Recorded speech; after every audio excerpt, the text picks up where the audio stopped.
Good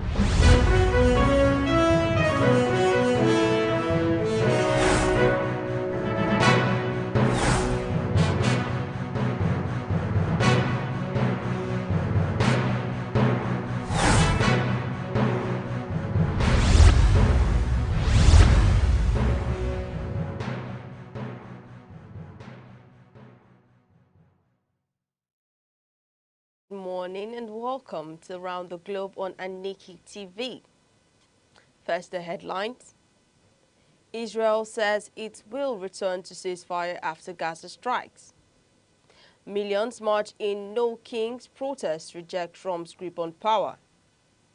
Afghanistan and Pakistan agree to immediate ceasefire after talks in Doha. Nambia's health ministry declares outbreak of mpox in the coastal city of Swakopmund. NDLEA intercept draw consignment concealed in frozen snails and bulbs. I'm Deborah Wakuba with the details of the news. The Israeli military says it will resume enforcement of the ceasefire in Gaza after launching airstrikes in response to what it called Hamas' blatant violation of the deal. Strikes began in southern Gaza after the Israeli military said terrorists fired an anti-tank missile and gunfire towards its troops in Rafah, killing 2 soldiers.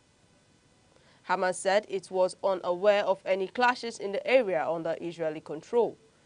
By evening, Israel said it had hit Hamas targets across Gaza, with hospital sources saying 44 people were killed. Hamas had said it was committed to the ceasefire but accused Israel of violations and warned strikes could push the situation toward a total collapse. In other development, across the United States, millions of protesters poured into the streets for nationwide No Kings rallies, denouncing what they called President Donald Trump's authoritarian rule. More than 2,600 demonstrations took place in cities and small towns, drawing people of all ages. From Times Square to Los Angeles, crowds chanted, waved flags, and carried signs rejecting Mr. Trump's concentration of power. The protests were largely peaceful, with few or no arrests reported. Many demonstrators voiced concerns over President Trump's aggressive policies, from immigration crackdowns to targeting of political opponents. Despite criticism from Republican leaders, the movement gained support from prominent Democrats, including Senate Minority Leader Chuck Schumer and Representative Alexandria Ocasio-Cortez. With turnout expected in the millions, analysts say the protest could be one of the largest in recent U.S. history, a loud message from citizens who fear for the future of American democracy. Moving on. Afghanistan and Pakistan have agreed to an immediate ceasefire in talks mediated by Qatar and Turkey following a week of fierce and deadly clashes along their disputed border. Qatar's Ministry of Foreign Affairs early on Sunday said the 2 South Asian nations agreed to the ceasefire and the establishment of mechanism to consolidate lasting peace and stability between the 2 countries.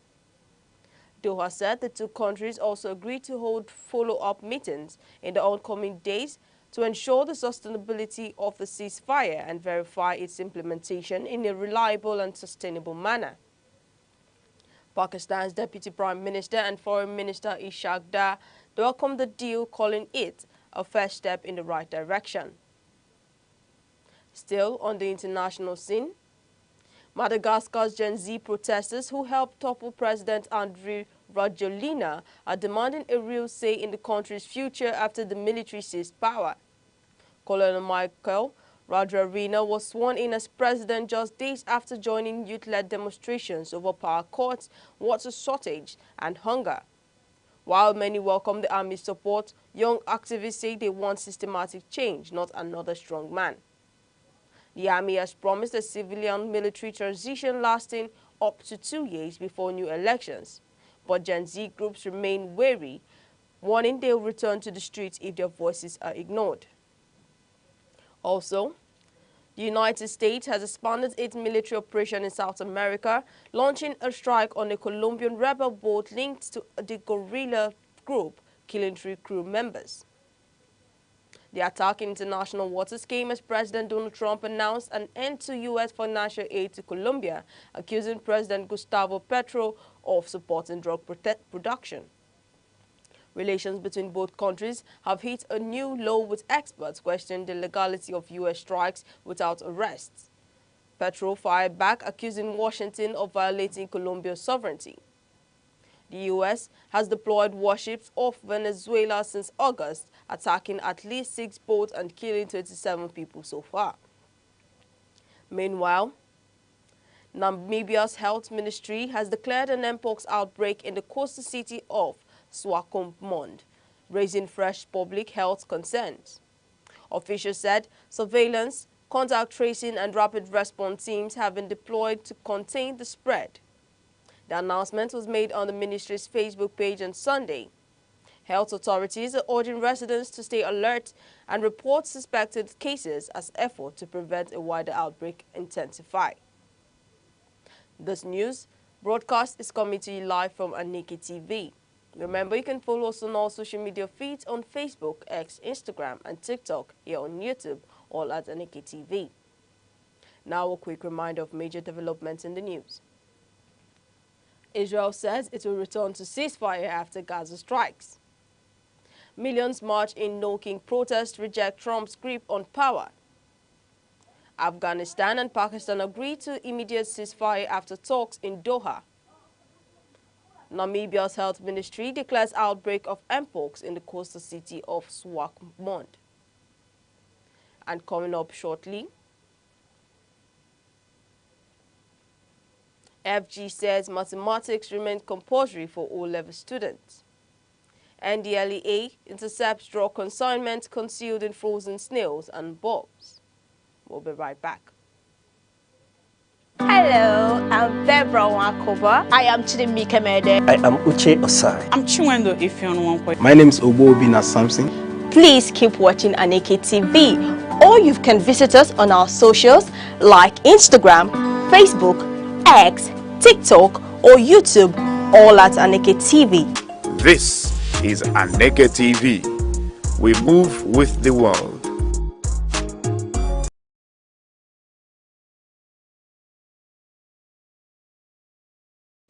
Welcome back. We bring you stories from Nigeria.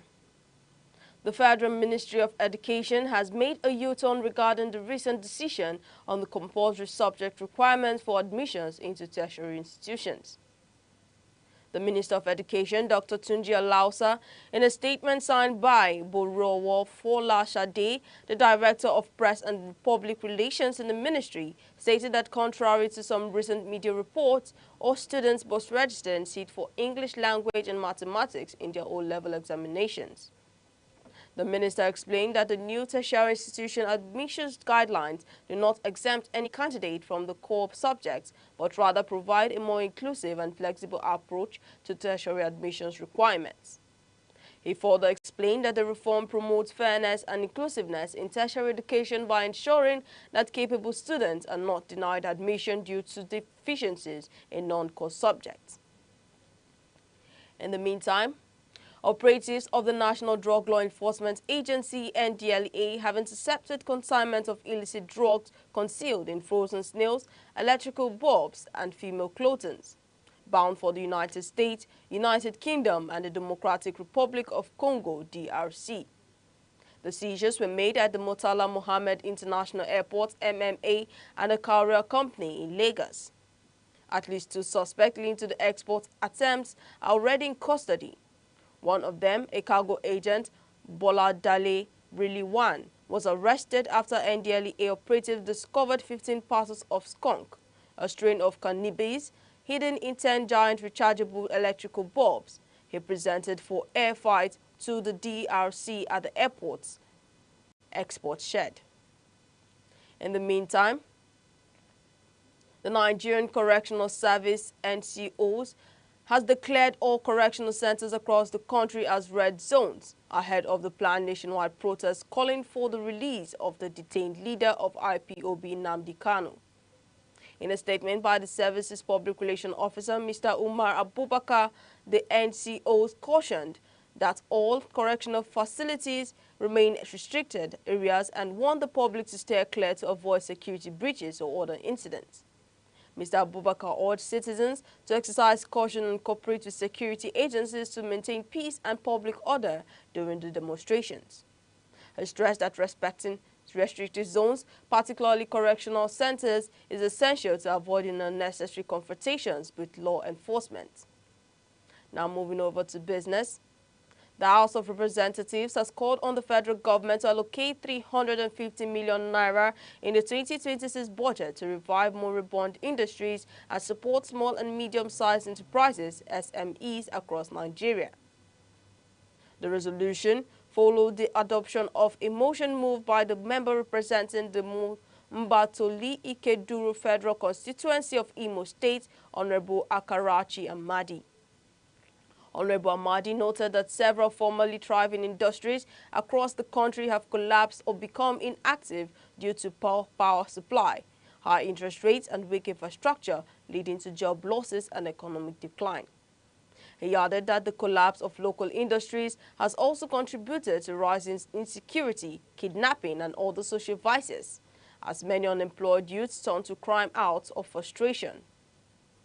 Also in business, the Nigerian Civil Aviation Authority (NCAA) has confirmed that Ethiopian Airlines has paid the sanction fees imposed on it earlier this year for consumer protection-related violations. Director of Public Affairs and Consumer Protection at the NCAA, Mr. Michael Achimugu, made the announcement via his official X on Monday. He said that with the payment, all three international airlines sanctioned by the authority in 2025 have now complied fully. Mr. Achimugu explained that the sanctions were not punitive but corrective, aimed at improving service quality and ensuring that airlines operating in Nigeria adhere to established consumer protection standards.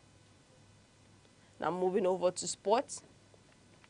Pyramids FC of Egypt claimed their first African Super Cup title with a dramatic 1-0 victory over RSB Berkane of Morocco in Cairo on Saturday.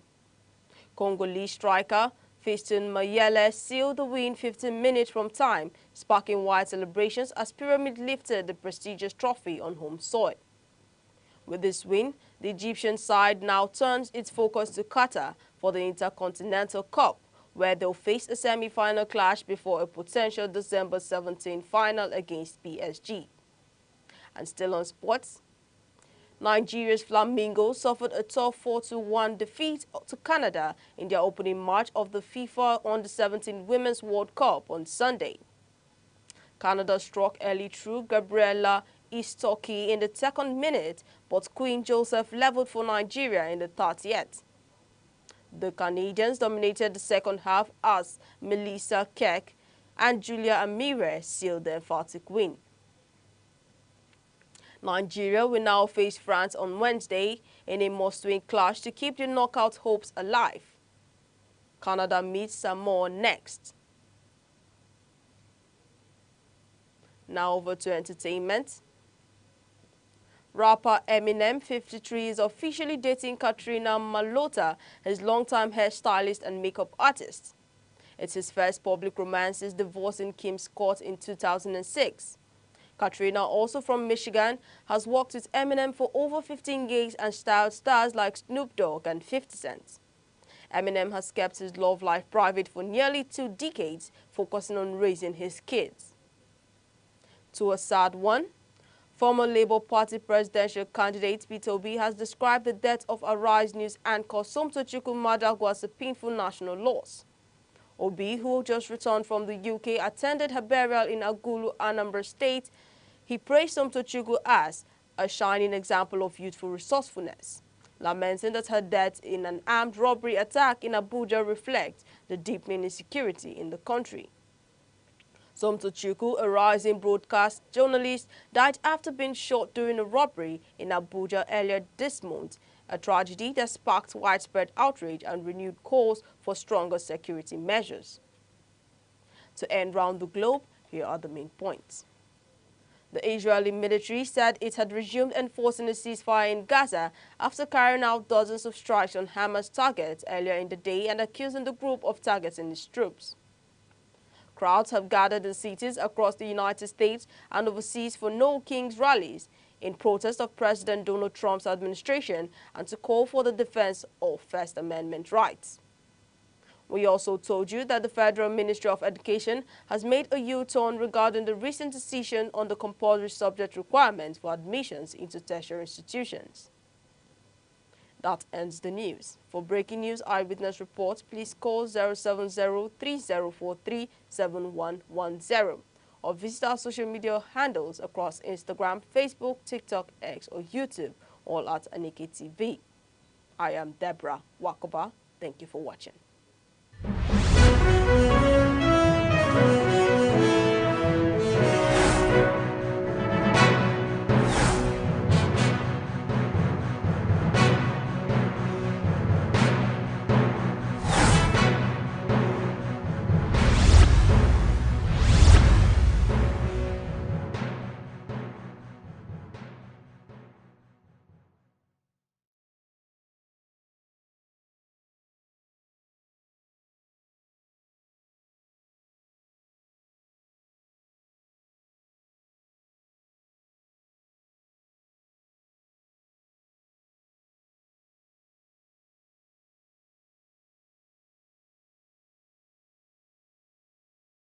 Hello, I'm Deborah Wakoba. I am Aneke. I am Uche Osai. I'm Chiwendo if you're on 1 My name is Obina Samson. Please keep watching Aneke TV, or you can visit us on our socials like Instagram, Facebook, X, TikTok or YouTube, all at Aneke TV. This is Aneke TV. We move with the world.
Wo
Enugu is one of the 36 states of Nigerian Federation. It is located on a hilltop in the southern part of the country.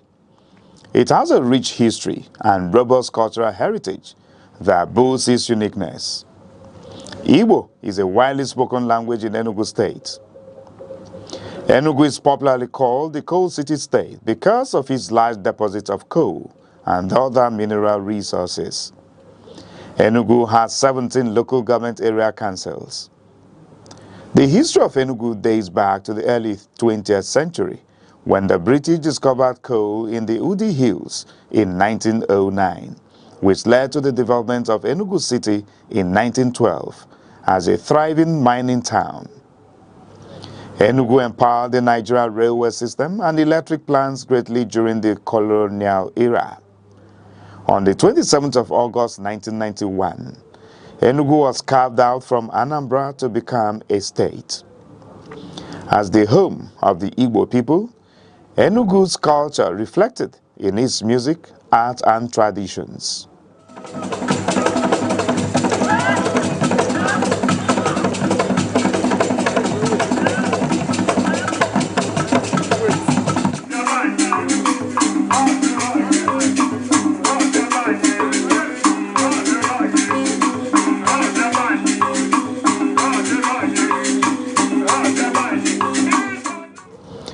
Enugu is situated in the eastern part of Nigeria, sharing borders with Benue at the north, Ebonyi at the east, Abia and Imo at the south, and Anambra and Kogi at the west, covering approximately 7,161 square kilometers.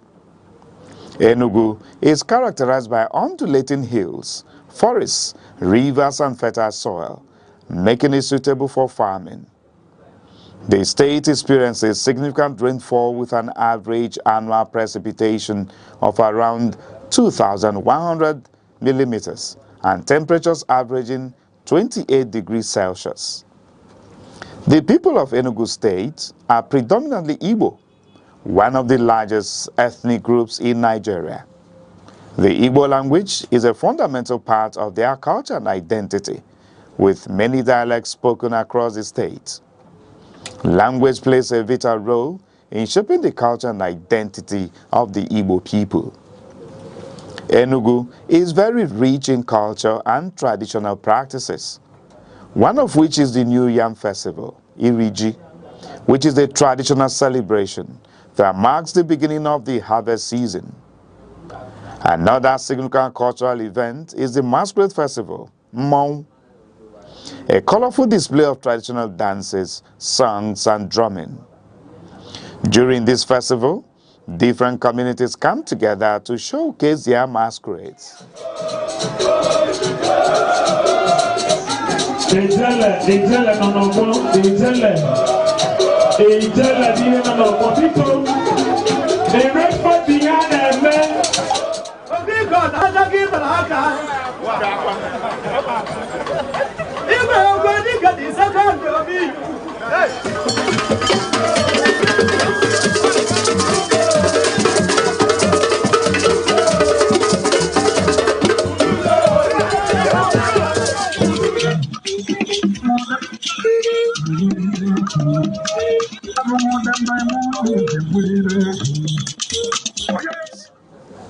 Enugu State is also known for its traditional arts including wood carving, pottery, weaving, and music.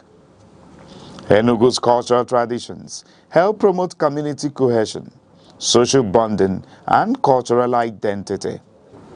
In the past, Enugu's economy was largely driven by coal mining. During the colonial era, Enugu was one of Nigeria's major industrial and economic centers. Today, Enugu's economy has become more diversified with some key sectors which includes agriculture, trade and markets, education and government, tourist centers. Enugu State is an important part of Nigeria, known for its cultural richness, peaceful environment, rich history and tourist attractions. From its coal mining history to its current role as an educational and cultural hub, Enugu continues to grow and contribute greatly to the development of Nigeria. Life. According to a veteran lover of nature, Mr. Odochukwu Gerald, he views life as a progressive stage. The joy of life often invokes the intrinsic beauty of our true existence. Life is not a straight road. It bends, it breaks, it blossoms again. We stumble, we soar, and sometimes just breathing is proof that we are still becoming. It's not always loud. Some of the best parts of life comes in whispers, in morning lights, in long walks, in holding someone's hand through the silence. Life is not measured by years, but by moments. And in every moment, even the ordinary ones, is a sacred chance to begin again. Peace is not passive. It is built. It grows through tolerance, justice, and mutual respect.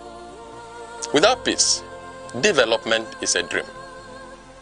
We all play a role, from homes to nations. Choosing peace in our actions and words can transform the world. Be a peacemaker. Sports build discipline, teamwork, and strength. From football fields to basketball courts, sports teach focus and resilience. Support sports. They keep youth engaged, healthy, and off dangerous paths. Every champion started with a single game.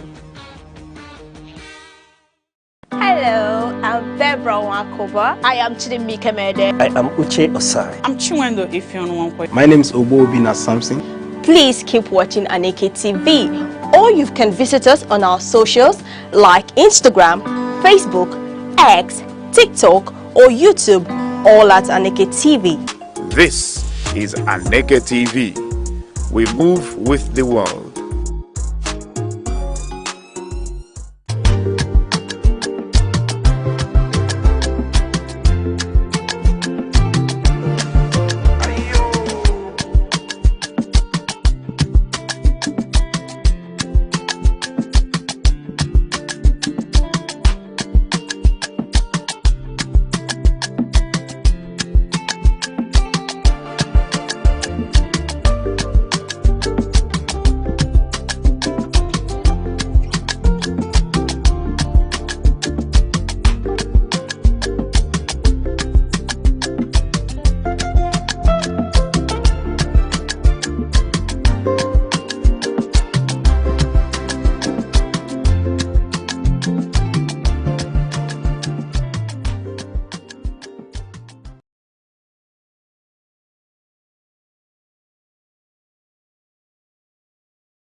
Good morning, Nigeria. Good morning, O40, and good morning to our viewer. You're tuned into Sunrise on Aneke TV, your cheerful and morning friend. I am Deborah Wakuba, coming to you live from our studio here in Vibrant Enugu. And good morning to you, our global audience. I'm Uche Osai. Wherever you are, at home, even making breakfast, or at your desk, or in traffic, thank you for letting us into your space this beautiful Monday morning. always, we're here to inform, refresh, and motivate. Yes, today is Monday 20th, 2025, and we're bringing you a full lineup of weather reports, newspaper review, and that special sunrise vibe to help you conquer the day. So, get comfortable, grab that cup of coffee or tea. Just let the sunshine in because the sunrise is here. Yes, and coming up shortly, we'll kick things off with our quote of the day and also something thoughtful to shift our perspective and help us stay focused or well-driven. And right after that, we'll go straight into today's top news headlines. All newspaper reports that you need to stay informed will be shared hot and thirsty. Yes, and we've also got our weather reports for cities covering cities across the southeast and beyond, so you know what to expect before stepping out. All right, and later we'll wrap things up with the global observance of celebrations to lift your spirit. Okay, now to our quote of the day. Let's begin today with some soul food. Our quote of today comes from an anonymous source, and our quote says, "If your power makes others feel small, it's not power, it's weakness." I'll repeat that again. It says, if your power makes others feel small, it is not power, it is weakness. Now this quote carries a strong moral and emotional message about the true nature of power and leadership. When it says, if your power makes others feel small, what it's actually talking about, or what it refers to, is it refers to people who use their authority, their influence, or position to intimidate, belittle, or control others. And such a person might appear powerful on the surface, but they use their power to degrade or dominate rather than uplift or inspire. And when it comes to the part where it says, it's not power, it's weakness, it also talks about real power not coming from making others feel inferior, that real power comes from the ability to empower, to encourage, and also to uplift others or build others up. And when someone needs to make others feel small to feel important for themselves, it reveals insecurity and inner weakness, not strength. So in essence, what this quote is saying is that true power is humble and uplifting. It also motivates people and helps them reach their potential. And false power, the kind that crushes others, exposes the leaders' fear and lack of self-worth. Mr. Ocha, I want to know what this quote means to you. All right, speaking to this quote in particular that talks about power. You know, it says, if your power makes other people feel small, it's not power, it's weakness. And like you've just mentioned, power is driven from an act of humility, that act of service, being able to be a servant to other people, cater to the needs, pander to the needs and wants of people by uplifting others. And that's why he said, you know, each time I want to pander towards that good book that said, whoever that must be the leader amongst you should be able to be the servant amongst all of you. And then looking at this, it reminds me of one story that was told about this big man, you know, this big man, very famous, very wealthy in every sense of it, but yet very humble. He is dark-skinned and then was traveling from one country to another and then paid for bought a first-class ticket of an airline. Then while en route to board that airline, one of the air hostess saw her like, no, there has to be a mistake. You can't be here. Your legs are not allowed in this cabin. You can't be in first class. There is a mistake. And this gentleman was like, no, it's not a mistake. I bought my ticket. And then checking, the air hostess found that there must be a mistake and all that. So some other person came, checked, and reluctantly, after protest from other passengers and all that, then this man was allowed into the first class cabin. And as the flight was en route, the air hostess was so rude to this man, kept talking to the man that for the fact that he is black and he can't afford to be in a first class, that he should be in the general economy and all that. The man maintained his grace, such that every other person around that place noticed what the air hostess was doing, but the calmness with which the humility, the calmness with which this man maintained carried himself, the grace was so unnerving for people around that people had to even bring out their cameras to film what was going on. When it was time to serve food, he wouldn't ask the man what he want the way he asked other persons. He would rather go and get something he feels and just drop it. When he shared wine, he would rather bring she would rather bring water for the man. The man maintained his grace. Then something happened. When they got to their destination, everybody was now waiting. You know, the first class would alight before the general destination. Then, on reaching the tarmac, they saw a red carpet with fleet of cars, heavy security presence. Now, everybody was like, oh, so there was a VIP in this, you know, aircraft, and nobody knew. Even the flight attendants, the first officer, the captain, the pilot, everybody was shocked. Who is this? Who is this celebrity?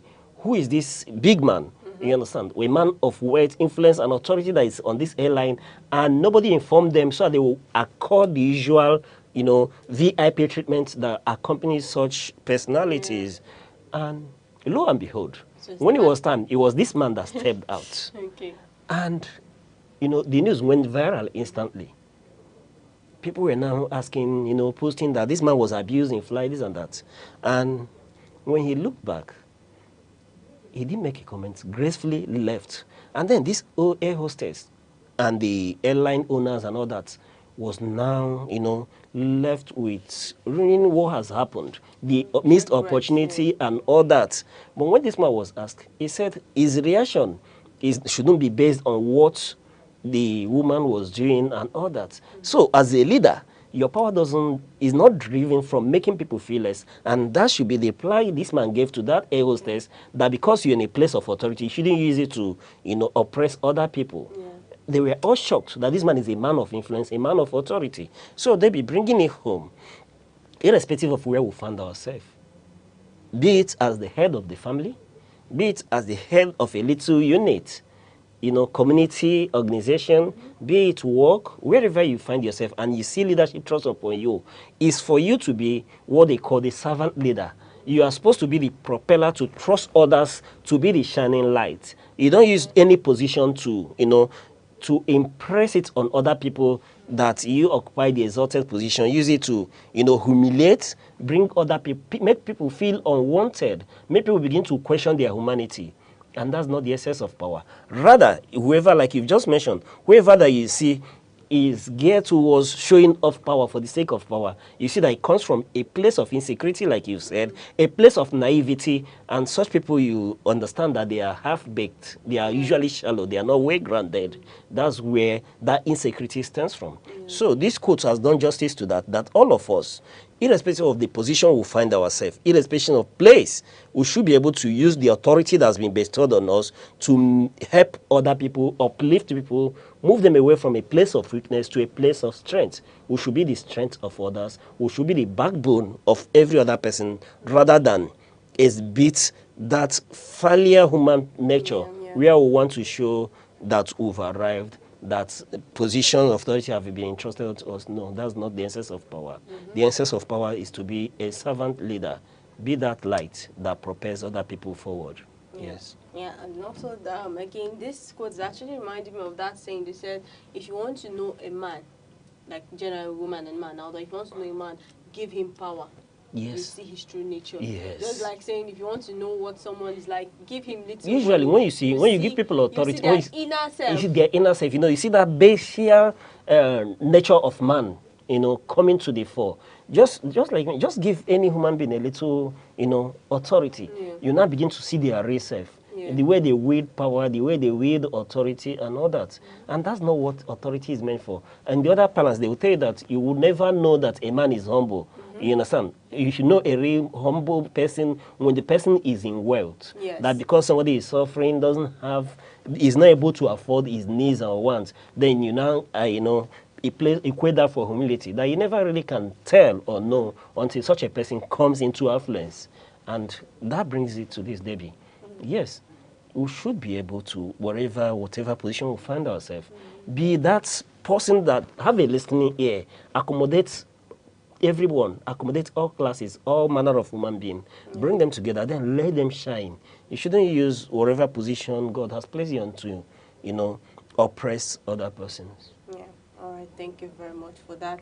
Well, lastly, what this quote I got from this quote actually is that this quote is trying to tell us that genuine strength is compassionate and also that it is not oppressive, and that really does make people around them feel valued, feel confident and capable. And that's what marks true power, and not you showing your strength, not you feeling, you are not showing people that you've arrived, not trying to oppress others, because we're all human beings. And one day, definitely, that power would leave, we shift from you, and you'll be the one now at the receiving end. So true power actually true power actually uplifts others and not oppress others. And please let us know what this quote means to you, and also remember that each new sunrise is an invitation for us to grow. It's an invitation for us to try and learn something new or simply be more present. So you can drop your thoughts on Facebook, X, Instagram, or right here on YouTube, all at Aneke TV. We'll go on a short break and we'll return with the next weather updates.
You're still watching Sunrise on Aneke TV. Stay tuned as we'll take a look at the weather reports across major cities in the southeast today. Yes, I'll be kicking things off with Oka. Good morning, Oka. You're starting off under cloudy skies with early morning temperatures around 22 to 23 degrees Celsius. As we approach mid-morning, rain is likely and forecast shows at 26 degrees Celsius and lingering into the late morning. And by noon, it will be cloudy with warming up to 27 to 28 degrees Celsius. And in the afternoon, expect mostly to intermittently cloudy skies as the temperature hovers around 28 degrees Celsius, heading back to the mid-20s by evening. Welcome to the cold city. In Enugu, we are also starting off cloudy with a temperature around 26 degrees Celsius this morning. Things heat up quickly. By noon, a chance of thunderstorms appear, and later in the afternoon, we approach 31 degrees Celsius under mostly cloudy skies. The evening cool down begins after 5 p.m., dropping to the highs 20 degrees Celsius and later into the 20s in the night. Yes, and in Abakaliki showing a similar pattern. Early hours are cloudy, starting at 24 to 25 degrees Celsius. And by midday, we see thunderstorms around 29 degrees Celsius, climbing into the low 30s to 31 degrees Celsius in the early afternoon. The later part of the day stays warm but cloudy, then begins to cool by evening back into the high 20s. And over to Owerri. Owerri greets us with cloud cover and temperatures around 24 degrees Celsius this morning. Rain? Yes, around 7 to 8 a.m. We've got showers and rain, temperatures ranging from 23 degrees Celsius to 24 degrees Celsius. After that, the skies remain mostly cloudy, warming up to 29 to 30 degrees Celsius. In the early afternoon and evening will be mostly cloudy, cooling to the mid-20s. And finally, in Umuahia, we've got a similar story, starting off cloudy around 24 degrees Celsius. Rain is expected at 7 to 8 a.m. Temperatures are 23 to 24 degrees Celsius. After the rain, it will be mostly cloudy but warming up to 30 to 31 degrees Celsius by early afternoon. Evening winds down with temperatures back into the upper 20s. So, wherever you are in the Southeast today, stay safe, stay cool, keep your umbrella handy, but do remember that rain or shine, we've got you covered. This is your weather report across major cities in the Southeast today. Stay with us, we'll be right back shortly.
You're still watching Sunrise on Aneke TV. Now we'll be taking a look at today's celebration. And today's celebration is the World Osteoporosis Day, the WOD. World Osteoporosis Day is observed every year on October 20th. It's a global health awareness event dedicated to raising attention about osteoporosis, a disease that weakens bones, making them fragile and more likely to break. And this day, World Osteoporosis Day, was launched in 1996 by the International Osteoporosis Foundation, IOF, and it serves as a call to action for people of all ages to prioritize bone health through proper nutrition, lifestyle, and medical care. The day also emphasizes early detection and prevention to reduce the risk of fractures and disability later in life. And the aim of this day, the main aim of World Osteoporosis Day are to raise awareness about the importance of bone health. Is also to educate the public on how osteoporosis can be prevented, diagnosed, and treated. It is also to encourage screening and early intervention, especially for people at risk.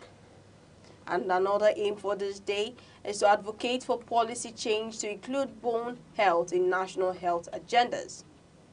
And the ways this day is being celebrated: World Osteoporosis Day is celebrated globally through health campaigns and community outreach organized by hospitals and health organizations, free bone density screening programs for early detection, and also educational workshops and seminars for the public and healthcare professionals.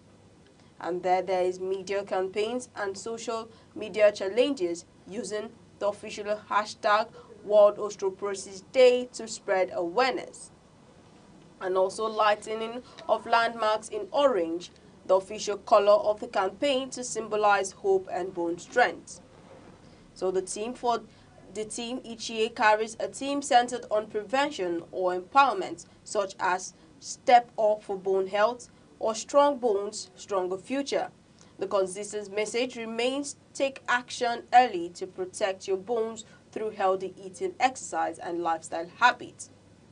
So overall, what this day is known for is to celebrate or to create an awareness about the bone and prevention for diseases and living a healthy and stronger life. So please let us know what you're celebrating and tag us at Aneke TV across Instagram, Facebook, TikTok, X, YouTube, and also call our phone number 070-3043-7110. We'll be right back.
You're still watching Sunrise on Aneke TV. Now today, let's take a look at what's happened in the front page newspaper today from The Nation, Punch, Vanguard and The Guardian newspaper. And on The Nation paper, we have PDP convention, Anya will protest forgery in letter to INEC. And on the Punch headline, we have protesters defy security warning, vow Villa march.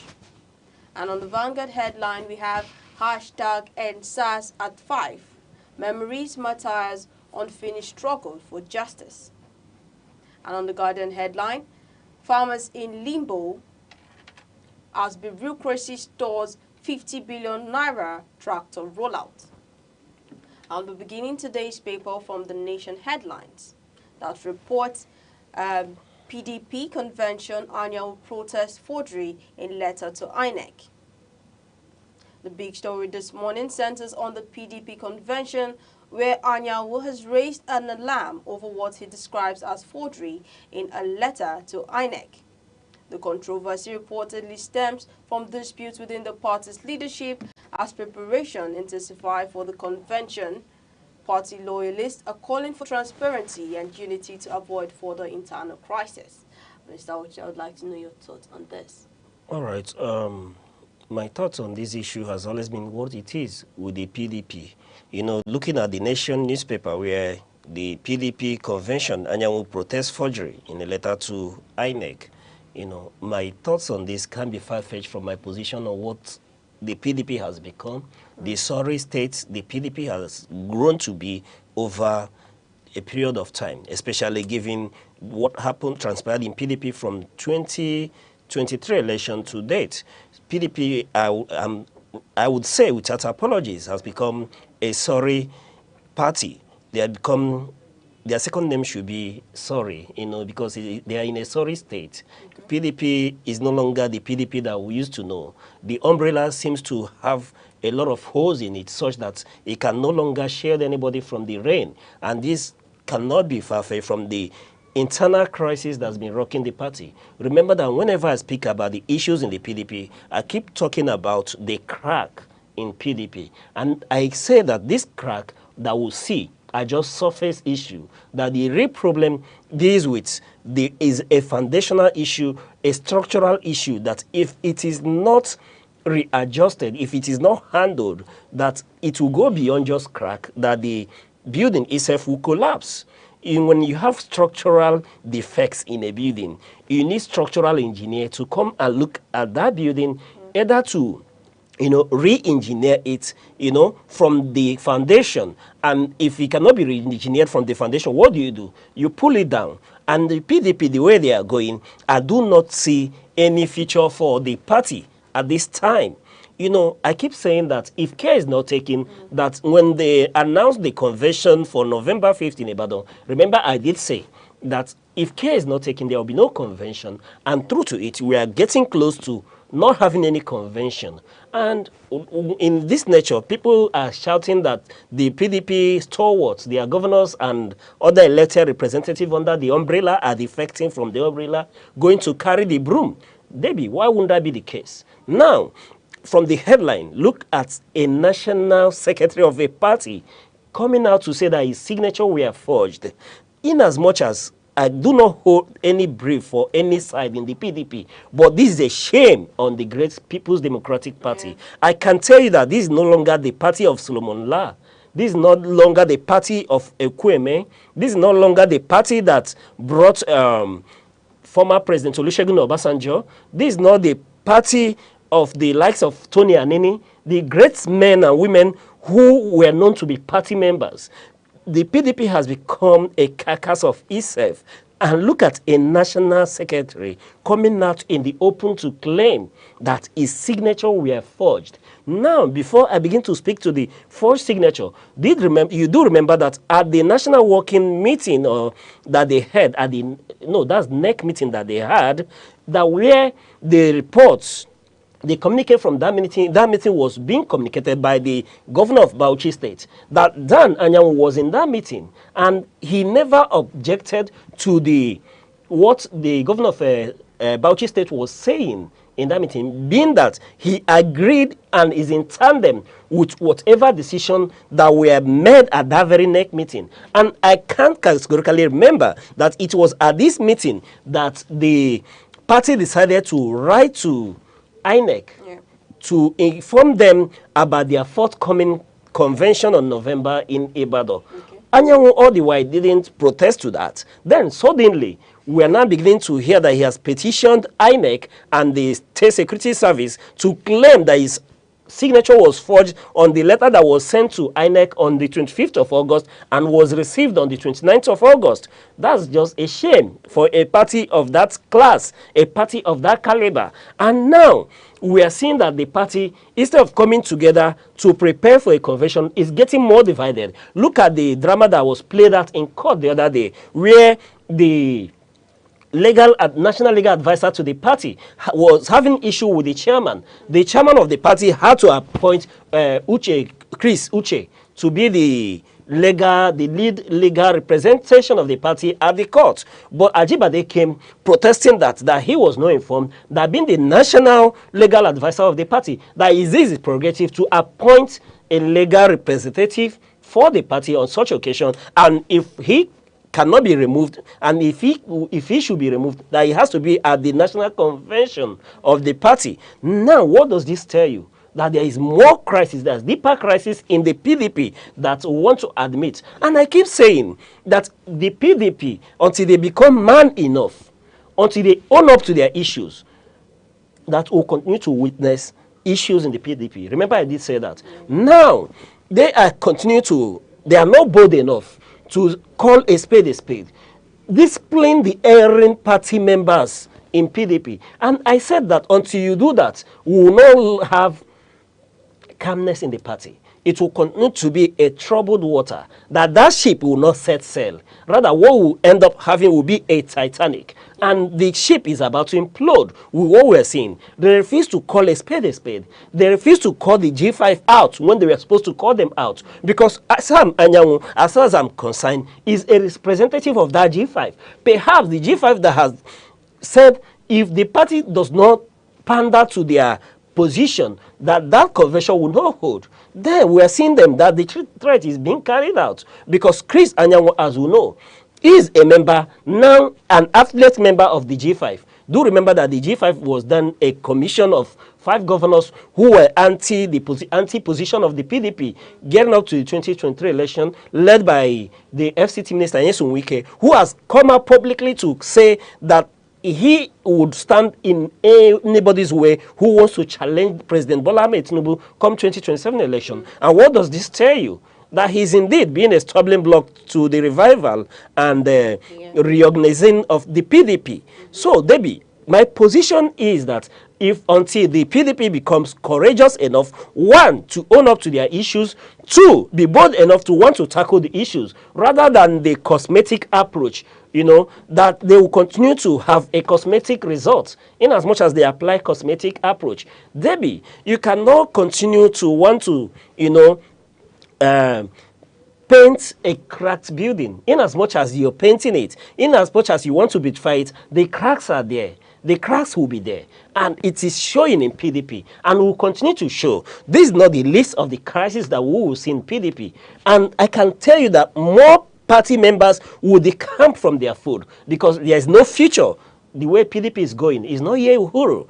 Now, with this nature, what is going on in PDP, which same party person, which same human being in Nigeria today would want to go and obtain a ticket under the PDP that is divided, then after getting nominated by either whichever means, then you go to the court and court will say that he didn't pass through due process of getting nominated, because we are seeing that there's a serious division in the party, among the neck of the party, among the National Working Committee of the party, is so divided. In fact, we are authoritatively being informed that about 14 members of the National Working Committee are aligned with the National Legal Advisor of the party. So, Debbie, my position still remains the same, that until the structural issues in this party are addressed boldly, we will continue to say crack. And that crack could get to a point where the building will begin to collapse until they begin to repair, boldly want to repair the umbrella.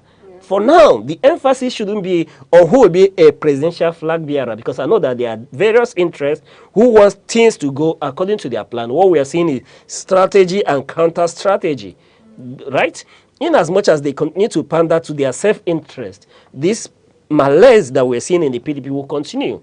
And there's no hurry for PDP. For a national secretary of a party to claim that, to petition Aneke and the State Security Service that his signature was forged or cloned at the same time.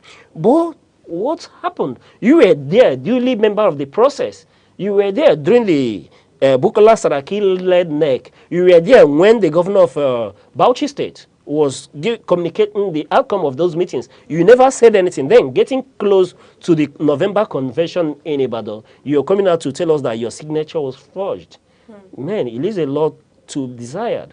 And I can categorically tell any serious-minded person that PDP at this point in time should be taken serious as a political party. Yes, I'm against Nigeria becoming a one-party state, but PDP has left nothing to be desired of them. And any same person who wants to jump ship should jump ship. This is not the kind of opposition that we expect from a party that this nation trusted for a very long period of time. Coming from 2000 to date, we trusted this party so much, and one would expect that being in opposition, they would have been a virile opposition, since that a ruling party panders to the interest of Nigerians and not the shenanigans we are witnessing in the party.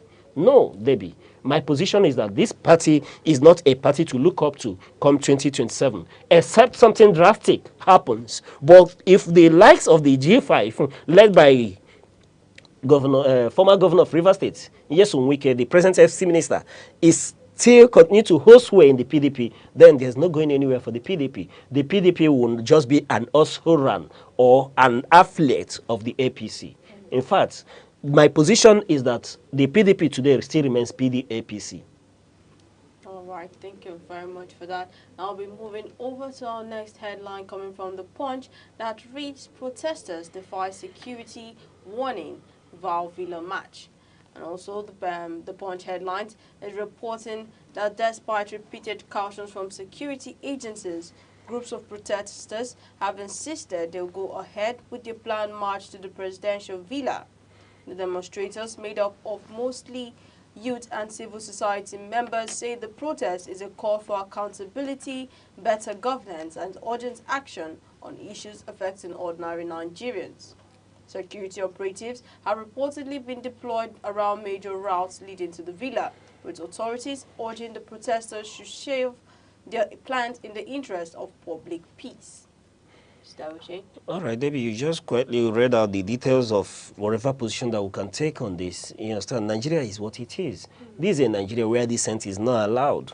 This is a Nigeria where any ruling government wants the world to feel that the over 200 million Nigerians are in support of whatever they do, are in support of all their policies, that there is no dissent in the country. And that's why, because they are not sure, they do not trust in themselves and their policies, they do not want any form of dissent in terms of protest or by whatever means in Nigeria. And that's why you would see that a protest that has protesters that have written to the police to inform them of their intention to march on a given date are being stopped from, freely marching. What happens in Senior Climb? What you have is that when protesters come out, you see them being guided and protected by the state apparatus led by the police. But in our cases, what happens? The police becomes an organ of government in itself to stop any protest. And remember that the protest is the right of citizens. You have the freedom to protest. Yes. When you have everybody keep quiet, then things continue to go wrong in a country. Now, we were told that the police went to court, got an injunction to stop the protest, of which the courts said no, declined issuing such an order, because I know that the court recognizes that it is a fundamental right of citizens to protest. And whenever peaceful protest is called, I don't know why the governments in place in Nigeria start panicking. Rather, what they should do is listen And if the whatever the agenda for such protest has merit, then listen to that and then begin to pander to making things right. But what do we see? Information coming this morning from the Vanguard newspaper, for example, is that police are already shooting at the protesters in Abuja already. And this is always the case. And if you did listen to the convener of this protest in the person of Shore, for example, when he was saying that they've not been served any process from the court so far, but that when he was talking, he alleged that every protest in Nigeria is always peaceful, but that it's always the police that will always cause crisis, either by infiltrating, by shootings periodically, either live ammunition or what do you call it, the tear gas, causing chaos here and there. But that shouldn't be the case. And now looking at the merits of this headline, this is the Free Nnamdi Kanu protest, that the government should provide security for whoever is protesting because it is the right of those citizens. Then I begin to ask, why will Nnamdi Kanu still be in custody till now? This is someone that will know that a federal high court, an appeal court in particular, has discharged and acquitted him, and you're still trying this person and detaining him, not in a correctional facility, but under state security watch, the DSS. Why is he still there? This is a nation where we choose to selectively obey the laws that we want to obey. And then the ones that suit us, we obey them. The ones that don't suit us, we discard them or do as right and keep moving on. Why is he still in detention when the court has summarily discharged and acquitted him? And then this in law, what you call double jeopardy. I'm not a lawyer, but I know that there is what you call double jeopardy in law. This, in a situation like this, what is playing out here is double jeopardy. So whatever is going on, as we were told in the first instance, that this young man should not be in custody at this point in time. And then what has given rise to this protest? Because we've been informed about his health challenges, about the discrepancies in agreement over his health issues. A certified medical doctor has come out to examine him and issued a report on his health status. Then another body that didn't carry out a test came to give a countermeasure. And then this becomes an issue and raises more to controversy. Rather than government sitting down and finding a way to see that these issues are resolved and resolved peacefully, where rather than degenerating into more controversies in the land, this is not what we should see. Yes, they are agitators. They are separatist agitators everywhere in the world. I do not know any country that you go around where you don't see agitators. Do they treat the agitators this way? No. All of them. You need everyone. You need everyone to sit on the table, dialogue, find out what the issues are, what are the grievances, and then begin to address them holistically. Yes, when America, that is America today, had had their wars over the years, they have had their civil wars, and they emerged from it, and they are stronger. They are the nation that they are today. Think about many other nations. So in this instance, I feel that, one, it is the right of the protesters, given that the courts have said that they should not go near national places of national importance like Aso Rock, like Eagle Square, the National Assembly, and others. Yes, they should, for me, they should obey the court order as well, but it is their fundamental right to protest. And in this case, government should see that whoever has come out to protest is well protected. Thank you very much for that. Now we'll be moving over to the Vanguard newspaper, where today's major story reflects on the 5th anniversary of the EndSARS movement, a defining moment in Nigeria's recent history. And the Vanguard newspaper headlines reads, #EndSARS at 5, Memories, Martyrs, Unfinished Struggle for Justice. It's been 5 years since young Nigerians took to the streets demanding an end to police brutality and better governance. Vanguard reports that as the nation, members, families of victims, activists, and supporters are holding remembrance events across different states, honoring those who lost their lives in the struggle for justice and reform. The paper highlights that while some progress has been made, many justice remains unfinished, and panels set up to investigate abuses have yet to deliver full accountability, and several promises made to victims and their families remain unmet. still on the police brutality and all. I would Yes, like to know your take on this. when you look at these headlines, it's still not quite different from, the protest that is going on now. It's still, everything in Nigeria is the same. Every government that comes in doesn't want to hear dissent. Nobody wants to a counter opinion. Like I did say, we want to send out that image to the world that the over 200 million Nigerians are in sync with whatever government that is in place. And it's always been that way. Now, today is the 5th year anniversary of the EndSARS protest. And in this case, will the EndSARS issue ever be laid to rest? I doubt. I doubt if that will ever be led to rest. This is 5 years in commemoration of that protest, where young Nigerians unanimously came out for the first time in one voice, protested against the happenings in the country.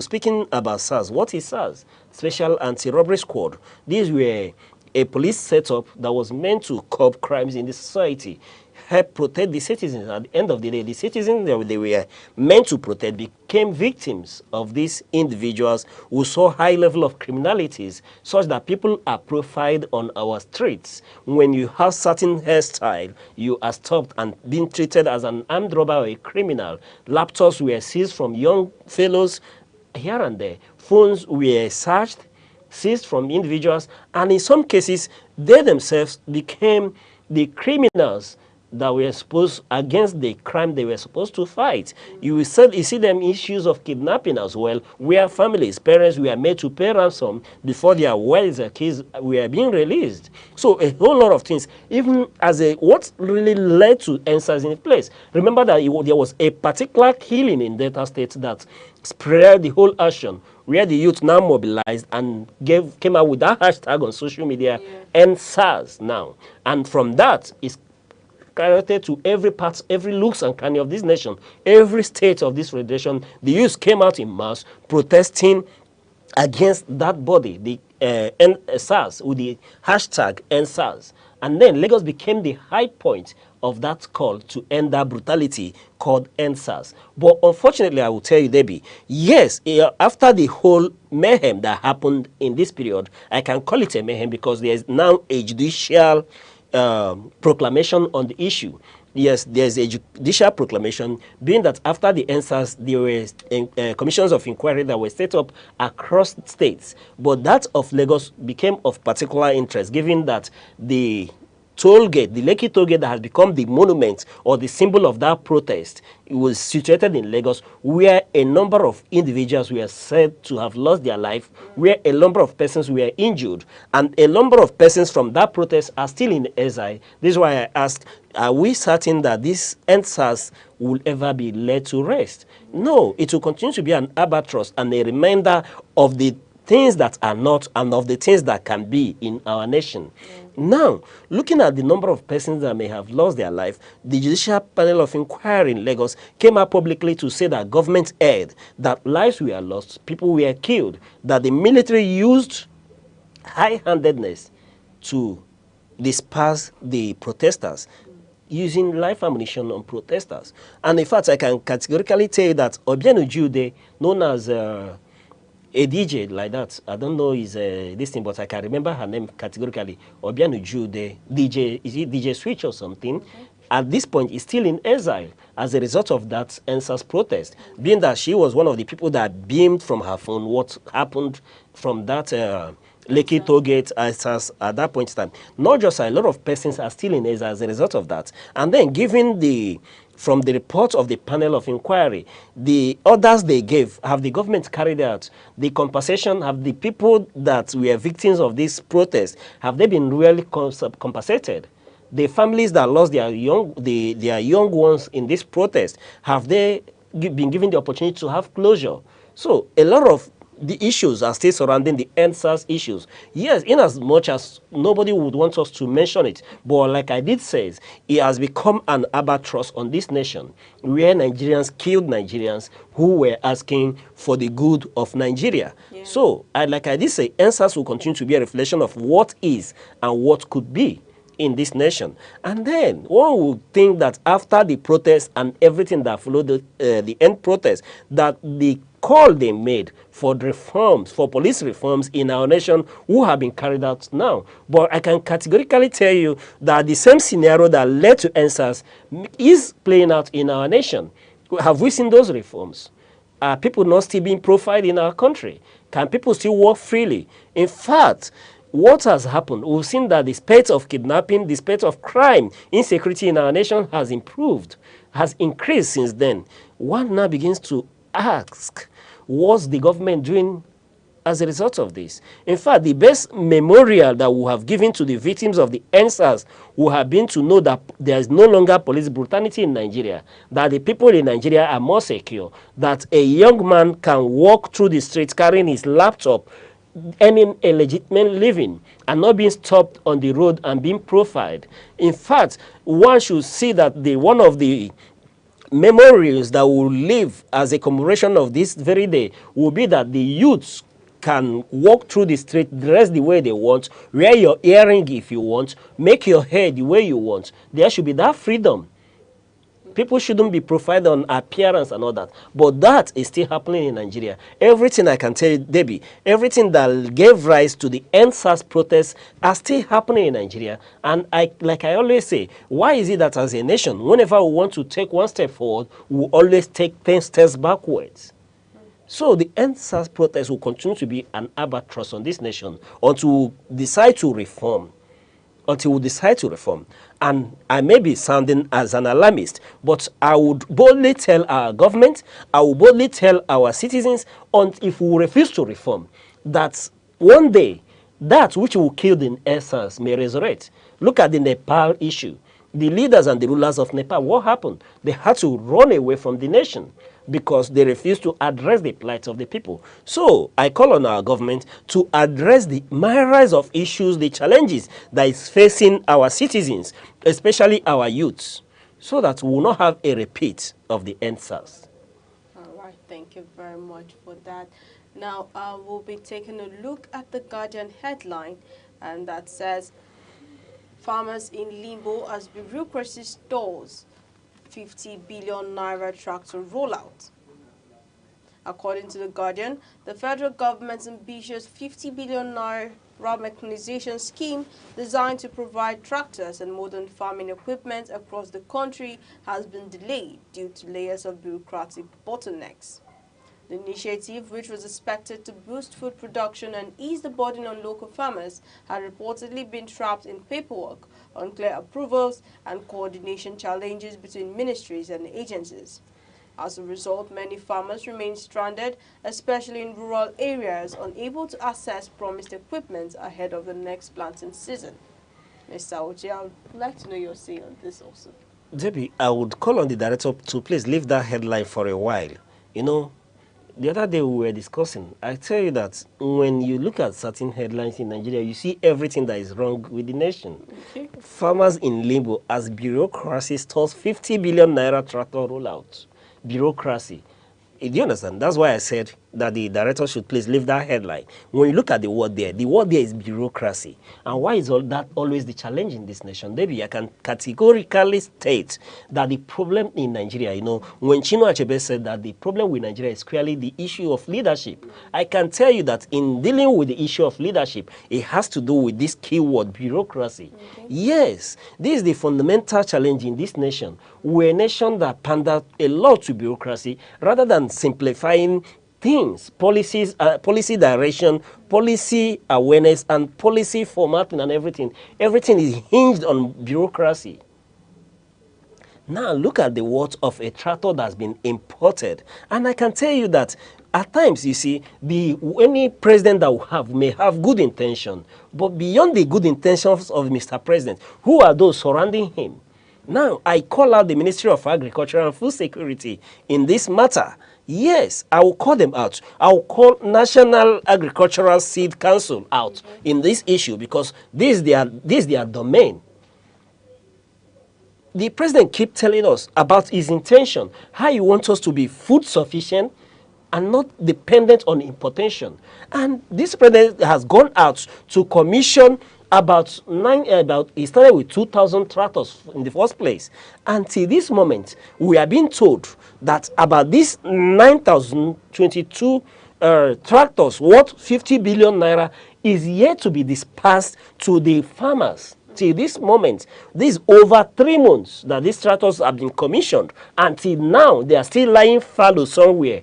And that's the challenge, Debbie. That's why I tell you that that headline can tell you everything that is wrong with this nation. What is the challenge? What are we waiting for? Mr. President has done his bit. Then who are they? Who is the Minister of Agriculture and Food Security in Nigeria? Who are his minions? Who are his aides? Who are those in National Agricultural Seed Council? What are they doing that till this moment we will soon leave the farming season? In fact, we're almost getting to harvesting season, right? Yeah. And tractors that were meant to be used to till the land are still lying fallow somewhere. And by the time they will be commissioned for use again, you begin to see that they are beginning to have issues. It may begin to need maintenance and all that. And then I begin to ask again, even before we imported these tractors, because I knew that during the commission, the deputy, one of the high-profile individuals from Belarus, either the deputy high commissioner or someone was in Nigeria as well, and there were photo ops and all that. Then go back to deputy prime minister of Belarus. Go back to Belarus and now tell this deputy prime minister that this tractor that was commissioned under fanfare with the clicking and clinking of cameras, that those tractors are still lying there. That man will be shocked. We'll keep on importing. Why not even commission an agency like a manufacturing agency like this car manufacturing factory that is in Anambra State, Innocent, for example? Why not commission a localized manufacturer to even produce these tractors rather than spending this horrendous amount on importation of the tractors for them to come into the country and lie fallow? It tells you that we are not a serious people. It has to tell you that our policy directions are not right. What we need is a policy somersault. Let us be Nigerian in our policy and have a humane approach in the way we carry out government functions. Debbie, if care is not taken, when this will be distributed, it will no longer go to the right farmers, but it will go to the hands of assumed farmers. And who are assumed farmers? They are these big men you assume they are farmers. They have the profile of farmers when it comes to gaining government contracts, securing government loan or agricultural loans, but they do not have any farmland. Yes, it may not get to the real farmers who are in the rural areas who see to it that this nation we are not starved. But at the end of the day, it will go to the big name farmers. Yeah. I use the word big name farmers because they have no farmland anywhere. They've never been into farming. They are just only farmers in papers, assessing all the benefits that we are supposed to accrue to farmers. If we are a serious nation, beyond this 9,022 tractors that have been, commissioned with the first 2,000, by now we should have increased that number and shared it. What is the modality for sharing these tractors? Nobody has seen that. What is delaying the sharing of these tractors? Nobody has been told, but they are being lying down there. Why not? Okay, there's a new policy direction, development policy direction, where we focus on words. Why not through the words? Okay, give the tractors according to words. We have about 8,000 something words in Nigeria, and we're talking about 9,000 tractors. If we do not have a policy direction, rather, what do you have in this nation? Each time we take one step ahead in the right direction, we take 10 steps backwards. And if care is not taken, these tractors will continue to lie at the National Agricultural Seed Council till the next farming season. It may lie there till this government is out of power. And this is the nature of Nigeria. This is what happens in Nigeria, why we are where we are as a nation. You can translate the same thing to what happens with power in Nigeria. That since we built our first national grid, how many other grids have we built? Each time we keep seeing that our national grids are collapsing. It's time that we begin to do policy somersaults and begin to have policy that is pro-people, that is humane in their nature and implementation. Because if our policies are people-centered, they are humane in nature, by now these tractors won't be lying fallow, Debbie. All right, thank you very much for that, Mr. Uche. And also, that's a wrap for today's major front page headlines. And please do not forget that you can grab your physical copies from any of your favorite vendor or also catch the e-paper online for more broader information. And also, do not forget to tag or follow us across Instagram, TikTok, YouTube, X, all at Aneke TV, or call our phone number 07030437110. And it's a wrap on today's edition of Sunrise on Aneke TV.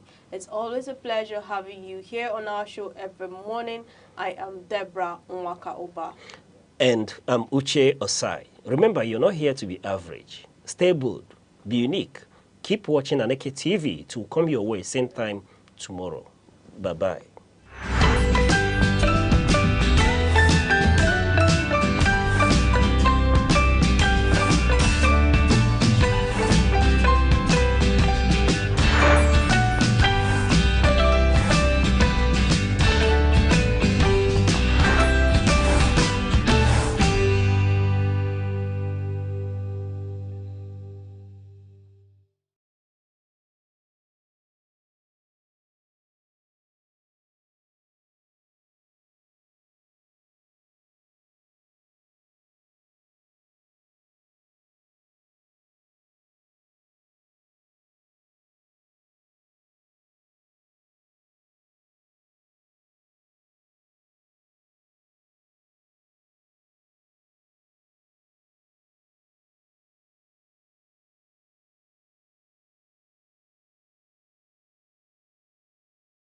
Hello, I'm Deborah Nwakaoba. I am Chidimike Mede. I am Uche Osai. I'm Chiwendo Ifeonwankwe. My name is Obina Samson.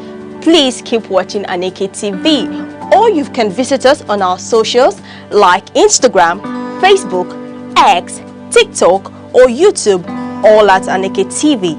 This is Aneke TV. We move with the world.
Well, look at the joke, we the other, who will have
Enugu is one of the 36 states of Nigerian Federation. It is located on a hilltop in the southern part of the country. It has a rich history and robust cultural heritage that boasts its uniqueness. Igbo is a widely spoken language in Enugu State. Enugu is popularly called the Coal City State because of its large deposits of coal and other mineral resources. Enugu has 17 local government area councils.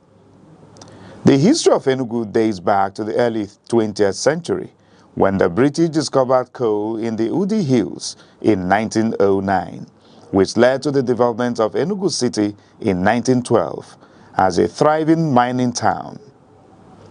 Enugu empowered the Nigerian railway system and electric plants greatly during the colonial era.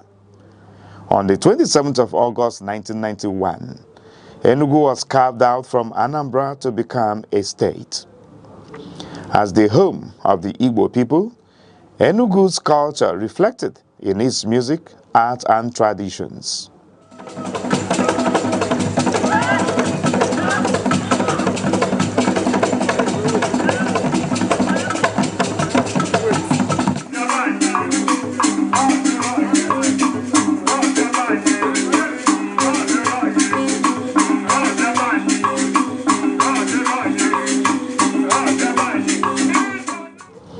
Enugu is situated in the eastern part of Nigeria, sharing borders with Benue at the north, Ebonyi at the east, Abia and Imo at the south, and Anambra and Kogi at the west, covering approximately 7,161 square kilometers.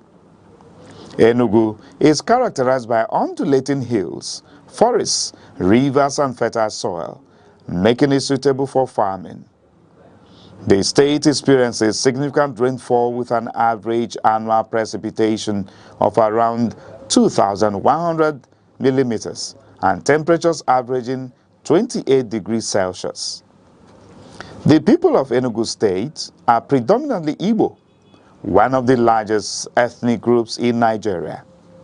The Igbo language is a fundamental part of their culture and identity, with many dialects spoken across the state. Language plays a vital role in shaping the culture and identity of the Igbo people. Enugu is very rich in culture and traditional practices, one of which is the New Yam Festival, Iriji, which is a traditional celebration that marks the beginning of the harvest season. Another significant cultural event is the Masquerade Festival, Mmong, a colorful display of traditional dances, songs, and drumming. During this festival, different communities come together to showcase their masquerades.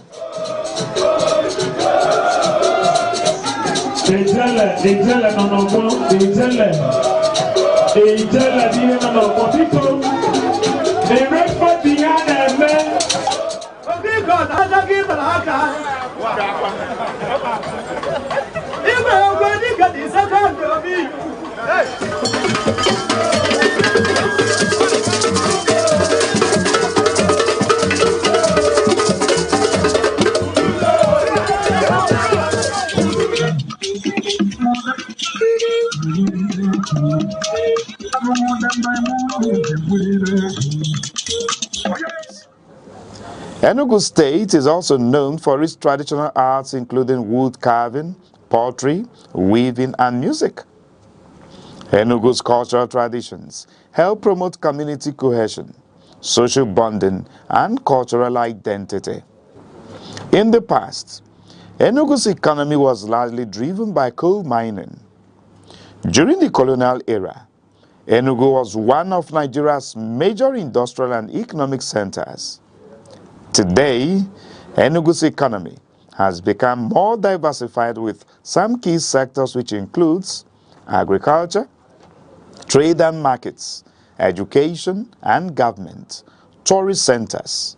Enugu State is an important part of Nigeria, known for its cultural richness, peaceful environment, rich history and tourist attractions. From its coal mining history to its current role as an educational and cultural hub, Enugu continues to grow and contribute greatly to the development of Nigeria. Life. According to a veteran lover of nature, Mr. Odochukwu Gerald, he views life as a progressive stage. The joy of life often invokes the intrinsic beauty of our true existence. Life is not a straight road. It bends, it breaks, it blossoms again. We stumble, we soar. And sometimes, just breathing is proof that we are still becoming. It's not always loud. Some of the best parts of life comes in whispers, in morning lights, in long walks, in holding someone's hand through the silence. Life is not measured by years, but by moments. And in every moment, even the ordinary ones, is a sacred chance to begin again. Peace is not passive. It is built. It grows through tolerance, justice, and mutual respect. Without peace, development is a dream. We all play a role, from homes to nations. Choosing peace in our actions and words can transform the world. Be a peacemaker. Sports build discipline, teamwork, and strength. From football fields to basketball courts, sports teach focus and resilience. Support sports. They keep youth engaged, healthy, and off dangerous paths. Every champion started with a single game. Hello, I'm Debra Wakoba. I am Chidemi Kemede. I am Uche Osai. I'm Chinwendo Ifeonwankwe. My name is Obobina Samson. Please keep watching Aneke TV, or you can visit us on our socials like Instagram, Facebook, X, TikTok, or YouTube, all at Aneke TV. This is Aneke TV. We move with the world.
Bishop, Bishop Aji.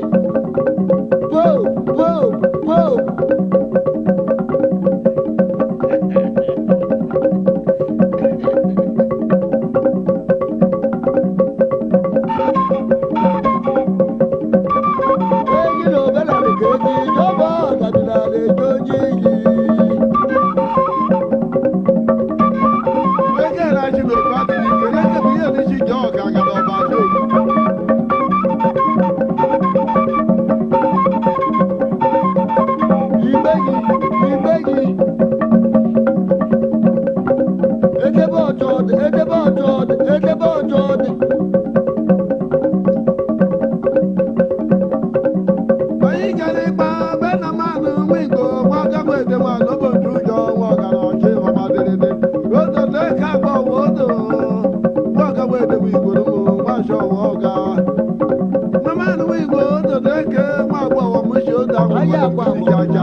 Enugu is one of the 36 states of Nigerian Federation.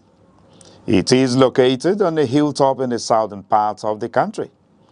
It has a rich history and robust cultural heritage that boasts its uniqueness. Igbo is a widely spoken language in Enugu State. Enugu is popularly called the Coal City State because of its large deposits of coal and other mineral resources. Enugu has 17 local government area councils. The history of Enugu dates back to the early 20th century when the British discovered coal in the Udi Hills in 1909, which led to the development of Enugu City in 1912 as a thriving mining town. Enugu empowered the Nigeria railway system and electric plants greatly during the colonial era. On the 27th of August 1991, Enugu was carved out from Anambra to become a state. As the home of the Igbo people, Enugu's culture reflected in its music, art, and traditions.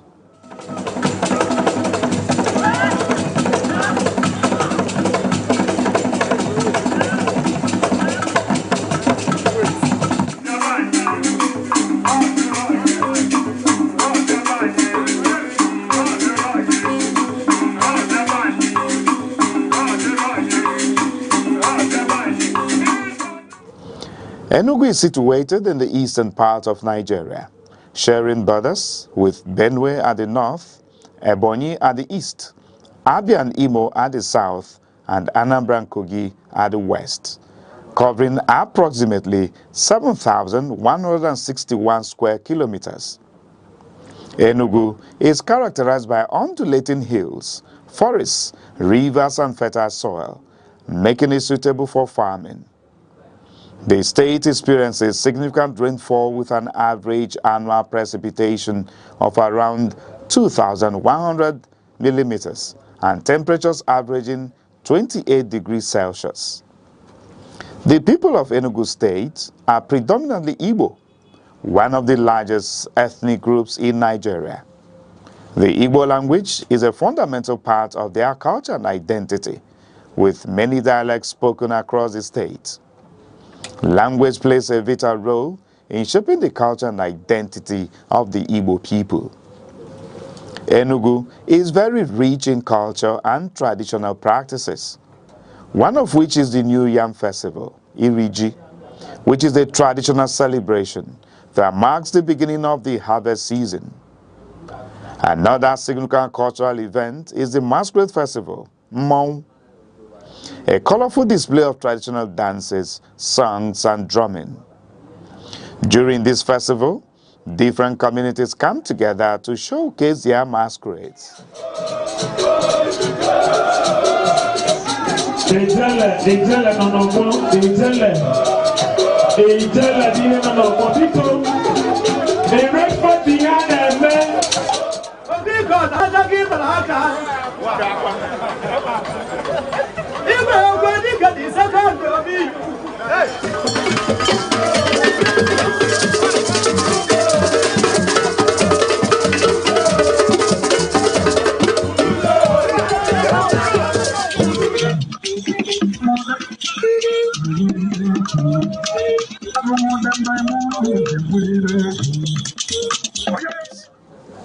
Enugu State is also known for its traditional arts including wood carving, pottery, weaving, and music.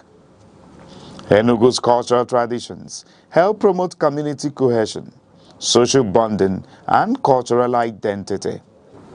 In the past, Enugu's economy was largely driven by coal mining. During the colonial era, Enugu was one of Nigeria's major industrial and economic centers. Today, Enugu's economy has become more diversified with some key sectors which includes agriculture, trade and markets, education and government, tourist centers. Enugu State is an important part of Nigeria, known for its cultural richness, peaceful environment, rich history and tourist attractions. From its coal mining history to its current role as an educational and cultural hub, Enugu continues to grow and contribute greatly to the development of Nigeria. Life. According to a veteran lover of nature, Mr. Odochukwu Gerald, he views life as a progressive stage. The joy of life often invokes the intrinsic beauty of our true existence. Life is not a straight road. It bends, it breaks, it blossoms again. We stumble, we soar, and sometimes just breathing is proof that we are still becoming. It's not always loud. Some of the best parts of life comes in whispers, in morning lights, in long walks, in holding someone's hand through the silence. Life is not measured by years, but by moments. And in every moment, even the ordinary ones, is a sacred chance to begin again.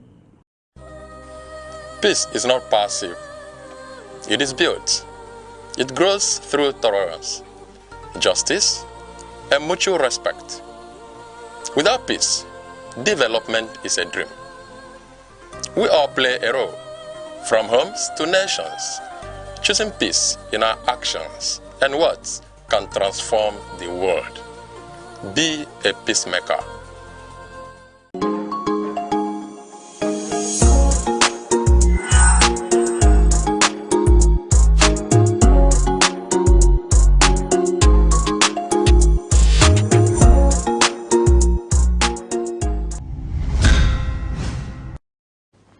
Good morning, and thank you for joining us today on The Insight. Today, we'll take a unique approach into examining the happenings in Nigeria.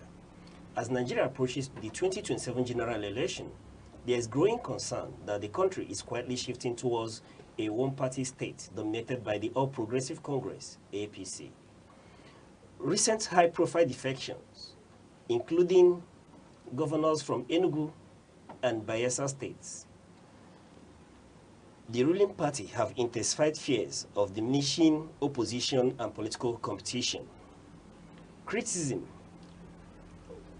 and critics warn this trend threatens Nigeria's democracy, stifles dissent, and risks slipping into authoritarianism. Supporters argue these shifts reflect a collective confidence in APC's leadership. Today, we explore the implication of this political consolidation for Nigeria's democratic future, governance, and the voice of its diverse people by seeking answers to Nigeria's quiet shift. Is one-party rule taking hold?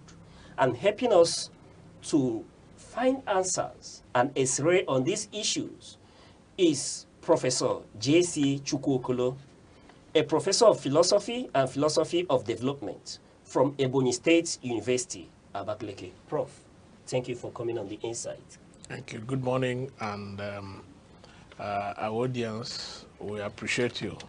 All right. Prof, let's just go straight to it for want of time. You know, with APC now controlling more states and winning many off-season elections, is Nigeria quietly becoming a one-party state?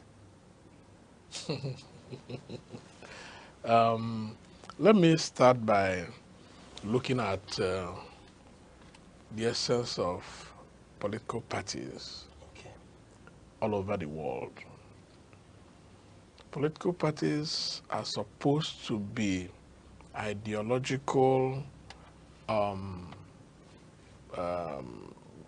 amalgamation of people seeking to advance a certain ideological base once they win election.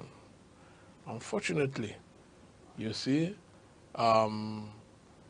what is obtainable in Nigeria is not that. What is obtainable here is interests that a few people have, some people have, in order to win election and get the perks of office.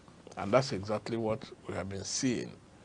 Unfortunately, also, because of it, and because of the apparent lack of ideology, you can never look at a political party in Nigeria as they are supposed to be. So parties don't, yeah, they have those writings in their books, but those who manage them do not show very serious commitment to ideologies.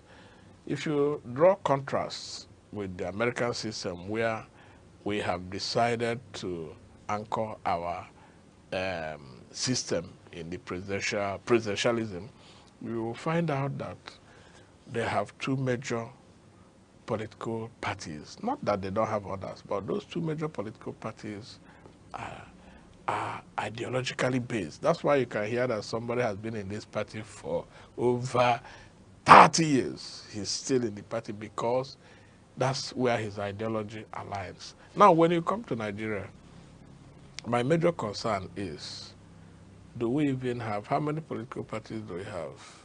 One. In the ab initio, because what it may be, all these people you are seeing in APC, 90% of them were in PDP when PDP held sway. If for any reason now Labour starts holding sway, all of them will get into it. So that is the challenge. So I think what we should look at, first of all, is the ideological concern.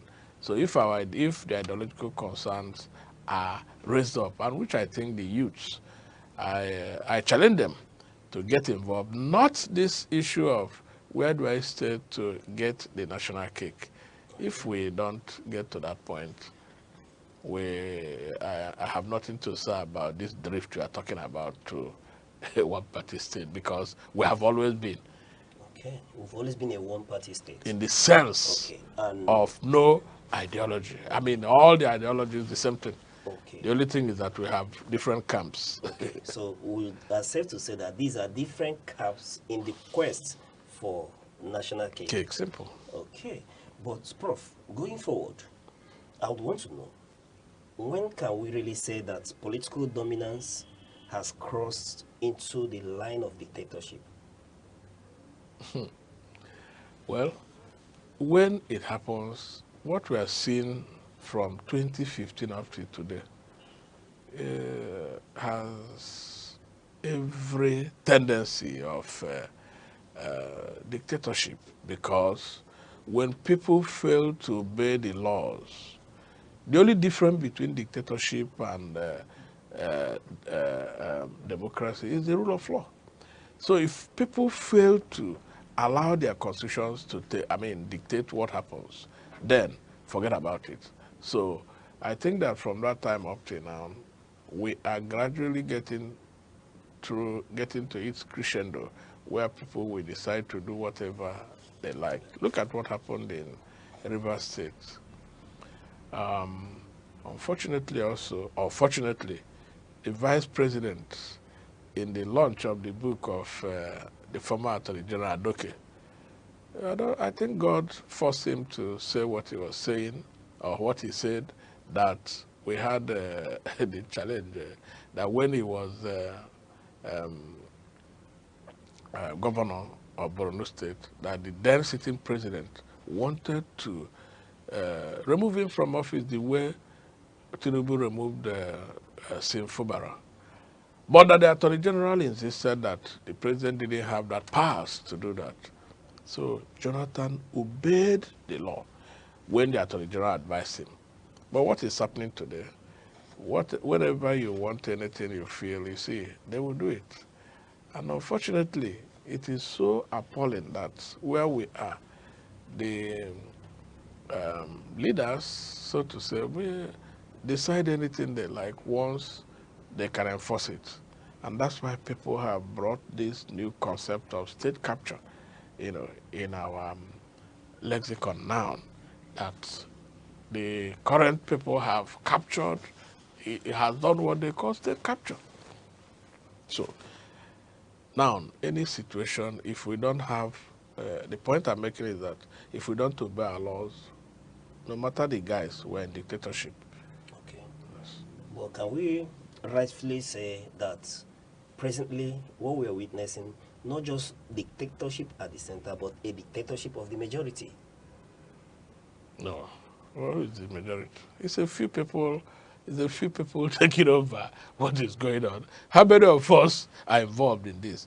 Abraham Lincoln, when he defined democracy as the government of the people, for the people, and by the people, he meant that we all should get involved.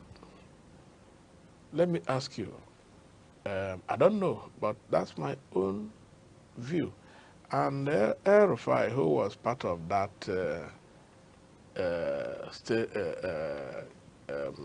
election, El-Rufai, who was part of it, came on air the other time to say that 2023 election, P2B won. If we cannot come to a point in any society where the citizens determine who rule them, forget about it. there's no, you are not practicing democracy.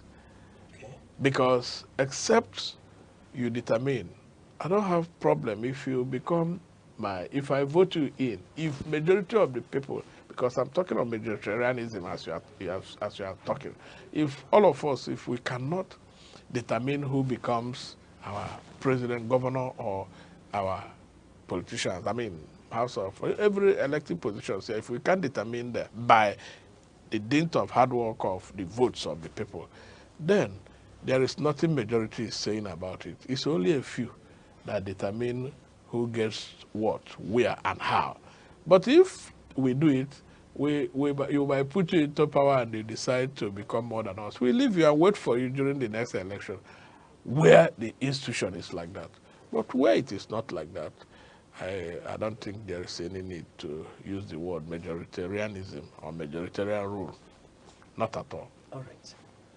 Prof, I know you've spoken to lack of ideologies and that we should rather face, the emphasis should be on having a system or a structure that would let the people's votes, mindset, and mandates count. Now, but I want to know your view, given that that's the wave in Nigeria today. In the news today, we've heard that Governor Doedri of Bayelsa State has resigned from the PDP, though he has not mentioned where in particular he will be moving. In River State, there are feelers that the governor of River State, Governor Sim Fubara, will equally soon toe the line of moving to APC. In Enugu State, is already a celebration of the governor and all the elected and appointees moving over to APC. There are feelers when you move up north that the governor of Taraba State, Governor Abu Kefas, is warming up with the governor of Plateau. Moving over to Kano, Kano is not equally left behind. So when you traverse across the federation, it's all moves to go into the ruling APC.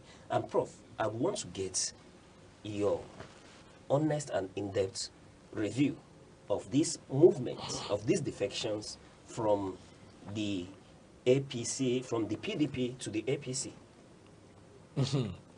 I don't have, it's only that maybe you people don't understand Nigerian politicians. I have nothing, it's not surprising to me. To start with, what happened in River State was a pointer to the fact that a lord is in charge of the manor. And politicians, the only thing they do is that they're interested in winning elections. And that is their destiny in Nigeria. So don't blame anybody who is moving from one political party to another. The essence of it is that the reason is I have seen somewhere that I'm going to stay to win election. And so he goes to that place. It gets back to what I said, that there is lack of ideology. Must you win? If you are ideologically based, what you will want to do is, I want to stay and be able to ensure that this is what I want to do for my people, based on the political party that can help me curry those ideological bias.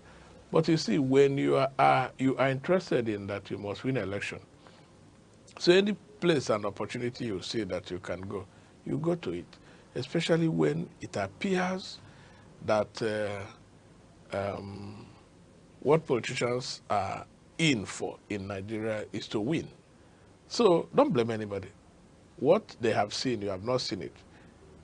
They understand that the forces are against, the odds are against them. Some people are alleging that the ruling party has captured every other person. And I recall the immediate past chairman of the party, Ganduje. Ganduje was very clear in one of his statements that soon everybody will join APC. They want a one-party state. But I have no problem with that. Let them try. It may even, who knows, be better for the masses. Because when all of them are in one basket, there's this thing they normally tell us that if you put this soldier ant or the other one inside one place, no, but if you shake it somehow, there'll be kata. So when they get to that place and the same interests, vaulting interests, start clashing, we will see how they will tear themselves again. But I don't know. I also feel that the Nigerian citizenry is not doing enough. Okay. Because we have, all of us own a patrimony. And less than 1% of the people are taking the thing, and we are looking at them complaining. Do you know how hard things are in this country? And every other day you read that things are getting better. I normally doubt. How do you see, what are the indices that things are getting better? Look at as it is, quietly, Nigerian academics have down to, since 2009, they have been discussing with governments on how to, there was an agreement in 2009, and since that time up to today, nothing has happened, no review, nothing. And you can see the vehemence with which federal government reacts when ASU says it wants to down its tools. 1 week is almost gone now. What you have seen is threats. What will this threat do? You know, what will it do? And the points are very clear that the Nigerian universities are no longer competitive. If you see, most people who are still here are people who either they love this country or they don't have means of living. Otherwise, small universities outside Nigeria here, what they pay, Nigeria is the least paid university in the whole of Africa. So where are the indices? Government, I'm not saying Tinubu started everything. Yes. I'm not saying so. But government is a cumulative effort. You must take the assets and liabilities. So when you have met some things, you should brace up to do things. Do we see these commitments? I don't think we do. So Nigerians are left with the point or the option of saying enough is enough. I have seen a lot of people, as small as lecturers are, everybody knows that we are not paid properly. I don't think there is any professor, even professor at the bar, collects up to 550,000. I don't think so. There is any. Yet people think because you are, and you know what it takes to get to that point. A lot of years. You can't do it in less than 10 years after you have got to your PhD. You know. Now, if you are lucky, you got it through that point, how are you going to survive with your people? Yet, people, that's why when we were smaller, I know that at the University of Nigeria those days, we had some foreign people who were lecturers. I doubt whether there is any Nigerian university you can get foreign people these days because it's no longer competitive. The point I'm making is that we, the citizens, should change our style, because if you have something in common with somebody and that person decides to be taking it alone and you leave him, he will continue. But if you say enough is enough, see what happened during that NSAS period. Even though that it was infiltrated, there was, it helped in some reforms.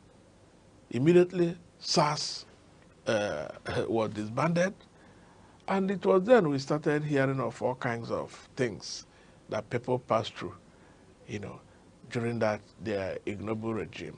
So the point I'm making is we must, as a matter of urgency, decide. There's this proverb in Igbo that if a young man who is a bachelor does not behave in a mad way, the kindred will not insist that he gets married.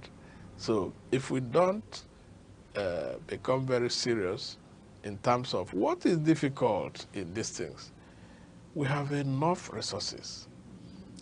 Mauritius here It's a very organized economy. What do they have? Only sugarcane. But there's nothing God didn't bless Nigeria with. It's only management. Why is it that we have decided, as our leaders have decided, that things will continue to go down, nosedive? If we're able to get the electioneering process correct, we'll get every other thing correct in our democracy. I say this because if we have the powers to remove our leaders after every 4 years, you will see that anybody who gets into power will do better. That is why any place that you see a governor being elected by the state, that state performs well. Look at Abia State. Abia looked like there were costs. But today, I don't know whether I've ever gone to Abia. Of course, you're a journalist, you know what is going on. So you will see that that area, a lot of things are changing. I'm not saying it is Uhuru yet, but you see that this man knows that he is with the people, and the people voted him, that if he doesn't do well, he will get into trouble. He is doing a lot very well. So that's the way I look at these things. Prof, to digress a bit, while we were talking, you mentioned that the citizens are not doing enough. Yes, the SARS and SARS protests and all that ended the way it ended. And I know that may not be the line to toe.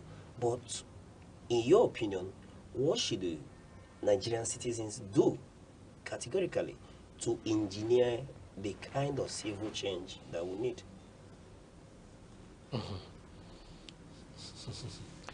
You see, I know enough world history to know that monarchy, for instance, Europe had a lot of monarchical system. France, for instance, they were dealing with their people because, monarchs are absolutists. So they declare what they want and they do it. But at a point, things got so bad that the citizens came up and said, no, enough is enough.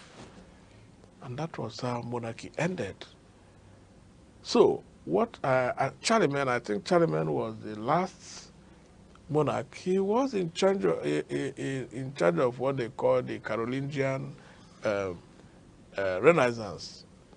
But at a point, the people felt this thing wouldn't work, and they came out. The unfortunate thing is that there will be bloodshed, though, because government has police, they have army, they have all these instruments of coercion. They have.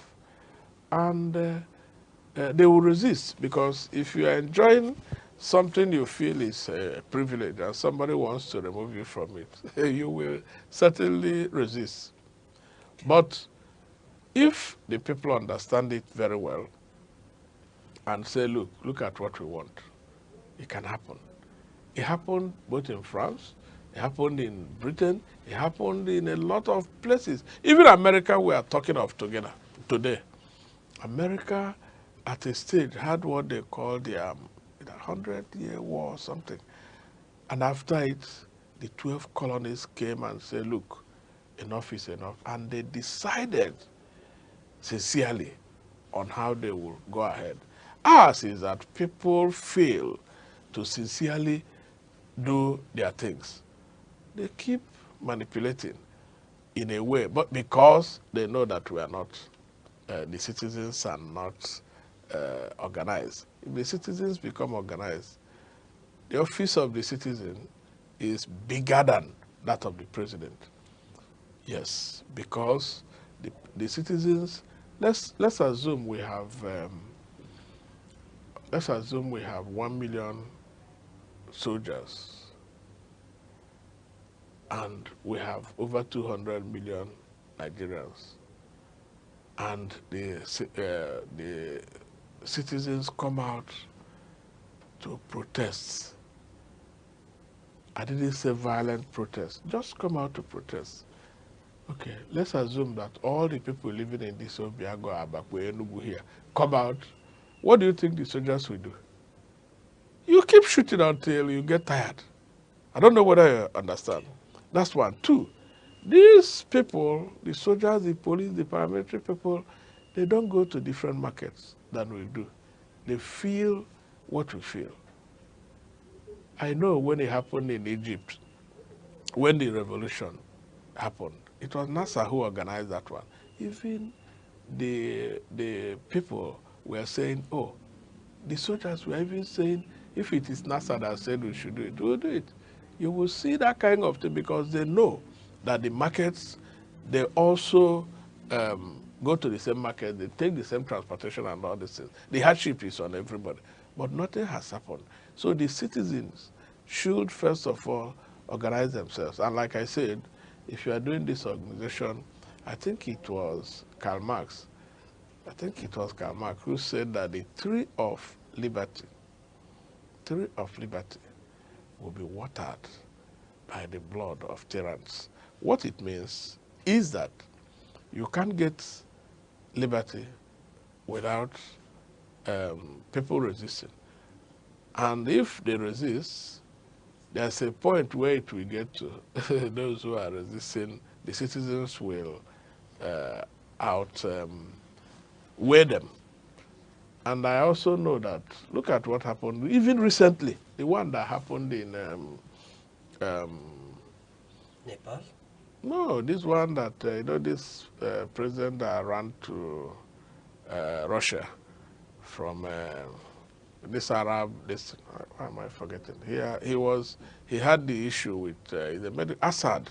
Okay, Assad. You see, Assad, the pressure Syria. became, Syria, the pressure became more. He ran away. So if the people can say, if we're sincere that we want this country to get better, do you know the insult our people are receiving now in Ghana? Me, when we were small in the mid-80s, you know this bag? Ghanaians were everywhere here in Enugu because their country was not working until this guy came, J.J. Rollins, had decided to carry out the revolution he did and set this thing, the foundation. And Ghanaians started moving back. How many Ghanaians do you still have in Nigeria now? How many? It's Nigerians that are getting to that place. So I'm saying that it is a trite history that we know. And it's not something that is too difficult. It's only commitment, if we are committed. And there's something I read, somebody was saying in TV the other day, that Nigerians are so divided along ethnic and religious lines such that they cannot come together. But I know it's not true. Those things are just, because this 2023 election, I was surprised with the outcome. The whole of Middle Belt, no matter how you try to see it, the votes that came from the Middle Belt, those things, even Lagos, every other place, even Kano, the thing surprised me that religion did not play a lot of roles in that, even ethnicity, because Nigerians are getting to a point where they understand that these gimmicks can no longer work for them. All right, Prof. But beyond the revolution way, can't we be able to achieve that through the ballot as citizens? It appears you don't understand me. I am talking of revolution by ballot. I'm not talking of any other kind of thing. But the people must know that you will resist if they insist that they give you who you didn't vote for. Okay. So that's the point. The major thing in any democracy is the ballot. But the point now is that, like Stalin will say, that those who matter in most cases are those who count the votes. So if you do not come to a point where those who count the votes will understand the implications of counting wrongly, then they will keep counting it the way they like.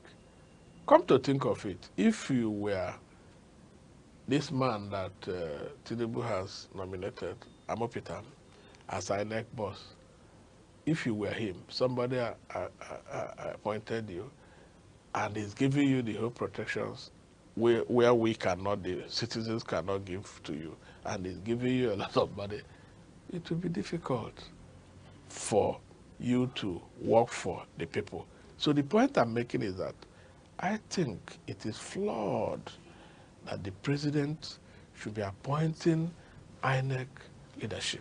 Okay. Can't we find means of, so when you are talking of ballot revolution, how can you do that when the people determine who, I mean, the leader, the president determines who gets into that position? You can, it will be difficult. But if there are transparent other means of getting such people, where power should lie, if sovereignty lies on the people, power lies on the people, then you will see that such a person will not do the bidding. But see, the president gives them money they used to work, gives them security, and they think that it will. The structure is such that it will be as it is. All right. So we have to engage on that structural change. Okay. All right, Prof. One may want to believe that what happened in 2015 may not be able to happen again, where the opposition was able to move the ruling party away. We're all adults in this country. What did the opposition do? America, Britain came here and removed Jonathan. Is it not clear to everybody?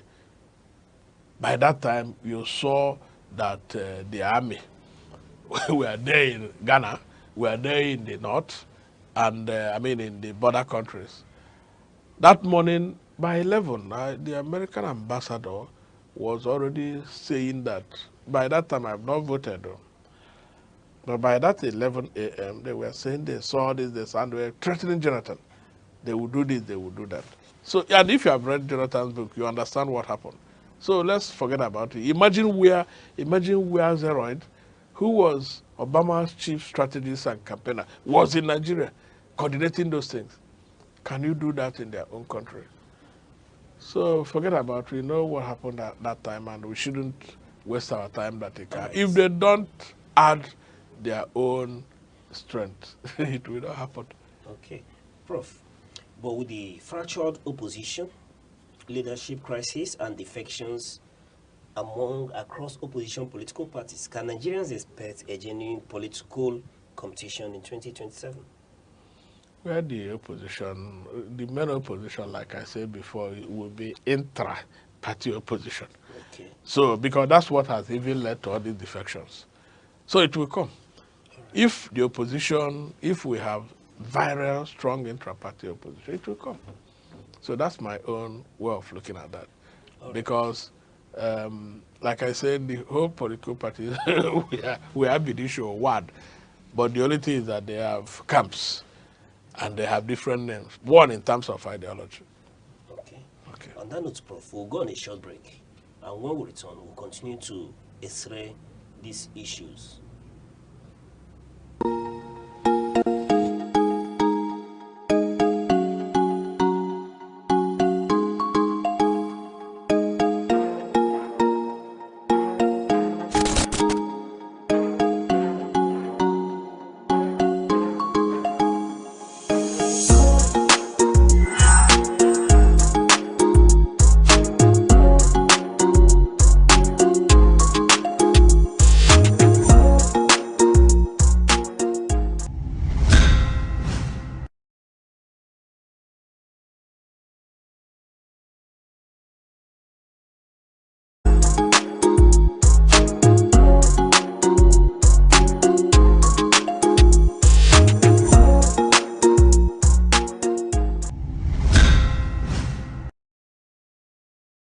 Thank you for staying with us. And we've been x-raying the Nigeria's quiet shift.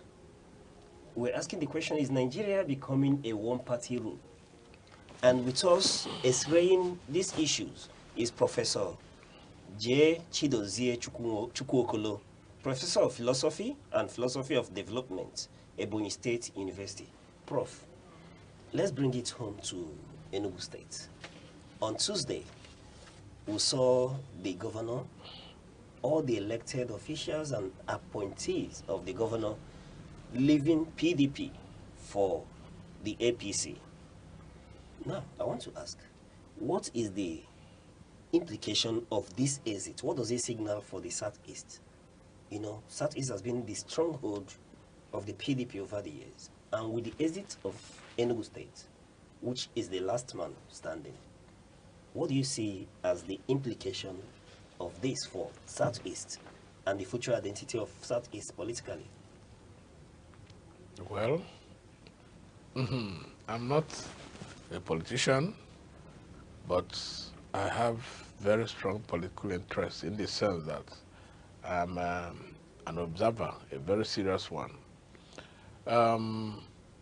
Let me even ask, what did Southeast gain from PDP in the first instance?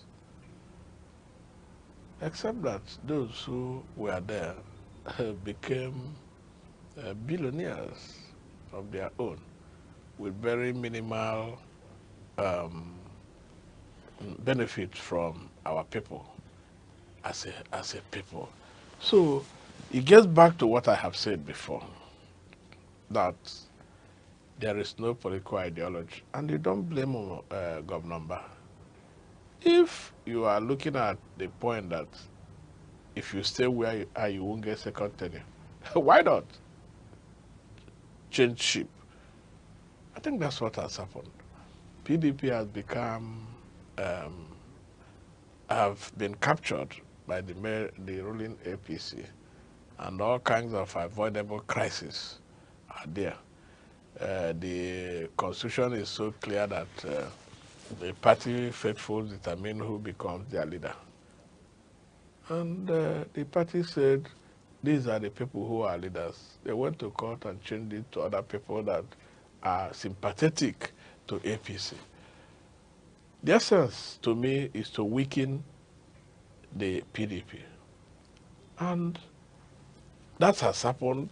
But if it were political parties that have ideologies that are different, I tell you, they will stay there and continue to rebuild.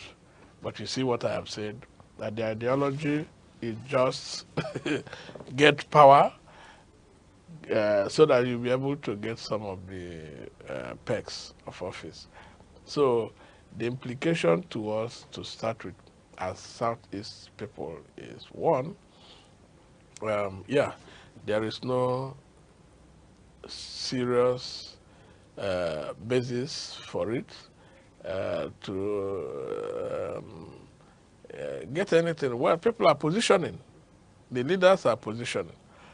Our own people also, I don't blame them, follow their leader. That's what they do. And that's why I say there's no ideology. If I join a political party on ideological base, like what happened in Akwa Ibom State, the governor left. I think 4 of their commissioners said, well, we are PDP people, we are resigning from your destiny as commissioners. I'm not talking of the other people who are here, who in the House of Reps and various appointed. Well, I learned that some people refuse to move to it. So what is the essence of all these things, other than to just queue up and get into power? That's all.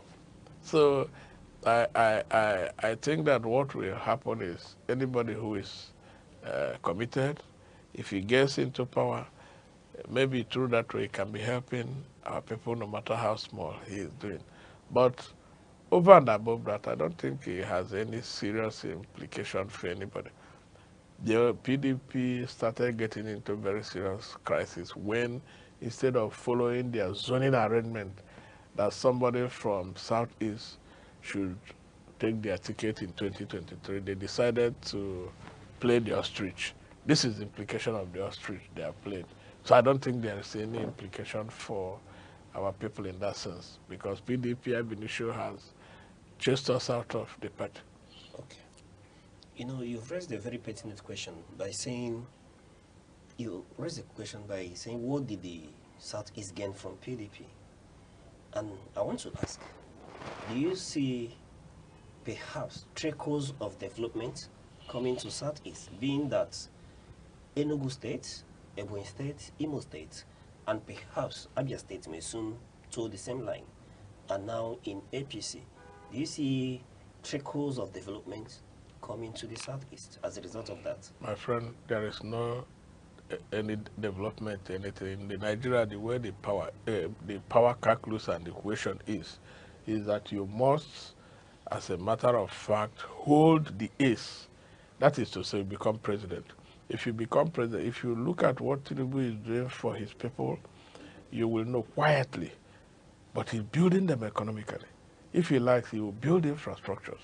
So you can't get no trickle. We don't need trickle because the people who are uniting Nigeria, developing Nigeria, are Southeast. How many non-Southeastern is living in the whole of Southeast? But go to other zones, you see the number of people living in all those places. What does it show you? That these people are using their blood and toils to develop this country. And if that is the case, they should have the shots at the apex. That's the essence of this federal character and all these other things we had before. So there is no way, the way politics is played in Nigeria, there's no way anything can come to you if you're not the president. So if we can't become the president, nothing. And I think some of the people, gladiators of APC in Southeast, are saying that why they move to APC is to position themselves so that one day they will become president. Who knows? But I know that there will be internal contradiction also that will dialectically dismember them. They will start looking for other political parties to stay. That's what they do. All right. Prof, you know, why you were talking, you said until a Southeasterner becomes a president, and they should. Now, one now begins to recall the words of a former president that he would face those that gave him majority of the votes, speaking to our late president, Muhammadu Buhari. And then, during the build-up to the 2023 election, we heard the president say, bread that will be soaked in tea, meaning that he will face where the votes come from, and if you do not vote, they will only compensate you with a slice of bread soaked in tea. But one would assume that with the alignment from the East now, that perhaps that could see a push for those votes to go to APC and engineer development. Mm-hmm. I have told you that here, let me make it clear. In Nigeria here, it's so clear that people personalize leadership. Those votes do not amount to anybody. Who does their vote count? So why are you deceiving yourself about vote? The point is, if people are interested, the president is the person who shares these things the way he likes. If he likes your face, he will they will allocate some things to you. I was, I followed this road. I went to 2 conferences this October. One in Makode, one in Lokoja. And these roads were terrible. Even though some portions of it, especially in the Makode-Enugu axis, are under construction. But I was asking myself, why should a nation allow itself, their infrastructures, especially road infrastructures, to decay to this point before they start working on it? Like, it's terrible. And it's not as if we don't have revenue here and there. So for me, those things you are talking about, developments, what do you even call development? So the indices and the index of development is determined by the personalization of power in this place. That's why I said any zone that gets its presidency the way it looks, you see them start moving. Their own area will start developing, and this is what has been going on. So I'm not a pessimist. I'm very optimistic that this place called Nigeria might, once it goes through its full cycle of pains as it is going on, one guy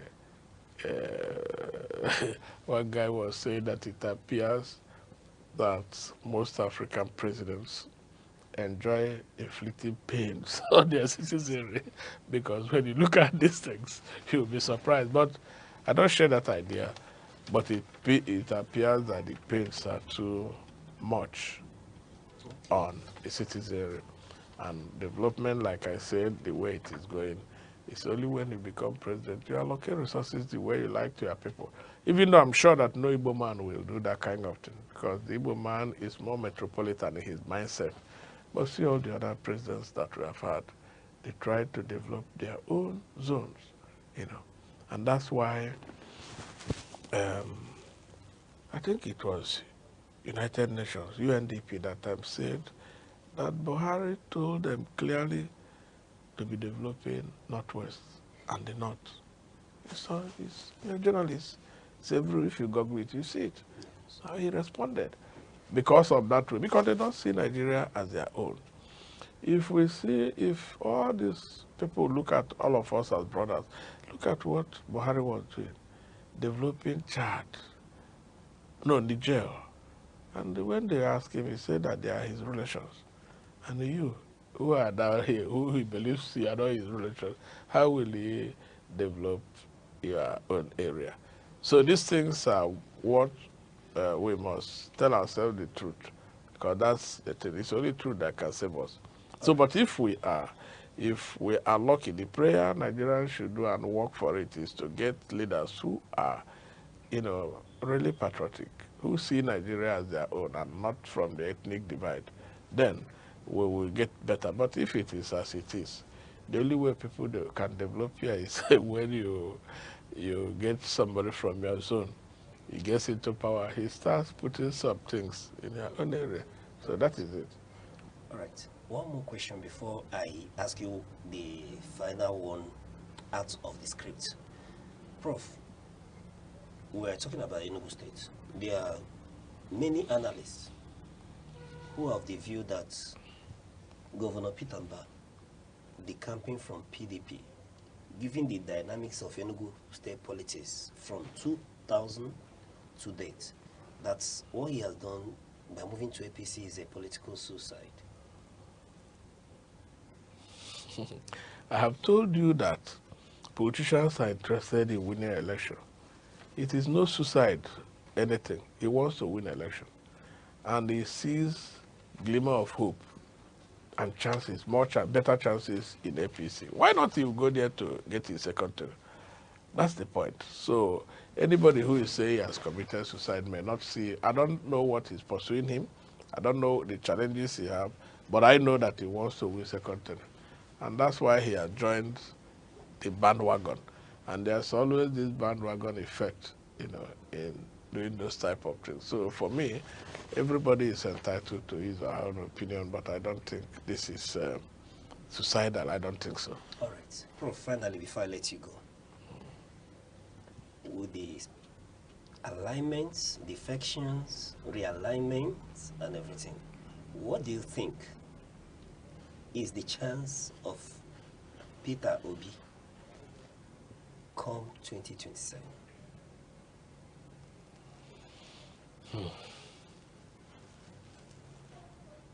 I don't know. But what I can say is that in my own assessment, Obi is amongst the so-called gladiators. Obi appears to be the one who understands most what is required for Nigeria to get better. And if it were in climes where people follow what is for the best interest of the people, we should win. But the fundamental thing I raised before is who counts this vote? You can do all your voting and then the votes are dumped and another thing is written and all those type of things. So until we get it right, that the process of institutional appointment of those in Aneke gets better and is removed from the president and cannot be fired by the president. Don't you know that if INEC chairman decides to do otherwise, he can be fired? And if he is fired, he might be blackmailed into a lot of things, you know. So the process of appointment, the process of duty, and all these things are not, I don't think it guarantees who wins, who the people vote, and all those types. There are more things than the ordinary eye sees. So I think that P2B is, in my own assessment, the most appropriate person, but the things here, let's see how it goes. All right. On that note, this year we will draw the curtain today on the insight, and we've been speaking to Professor J.C. Chidozie Chukwu Okolo, a professor of philosophy and philosophy of development, Ebonyi State University, Abakaliki. Prof, it's been a pleasure listening to you deflect hypotheses and raise awareness why we need to shift to ideological politics and citizens' awareness. It's a real pleasure, Prof. Thank you for coming. Thank you for inviting me and the audience. I am challenging all of us to be more citizen conscious. Thank you. All right. But do remember that on the insight, your opinion, our audience, matters to us. So do remember to reach us with the hashtag, The Insight, all at Aneke TV on Facebook, X, TikTok, Instagram, and YouTube. To come your way same time tomorrow. I remain your host, Uche Osai. Bye-bye.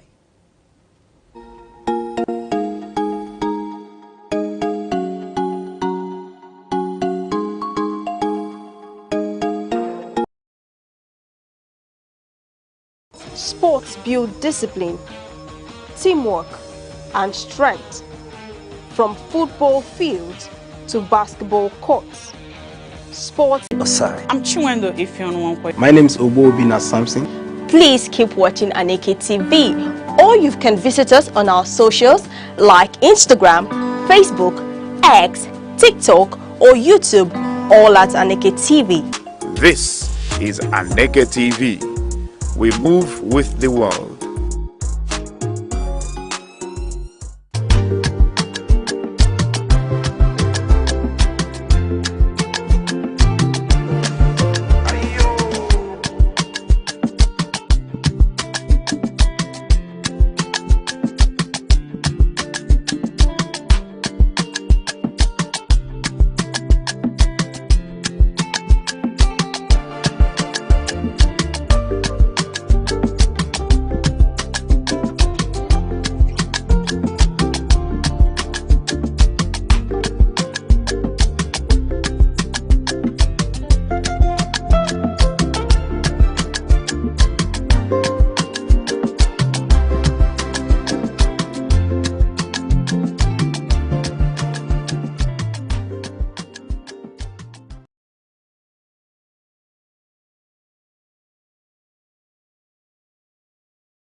show woga. Mama no we go to the ke ma gbo wo mo show da mo aya kwa mo aya kwa mo. Mama no we go mo kwa do di mi no di ekwe yibo do. Obe ba aya kwa mo. Mama na mo kwa do di mi ma show wo di di ekwe yibo do ne. Bo da mo no na mo. Iya go do ne ke. Iya bo da mo no go mo do ke ke go do ne ke. Ayi ne ke je bo do ne ke. Wele ma lo lo ko, wele yo babari, wo buji be go je ka kala. Wele kele jo ku de ya do lu bula mo le je no ke do wo, dulo to goro.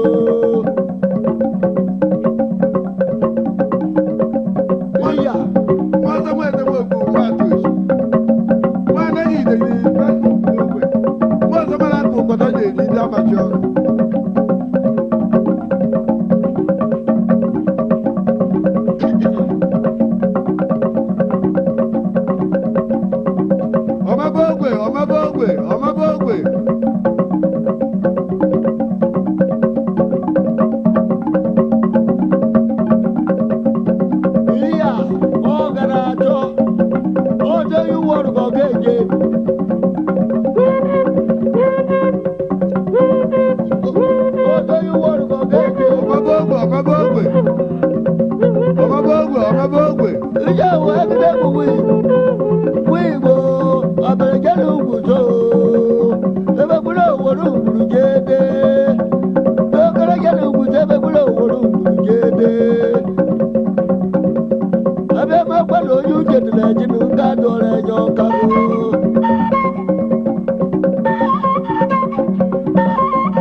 Enugu is one of the 36 states of Nigerian Federation.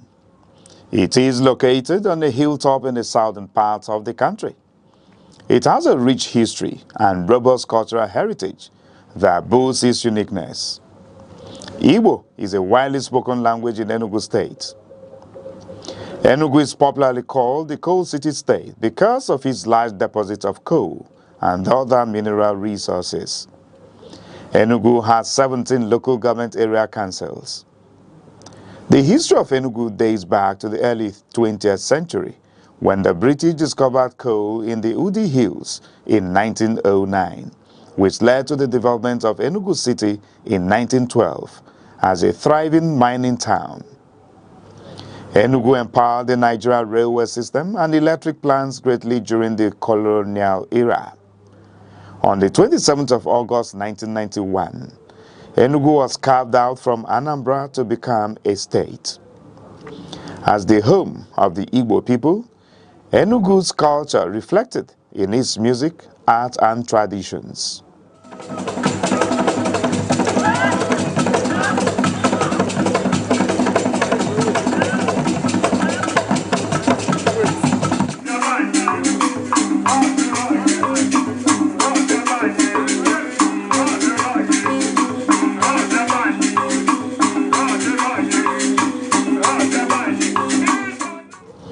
Enugu is situated in the eastern part of Nigeria, sharing borders with Benue at the north, Ebonyi at the east, Abia and Imo at the south, and Anambra and Kogi at the west, covering approximately 7,161 square kilometers. Enugu is characterized by undulating hills, forests, rivers, and fertile soil, making it suitable for farming. The state experiences significant rainfall with an average annual precipitation of around 2,100 millimeters and temperatures averaging 28 degrees Celsius. The people of Enugu State are predominantly Igbo, one of the largest ethnic groups in Nigeria. The Igbo language is a fundamental part of their culture and identity, with many dialects spoken across the state. Language plays a vital role in shaping the culture and identity of the Igbo people. Enugu is very rich in culture and traditional practices, one of which is the New Yam Festival, Iriji, which is a traditional celebration that marks the beginning of the harvest season. Another significant cultural event is the Masquerade Festival, Mmong, a colorful display of traditional dances.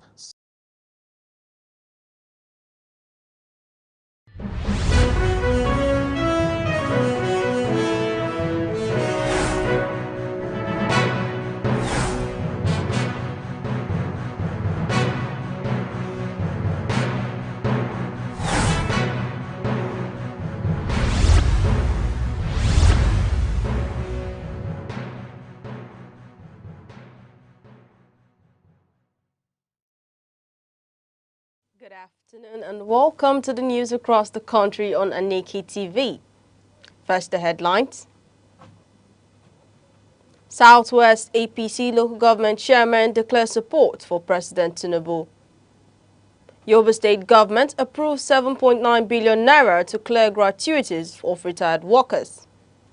FG says mathematics remain compulsory for O-level students. ASU confirms talks with federal government's team as strike enters 7th day. Police detain personnel filmed engaged in court activities in Imo State. WTO Chief Okonjo Iweala warns US and China against trade decoupling. I'm Deborah Wakoba with the details of the news. The Forum of APC local government party chairman in the Southwest has thrown its weight behind President Bola Tinubu's second-term bid, declaring his re-election in 2027 not negotiable. At their quarterly meeting in Abeokuta, the forum praised President Tinubu's courage and vision in steering Nigeria toward economic recovery.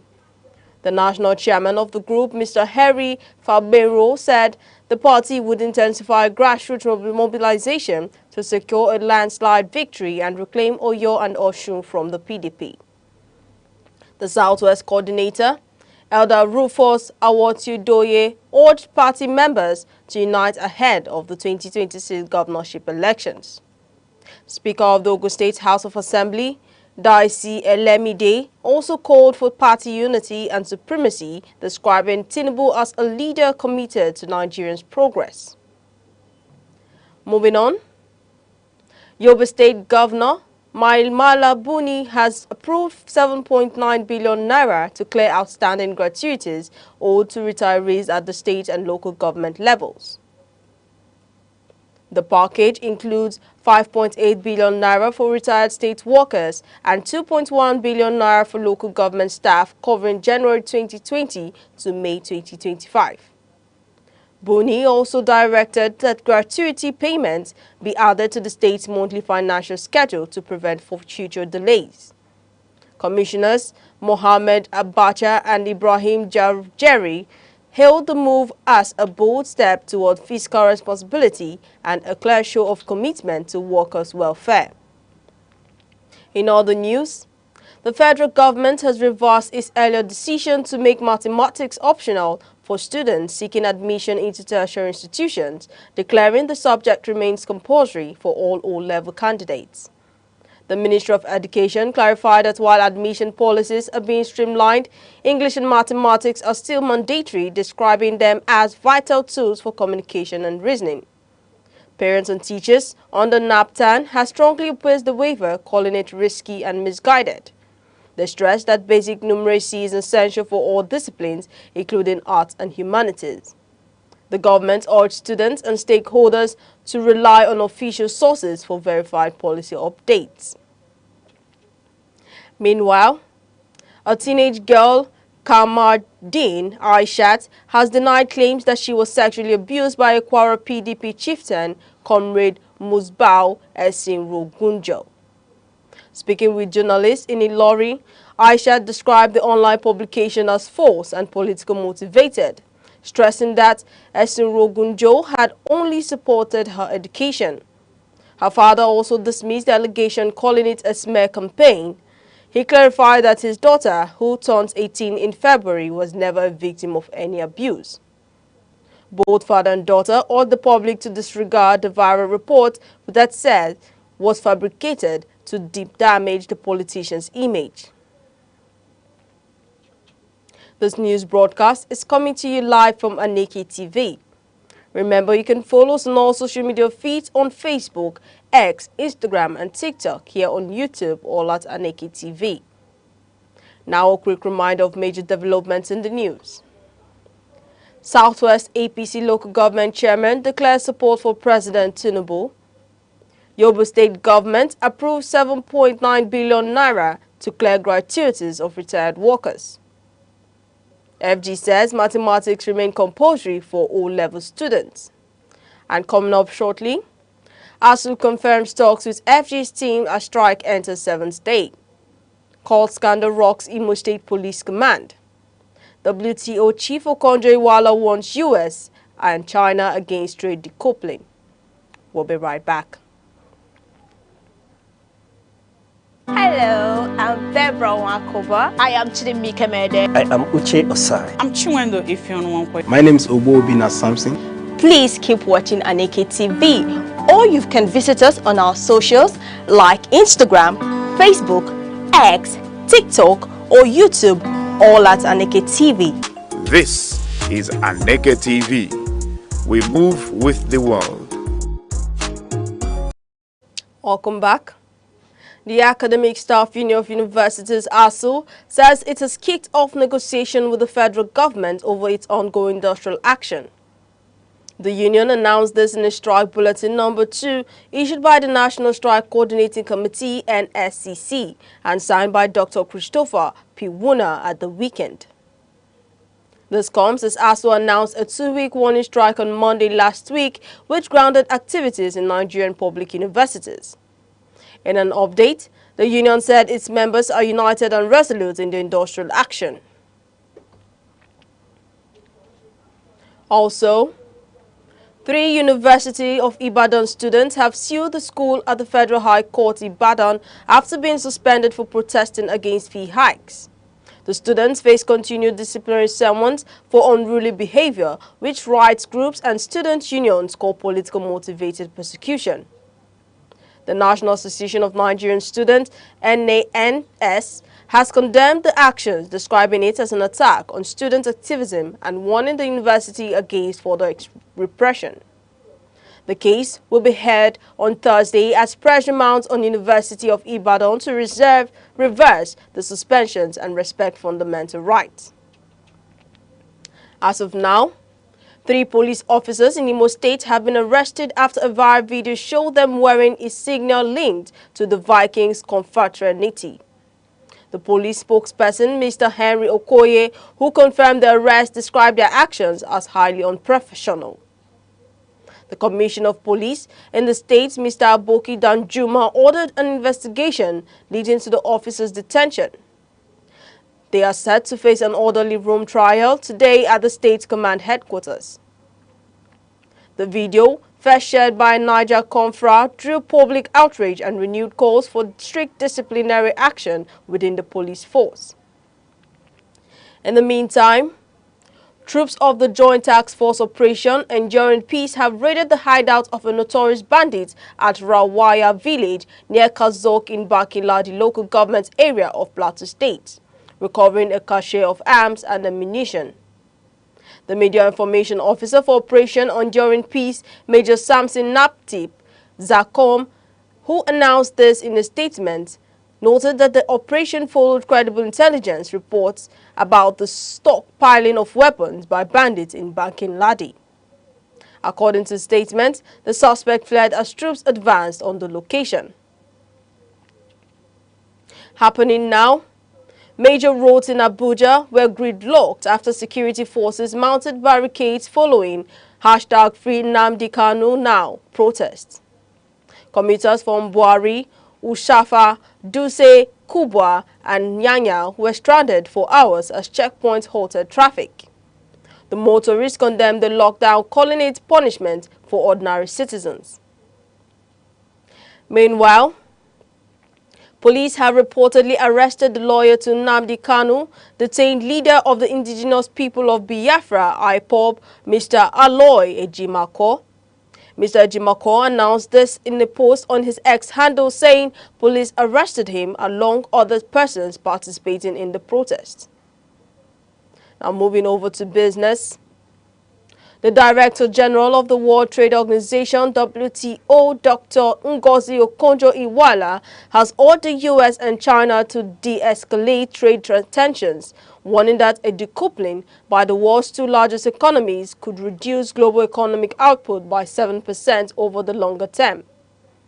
Dr. Okonjo-Iweala in an interview said that the global trade body was extremely concerned about the latest spike in U.S.-China trade tensions and had spoken with officials from both countries to encourage more dialogue. Both sides, Dr. Okonjo-Iweala said, understand the importance of good relations, given the implications for the global economy and other countries. Now moving over to the world of sports.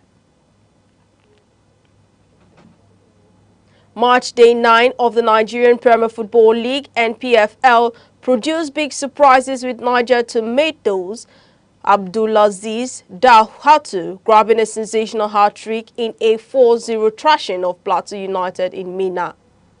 The victory pushed Tomatoes to fourth place and underlined their growing attacking threat.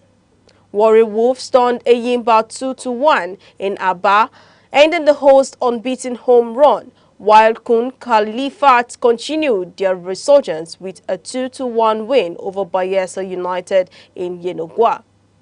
Shooting Stars also extended their find from beating Abia Warriors 2-0 to climb to second place on the log. League leaders Nasarawa United suffered a setback with a 2-0 loss to Ikorodu City in Lagos, cutting their lead at the top to 4 points. Elsewhere, Kwara United, El Kanemi Warriors and Barrow FC also bagged crucial victories, with Barrow coming from behind to beat Kano Pillars 2-1 in a tense derby. At the bottom of the table, Bendel Insurance remained rooted with 6 points, while Kano Pillars, Barrow and Wiki Tourist linger just above the relegation zone. Fixtures involving Remo Stars and Rivers United were postponed due to continental commitments. And in the world of entertainment, Senator Ned Nwoko has blamed his wife, actress Regina Daniels' recent outburst on drug and alcohol abuse, following a viral video of her in distress. In a statement on Instagram, Senator Nwoko alleged that Regina's struggle with addiction are at the heart of their marital crisis. He claimed she went on a violent rampage in his absence, attacking staff and destroying property. Nwoko also alleged that her associates supplied her with drugs and said he had offered her rehabilitation options in Asokoro or Jordan. The actress' brother, Sammy West, fired back on Instagram accusing Nwoko of assaulting his sister and vowing to defend her. The cause of the clash remains unclear, as Regina has not publicly responded to the allegations. To end the news across the country, here are the main points. The Forum of All Progressive Congress Local Government Party Chairman of Nigeria Southwest Zone has declared its support for President Bola Tinubu's second-term bid, declaring that his re-election in 2027 is not negotiable. As the 2-week warning strike embarked upon by Academic Staff Union of Universities ASU enters its 7th day, the union has confirmed that negotiations are ongoing with the federal government renegotiation team led by former head of service Alhaji Yale Ahmed. The union also announced that progress is being recorded on 5 of its 7-point demands, raising hopes of an early resolution to the industrial action. We also told you the federal government has reversed its earlier decision to make mathematics optional, reaffirming the subject as compulsory for all O-level students seeking tertiary admissions. That ends the news. For breaking news eyewitness report, please call 070-3043-7110 or visit our social media handles across Instagram, Facebook, TikTok, X, YouTube, all at Aneke TV. I am Deborah Wakoba. Thank you for watching.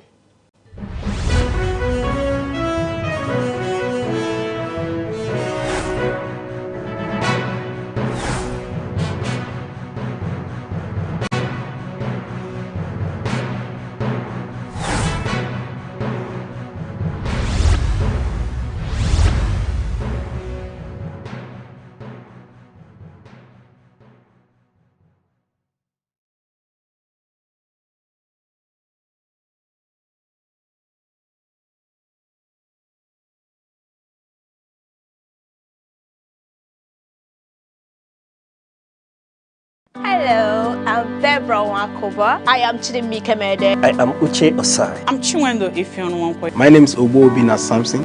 Please keep watching Aneke TV, or you can visit us on our socials like Instagram, Facebook, X, TikTok, or YouTube, all at Aneke TV. This is Aneke TV. We move with the world.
Bishop, Pope.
Omabogwe.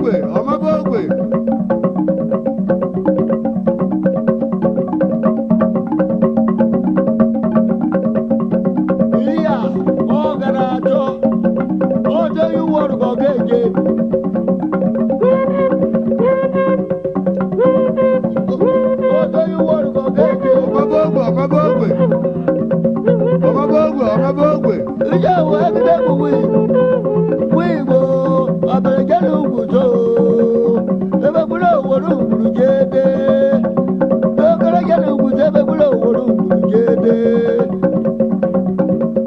abe ma kwalo yu jedle jinu ga dore nyo kanu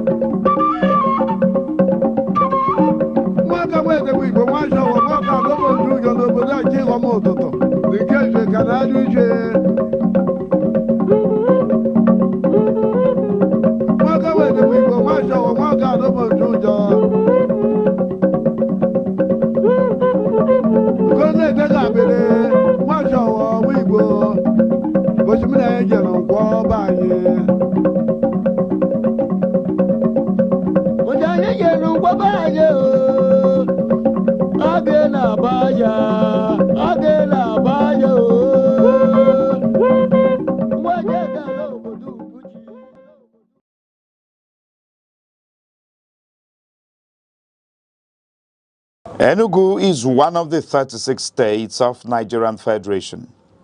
It is located on a hilltop in the southern part of the country. It has a rich history and robust cultural heritage that boasts its uniqueness.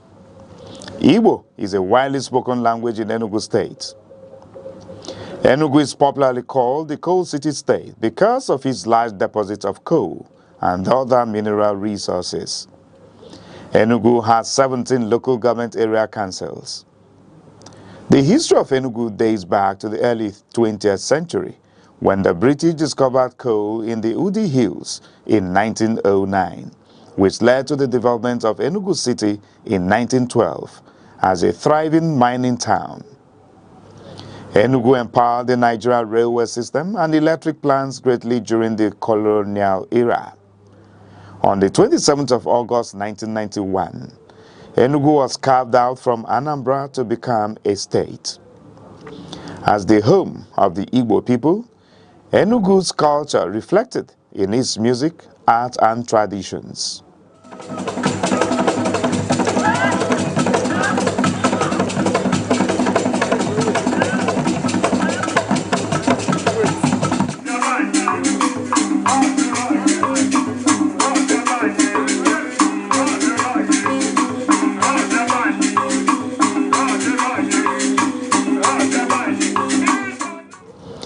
Enugu is situated in the eastern part of Nigeria, sharing borders with Benue at the north, Ebonyi at the east, Abia and Imo at the south, and Anambra and Kogi at the west, covering approximately 7,161 square kilometers. Enugu is characterized by undulating hills, forests, rivers, and fertile soil, making it suitable for farming. The state experiences significant rainfall with an average annual precipitation of around 2,100 millimeters and temperatures averaging 28 degrees Celsius. The people of Enugu State are predominantly Igbo, one of the largest ethnic groups in Nigeria. The Igbo language is a fundamental part of their culture and identity, with many dialects spoken across the state. Language plays a vital role in shaping the culture and identity of the Igbo people. Enugu is very rich in culture and traditional practices, one of which is the New Yam Festival, Iriji, which is a traditional celebration that marks the beginning of the harvest season. Another significant cultural event is the Masquerade Festival, Mmong, a colorful display of traditional dances, songs, and drumming. During this festival, different communities come together to showcase their masquerades.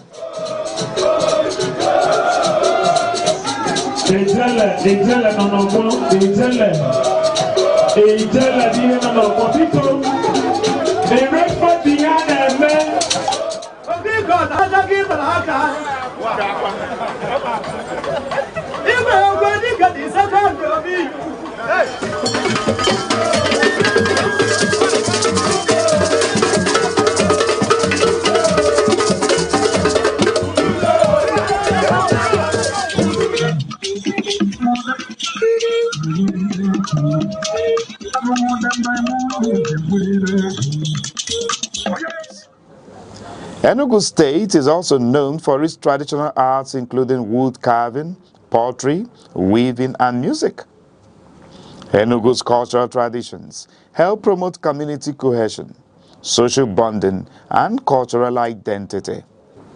In the past, Enugu's economy was largely driven by coal mining.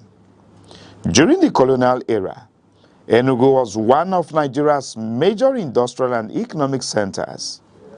Today, Enugu's economy has become more diversified with some key sectors which includes agriculture, trade and markets, education and government, tourist centers. Enugu State is an important part of Nigeria, known for its cultural richness, peaceful environment, rich history and tourist attractions. From its coal mining history to its current role as an educational and cultural hub, Enugu continues to grow and contribute greatly to the development of Nigeria. Life. According to a veteran lover of nature, Mr. Odochukwu Gerald, he views life as a progressive stage. The joy of life often invokes the intrinsic beauty of our true existence. Life is not a straight road. It bends, it breaks, it blossoms again. We stumble, we soar. And sometimes, just breathing is proof that we are still becoming. It's not always loud.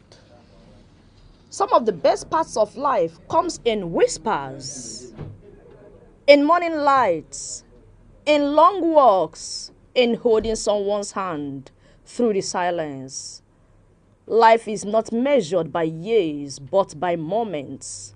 And in every moment, even the ordinary ones, is a sacred chance to begin again. Peace is not passive. It is built. It grows through tolerance, justice, and mutual respect. Without peace, development is a dream. We all play a role, from homes to nations, choosing peace in our actions and words can transform the world. Be a peacemaker. Sports build discipline, teamwork, and strength. From football fields to basketball courts, sports teach focus and resilience. Support sports. They keep youth engaged, healthy, and off dangerous paths. Every champion started with a single game. Hello, I'm Deborah Wakoba. I am Chidimike Mede. I am Uche Osai. I'm Chiwendo Ifeonwankwe. My name is Obina Samson. Please keep watching Aneke TV, or you can visit us on our socials like Instagram, Facebook, X, TikTok, or YouTube, all at Aneke TV. This is Aneke TV. We move with the world.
Bishop, why? Bishop Ayi, Bishop Ayi.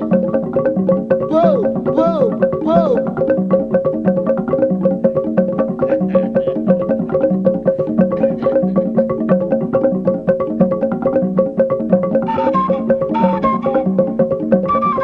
Eyi lo bẹ́lẹ̀ lè kejì, ìjọba àgàdìlà lè jójì yìí. Eke na ji lo ba di kele ke bi ye ni ji jo ga ga lo ba jo.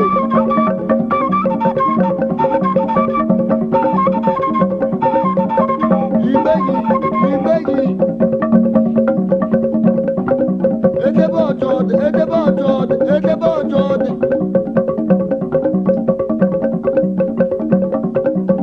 Ayi jale pa be na ma nu wi go wa ga mo de wa lo bo ju jo wa ga lo ji wa ma de de.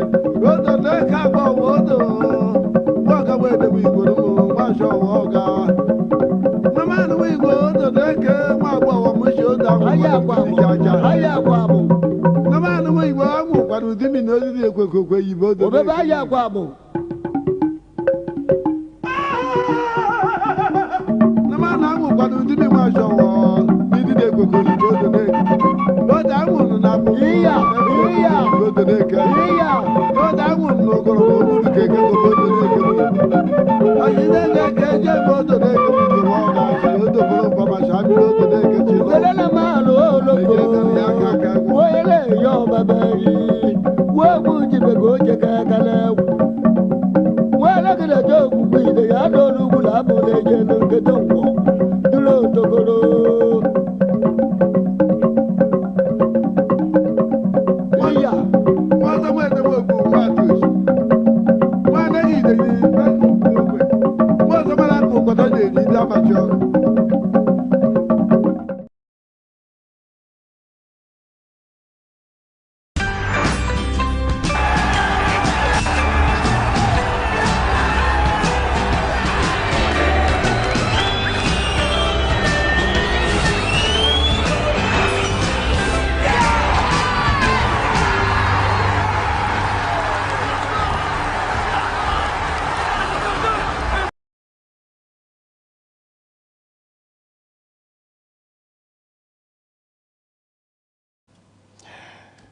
It has been a very, very eventful weekend with lots of underaged football going on at the Under-20 World Cups and also Under-17 World Cups for the women. And also the club football returned as the Premier League has just gotten back to what it does best when we saw lots of games go on in England with a very surprising result, but not so surprising since they have made it a pattern. Liverpool losing to Manchester United and Chelsea continuing their red card streak. It is now 5 games, 5 red cards for Chelsea. It's something that everyone is now looking into and asking, okay, is this now a pattern for them?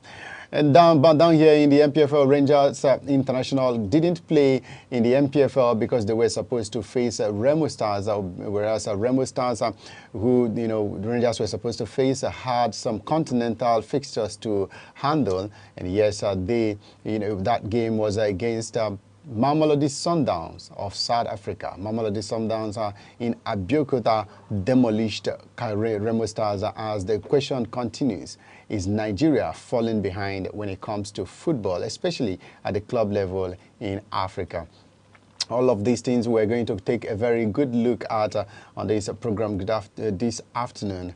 And you remember, it is still the extra time on Aneke TV. My name is Kelechi Naji, and this is how we bring you into the program this afternoon. We're going to take a very close look at the CAF Champions League, the MPFL, the Premier League, the Under-20 World Cup, the Under-17 World Cup, everything happening in the world of sports. We're going to take a look at all of them. And yes, this program comes your way at 12:30 p.m. every weekday. Now, let's tell you that 4 teams have secured promotions from the Nigerian Women's Football League Championship next season. And the teams are Rangers International Women's FC, C2E Sports Academy, Rosario Victories, and Solo Wonders. Now, for Rangers International Women, that is the one that concerns us the most. Yes, they defeated Play 2 Queens 1-0 in the final group game of the competition, while C2E Swords Academy edged out Clan to claim the promotion. Now, Solo Wonders humiliated Sporting Angels 8-0 to seal their place in the championship, while Rosario Victories played out a goalless draw against Alexandra Queens to finish top of the group. Now, Rangers Women, Solo Wonders and Rosario Victories will be making their debut in the championship of the NWFL. For Rangers Women, it is a milestone because this team was formed just some months ago, maybe about 2 months ago, that the team was officially announced. And so far, they have gone to Abuja and gotten the ticket to the championship. Hopefully, by next season or thereabout, we should see them in the NWFL, where they'll be flying the red and white flag of the Antelopes. Now, let's move on from that one and quickly go to the NPFL, as it was a thrilling weekend in the NPFL. A thrilling round of fixtures in the Nigerian Premier Football League saw Warri Wolves and Kun Khalifat pull a shock away victories, while Niger Tornadoes delivered the most dominant performance of the weekend. At the Ahmadu Bello Stadium, Niger Tornadoes were in scintillating form as they dismantled Plateau United with a commanding 4-0 victory. Warri Wolves claimed a statement 2-1 win over Enyimba in Aba, stumbling the home fans and asserting their ambition in the league. Elsewhere, Kun Khalifat FC pulled off a dramatic 2-1 victory over Bayelsa United in Yenagoa. In Ibadan, Shooting Stars, that's 3SC, secured a 2-0 win over Abia Warriors, while Kwara United edged Katsina United 1-0 thanks to an 80th minute winner from Ibrahim Yahaya. In Kano, Barao FC completed a comeback to defeat Kano Pillars with Stanley Ogambo scoring the decisive goal in the 76th minute of the game. In other results in the MPFL, El Kanemi Warriors beat Wiki Tories 2-1 in Maiduguri, while Ikorodu City edged a 2-0 victory over Nasarawa United in Lagos. And that has been a very, very interesting results from the MPFL, as it now has seen Kun Khalifat record back-to-back wins. First, last week they defeated Enyimba, and now this week they've gone to Bayelsa to defeat Bayelsa United. And it is quite interesting for a team that a lot of people has said they might get relegated this season, but so far they are looking like they have found their footing in the MPFL. And still talking about the MPFL, another surprising result was that of Warri Wolves, who defeated Enyimba. Enyimba, who were unbeaten up until the game week 7, have now lost 2 games in succession, 1 away game and 1 home game. Quite a surprising one, and Enyimba will definitely be hoping to pick themselves up from this rough patch. Let's take a look at the table, the MPFL table, to see what it has for us right now, as Nasarawa United maintain their top spot with 19 points, even though they lost in Lagos. Shooting Stars have now gone up to second with 15 points, while Abia Warriors remain third with 15 points as well. Niger Tornadoes has 14 points. They are fourth on the log. Ikorodu City, they have 14 points. They are 5th on the log. Warri Wolves is 6th with 14 points. El Kanemi Warriors is 7th with 14 points, while 13 points is to Enyimba. They are 8th on the log. On 9th on the log is Rivers United. 10th on the log is Kwara United, and 11th is Katsina United. 12th is Rangers International, who didn't play this weekend because their opponent, Remo Stars, were involved in continental games.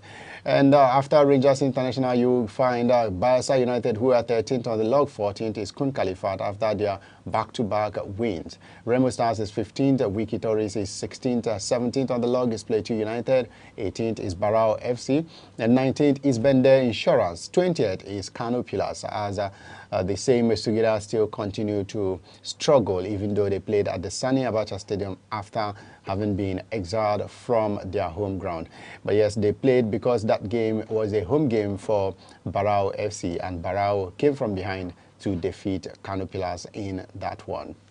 And I'm talking about the MPFL fixtures that didn't go on. Those are Rivers United versus Bende Insurance and Remo Stars versus Rangers International. Those 2 games did not happen because Rivers United and Remo Stars were involved in the CAF Champions League And Rivers United on Saturday lost in Maputo to the Black Bulls of Mozambique. They lost 1-0 to the Black Bulls, and at least they still have some sort of hopes that they can turn it around when they come back to Nigeria next week. And we'll be hoping that in Uyo at the Godswill Akpabio International Stadium, the nest of champions, that is, as it is called, that Rivers United will turn it around. But for Remo Stars, it was a more difficult outing as the Nigeria's CAF Champions League representatives. Remo Stars suffered a heavy 5-1 defeat to South African giants Mamelodi Sundowns in the first leg of their second round tie. The encounter held yesterday at the MKO Abiola Stadium in Abeokuta, Ogun State, saw the visitors stamp their authority from the opening whistle. First half goals from Tashreeq Matthews and Peter Shalulile gave the South African champions a comfortable 2-0 lead at the break. Sundowns resumed the second half with the same intensity, extending their advantage through Miguel Rezinho in the 60th minute. Substitute Arthur De Oliveira and Katlego Nshabeleng added the 4th and the 5th goals in the 74th and 84th minute, respectively. Remo Stars managed a late consolation when Samson Olashukwu fired home a stunning strike into the top corner of the goalpost in the 76th minute, drawing loud cheers from the home crowd.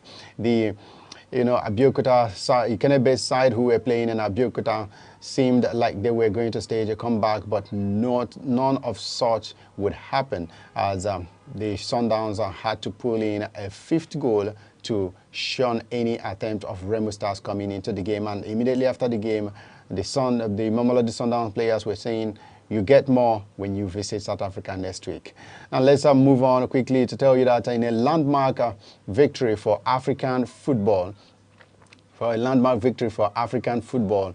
Morocco has now won the Under-20 World Cup in what is their first international major trophy at the world stage, and that was a very interesting game yesterday. Yes, it was a landmark moment for African football. Morocco clinched the 2025 FIFA Under-20 World Cup title with a commanding 2-0 victory over Argentina in the finals held early Monday morning. Yes, it was very early this morning when Morocco defeated Argentina in the World Cup finals. Remember, Argentina eliminated Nigeria, and it was a 4-0 victory for Argentina, but when they met the Moroccans, they fell apart. The North African side owed their historic win to rising star Yassir Zabiri, who struck twice in the first half, once in the 12th minute and again in the 29th minute.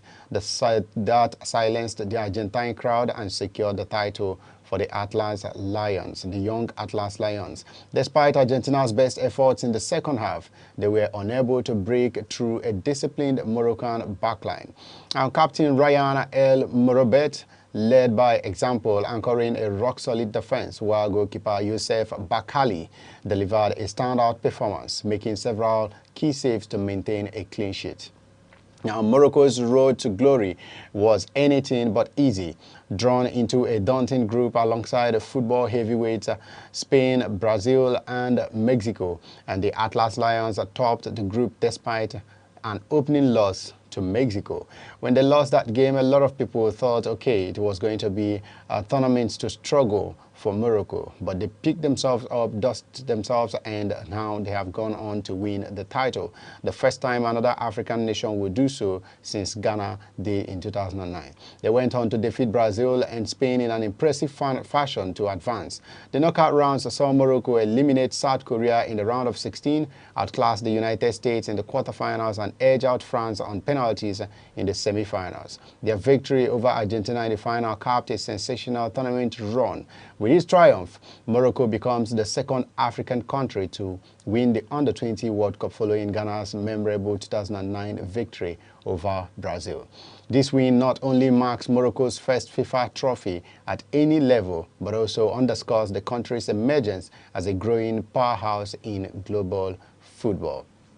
Morocco, if you look at their team, you can tell that they have injected so much energy, money, and even intelligence into their football, as they have been thriving on all levels. Remember, at the 2022 FIFA World Cup, Morocco made it to the semi-finals of the World Cup, and the women's team have made it to back-to-back WAFCON finals. Now, last year they made it to the under-17 semi-finals, and this time it is the finals of the finals, and finally winning the under-20 World Cup.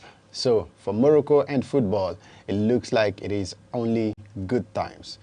Now let's switch over to the Under-17 Women's World Cup, as Nigeria kicked off her tournament yesterday, losing 4-1 to Canada.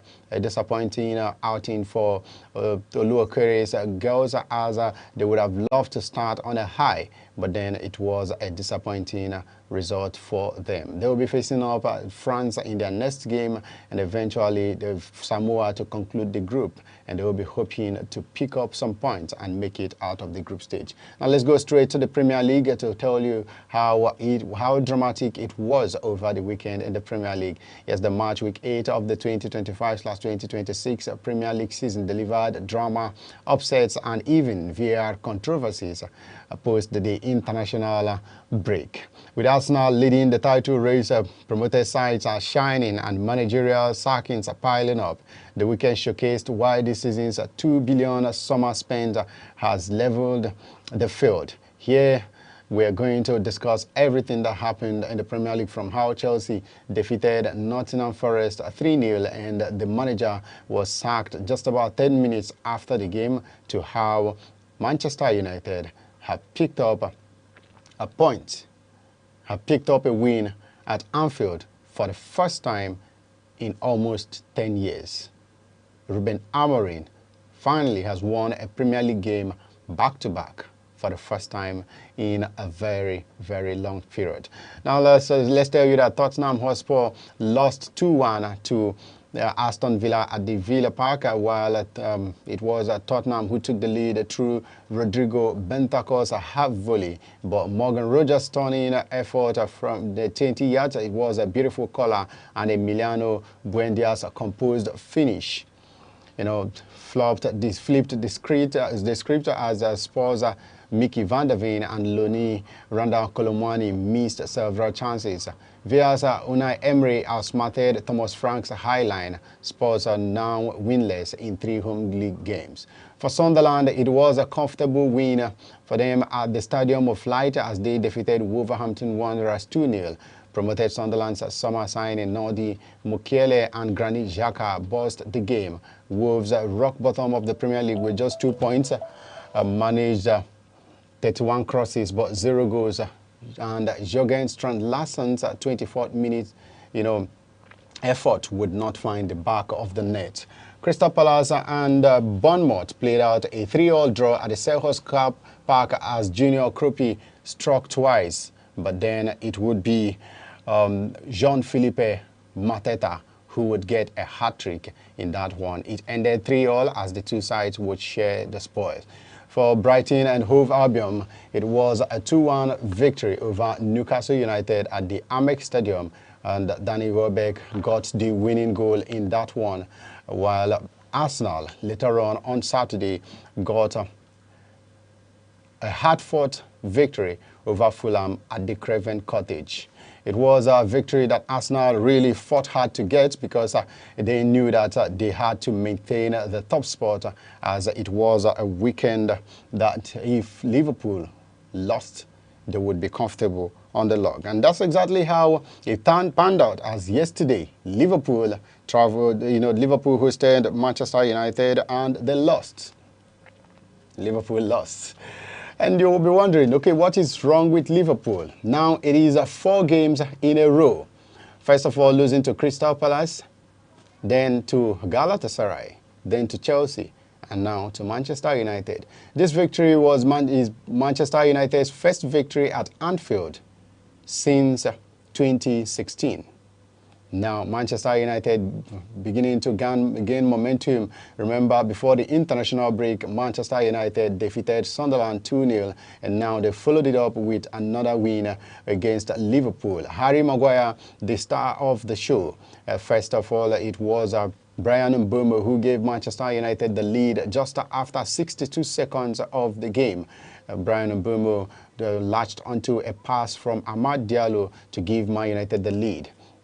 In the second half, Cody Gakpo got the equalizer for Liverpool, and it looked like Liverpool were going to chase the winner, but rather it was Manchester United who got the winner when Harry Maguire met a beautiful cross that came in from Bruno Fernandes and nodded in home the winner. Manchester United will now hope to build on this victory. Now let's talk about Manchester City as they defeated Everton 2-0. Erling Haaland scored the 9th goal and the 10th goal of the season, as he is now the top scorer in the Premier League, and he has almost broken every goal scoring record in the Premier League. And the battle lacked a little bit of spark, but then it was a win, and a win is a win, they would say, as Man City put some pressure on Arsenal after they are sitting second in the log. Burnley defeated Leeds United 2-0 at the Toughmore. Promoted side clashed. Burnley's defensive solidity and counter attacks outdid Leeds' possession game. Now let's talk about the standout performers this season. You could say the standout performer was Jean-Philippe Mateta, who got a hat-trick in that 3-3 draw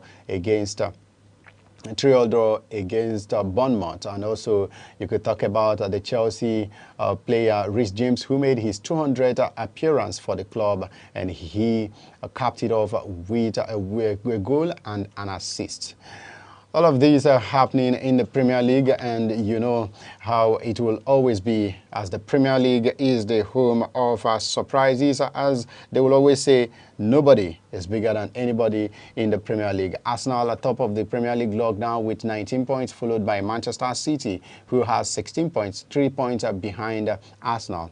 Bournemouth, surprisingly, is in third place, but you could say, okay, maybe because it is early days. But if you look at every player that Bournemouth has sold this season, you would be surprised that Bournemouth is at the place they are right now. So Bournemouth is third with 15 points, while Liverpool sit fourth with 15 points as well, equal on points with Bournemouth. Chelsea is fifth with 14 points, and that will be hoping to build on the results that they have already gathered and get more of the results. Now let's take a look at other results from the different centers to see how it is shaping up in the different leagues. Okay, we already mentioned the Premier League. Chelsea defeated Nottingham Forest 3-0. Sunderland defeated Wolverhampton Wanderers 2-0. Manchester City defeated Everton 2-0. Crystal Palace 3, Bournemouth 3.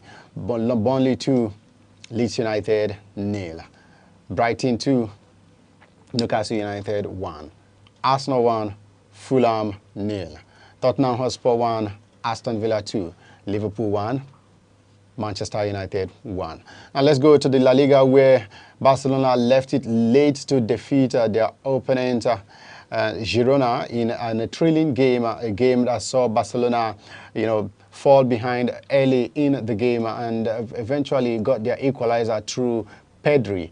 And if it looked like it was going to end in a 1-1 draw before Ronald Araujo, who is known to be a centre-back, was put in to play as a striker, and he got the goal. And after the game he said, "I had told the coach, if you put me in as a striker, I would score." And the coach, yes, he trusted the centre-back to go in to play as a striker. It was a thrilling encounter as the centre-back got the winning goal just with the last kick of the game. For Real Madrid, yes, it was a 1-0 victory over Getafe, and that has put Real Madrid back at the top of the table with a goal scored by Kylian Mbappe in a game that Getafe saw 2 red cards. But what has really rocked the La Liga this weekend is the protest that has been carried out by every other team except Barcelona and Villarreal. And the protest is about the planned Barcelona versus Villarreal game that would be played in Miami. Yes, that game had been scheduled to hold in Miami, USA, and other teams are said to not be happy with this development, as they think it is against the ethics of the league and the people of Spain to carry a La Liga match to the USA. The league body thinks that it is financially, a good idea to take the game there. FIFA has also made some statements. FIFA and UEFA as well made some statements as much as it is not, it is not looking good in the eyes or to the ears that a league game will be taken abroad. They do not have any legal backing to stop the game from going on abroad. So the teams have decided to carry out protests, and what they do is that in the first 15 minutes of every game, everyone stands still. They decide not to move. But please, we're not standing still here. What we do is that we go around the different centers to check out what happened and what's going to happen next. This is it on Extra Time on Aneke TV this afternoon, and we bring you everything that is happening in the world of sports. Before we sign out, let's tell you that you can always follow us on the different social media. Check us on YouTube. It is Aneke TV. You can check us also on Instagram, Facebook, X, and TikTok. It is still Aneke TV. My name is Kelechi Naji, and I say thank you for joining us. Bye.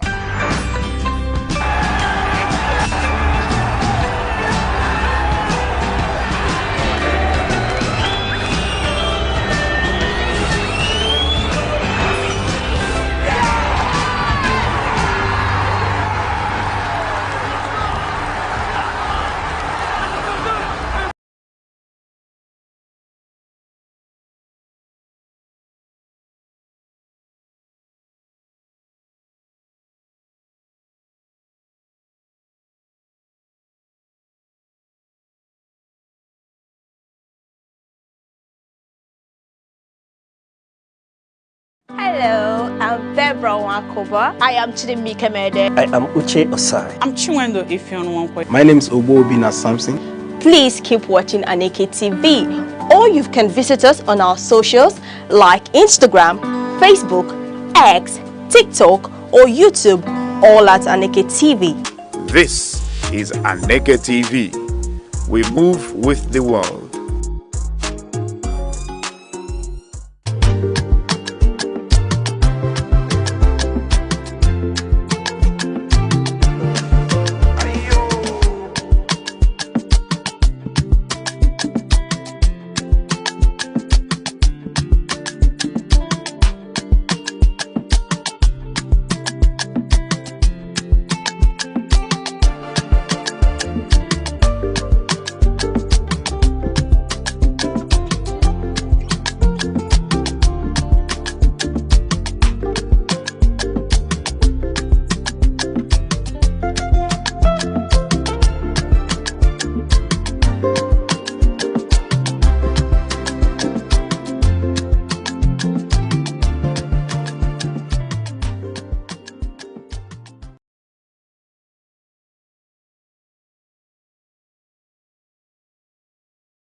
Enugu is one of the 36 states of Nigerian Federation.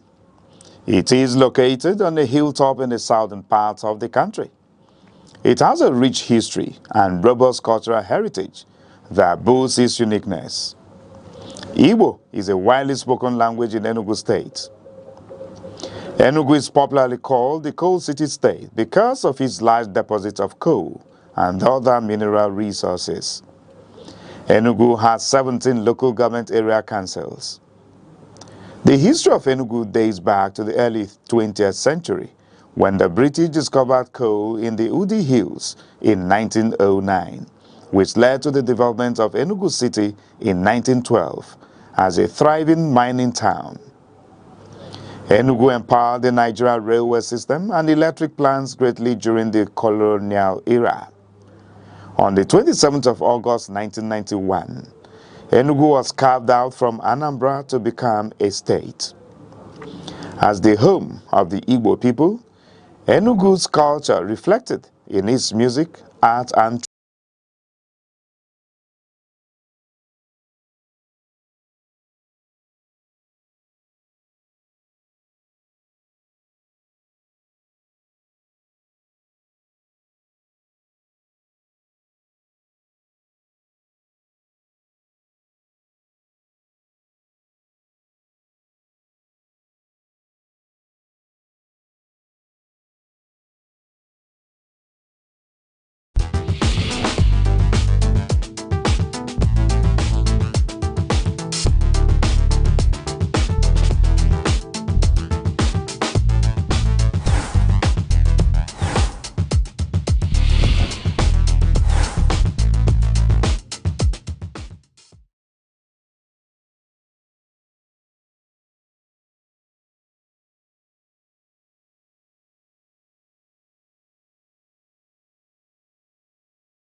Okay, there, viewer, thanks for joining us on the program, The Arena, where we meet to take on burning topical issues and matters facing us as a people in the society.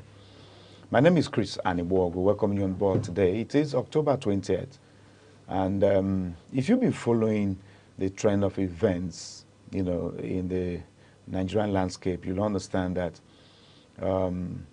the issues surrounding the arrest and continued incarceration of the leader of the indigenous people of Biafra, Mazi Nnamdi Kanu, has actually been raising different concerns from different quarters. And recently, we have the activist, Omolore coming out to say, just Showore Omolore coming out to say that he's actually going to carry out a protest support for the release of Nnamdi Kanu. Today being October 20th, and it is actually today. So that's the issue we want to be looking at, issues and matters, growing concerns about the protests. So you're welcome on board, and to help us do justice to this matter is a lawyer based here in Enugu, a human rights activist, as well as a farmer, also barrister Nnajumo Fokanse. It's a pleasure having you. Chris, thank you for having me this afternoon. You're welcome, sir. Thank you. Okay, so today's October 20th, and a lot may not be happening here in Enugu today with regard to the proposed protest. But then signs in the streets indicate that people seem to, be recognizing today, observing the day, not much movement across the streets in Enugu. But then the protest is not here in Enugu, it's in Abuja. On which side of the fence are you seated? Are you for or are you against the protest? Let's begin with you on that note. Well, in my intro, you said human rights activist. That's right. Be an activist, definitely I should be for the protest. Okay. I shouldn't be against it because the protest is a protest against dehumanizing the rights of an individual, the rights of a people. So I am in support of the protest. Yes, and more therein is fact that the protest is proposed to be peaceful. But like the Nigerian factor in everything we do, the law enforcement agents, as early as 8 o'clock this morning, when they were just little cluster of people, I started shooting and throwing tear gas. So you tend to wonder what actually has come over our body politics. So I am for the protest, and I've ever advocated that Nnamdi Kanu's case is a travesty. And even if it was somebody who said he want, like Buhari, who took it like a personal project, to deal with Nnamdi Kanu, the court from the Federal High Court discharged the man, just like the appeal court also did. And they went to the Supreme Court, and the Supreme Court said, well, the rendition from Kenya to Nigeria was illegal. And being illegal, ordinarily it should have not been, because there is procedure for extraditing anybody who you want and who you want to undergo trial in any country that is signatory to the International Charter of Human and People's Rights. But they didn't follow it. But nonetheless, that it could not stop the trial, that they should remit the thing back to the High Court, Federal High Court, for fresh trial. What fresh trial are you remitting to the Federal High Court, the one that have been discharged? And now the State Security Service is now crafted another charge. So it is a rigmarole of trial from Justice Binta Inyako to now Omotosho. So you find out that while this thing was going on, the federal government also shot themselves on the leg by now inviting bandits who have been terrorizing the entire northern part of Nigeria, who are trying to establish it. But in Zamfara, if Zamfara is about 17 local governments, 10 of the 17 local governments are now like ungoverned spaces, where terrorists hold the sway. The same thing to Borno, a lot of local governments in the north are ungoverned spaces. Because the federal government of Nigeria no more collect taxes from them, no more administer anything there. It is now under the control of Boko Haram. Now, they call these bandits for a one-on-one meeting. But now the kind of who has been there just talking and telling people that they need a referendum, that this and this and this are the way these people are being marginalized, is the one they have now arrested. So it angered every Nigerian. That is why you can see the protest is being spearheaded by a Yoruba man. All right. Also, Barrister Nnajumo Fokanse, thank you very much for that background introduction and explanation about today's peaceful protest. Before we come to the issues you have actually pointed out as developing stories from the main matter, I just want us to play around these other issues. Could you help the viewer understand more the grounds of charges? What actually is the federal government holding Nnamdi Kanu for? Well, you see, initially, there are three classifications of offenses: felony, misdemeanor, and simple offense. Now, they initially charged him for terrorism under the Terrorism Act, which has also been abrogated. So there is no even law. The law that they just like trying somebody on a repeat law. So I wonder the kind of evidence that they will muster before the court. On that terrorism charge, that was also what collapsed at the first time when the man was. And they remember, okay, I forgot to tell you, the Supreme Court even said that the charge of jumping bail, which they also alleged against Nnamdi Kanu, was also not proper because the young man was trying to save his life. There are evidence that Nigerian military invaded his home, killed some of his supporters, and he escaped for his own life. So it couldn't have been jumping bail because if he was there, he could have been killed. So do you say he jumped bail on that second? Under that second, the Supreme Court said no, he didn't jump bail. He was actually trying to save his life. So on this pedestrian, what are they actually trying him for again? So the terrorism charge brought against him. That's why I say it is a circle show, people running a circle. And that is why from 2021, when they renditioned him illegally from Kenya to here, they could not make a headway. The terrorism charge against him, he could not even stand because the only man who was brought in without being, without interfering with a trial already going on in court, you can also analyze the steps taken so far. The man who the DSS who did and to come and give evidence, you can go and go through the evidence he gave. But virtually the man said nothing because the truth of the matter is that Chris, you don't carry out terrorism. As when you say somebody is charging you for terrorism, and they say you want to overthrow the government of Itamba in Enugu State. And how did you intend to overthrow the government of Itamba? Maybe you are in this your studio, criticizing some of the things the man is not doing right. But then I'm bringing you before a court and say it's terrorism. No. Terrorism, if you go to the Terrorism Act, you see the definition of terrorism. You must have to carry physical and noticeable arms against the institutions of state with a view to changing the government. So you ask the question, did anybody go close to any of the government houses in Nigeria to stage the governor using firearms? None. Did anybody carry any cutlass to go and cut the president and ensure that he really leaves office? None. So where lies the Terrorism Act, the charge?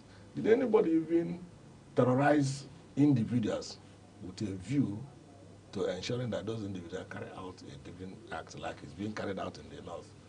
So when you talk about terrorism and felonious offense of trying to overthrow the government of the Federal Republic of Nigeria, you have to state how it happened. I remember also that the Federal High Court, I'm not talking of state, Federal High Court in Umuahia has also discharged and acquitted Nnamdi Kanu for all these charges and even awarded the cost against the federal government, which they ignored. So you seem to look at the whole scenario. You find out that this is persecution, not prosecution. Persecution, not prosecution. No, they are not prosecuting him, they are persecuting him. Because the longest trial, 2001, 2002, 2021, 22, 23, 24, 25, 5 good years. You have not actually led any evidence. Now, the last time the matter came up, because I talk on the ones the court has, because court concludes in bits. That's right. Somebody already said, my client is sick, and that they say health challenge. But this is more of what fueled even this protest. That the health challenge is one that cannot be treated at DSS facility. The other one said, no, he's not sick.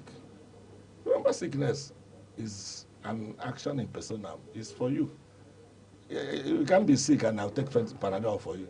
So it is you who is sick that will take Panadol. Of course. And if you complain you are sick. Somebody says he's sick, another person is not sick. The judge doesn't even need to say whether it is true or not.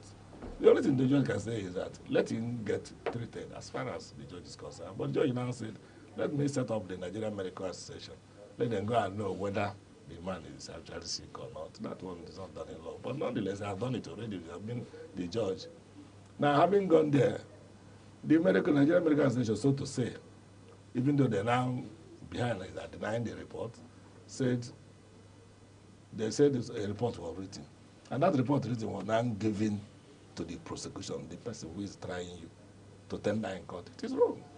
If a judge orders applicants to go and settle a matter out of court, and you report back to the judge. Exactly. So it is me who will go into the witness box and tell you, my lord, who have settled the matter and I have written a report. Can I tender the report? So go ahead and tender the report. I will serve other parties and tender the report based on the assignment the judge gave me. But it's not the prosecution that tendered the document, which was also wrong. And the Nigerian Medical Association, they are denying it. They are not even the ones who issued the medical report.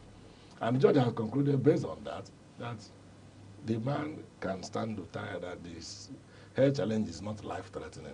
That's the report we saw within the media space. Exactly. It is in his report. It is in his, what do you call it? The media space doesn't write in vacuum. It is in the order of the court that it is not life-threatening. So the sickness of a person has to be life-threatening before you allow him to go and take treatment. So if somebody says, I'm getting some signs of debilitating cancer in me, can I go and take chemotherapy? Say no, until it gets to the last stage of cancer, when maybe your life will be hanging on the balance before we tell you to go and get treatment. These days, I have a reason why some people say the man is being persecuted because the charges against him cannot stand anywhere. You don't place something on top of nothing and tell it to stand. That thing will collapse. You don't benefit from your illegal act. You can't coerce somebody. You know, Buhari has a mechanical style of going about justice. Remember in 1983, he created Omar Odiko from London, put him in a crate, and were trying to fly the man back to Nigeria. For what? Because it was said that Omar Odiko was told to procure rice that will be shared to citizens, a kind of palliative. And he didn't procure the right rice. Maybe they said he procured the rice used in feeding fish. This is neither here nor there. When the man struck, Omar Odiko fled to London. Rather than file with international police, Interpol, to bring Omar Odiko back to Nigeria, he went, get to his apartment, drugged him, put him in a crate, carried him to the airport. But it was the ego eye of the security agencies in London. They say they want to see it. They say it's a diplomatic box. So what are going to where? Say Nigeria want to see it. So they opened it, but lo and behold, it was Omar Odiko that was inside. That was how Omar Odiko was rescued. Now, he applied the same thing in Nnamdi Kanu. Nnamdi Kanu just came to Kenya on a visit, using some Nigerian, I call them saboteurs, and some also from some of his Igbo brothers, including some officers of Kenyan security agencies. They got him arrested, detained him in a dungeon, tortured him, blindfolded him, and took a private jet and flew him back to Nigeria. Now, Kenya has given judgment in their own. We understand the position the Kenyan court has taken on the matter. The taken a position, said what did happen to the man was illegal and awarded cost. And in fact, held every Kenyan security agent that was involved seriously accountable. Now, Nigeria is still trying the same person. Okay, now, let's look at some of the issues. The terrorism charge against Nnamdi Kanu.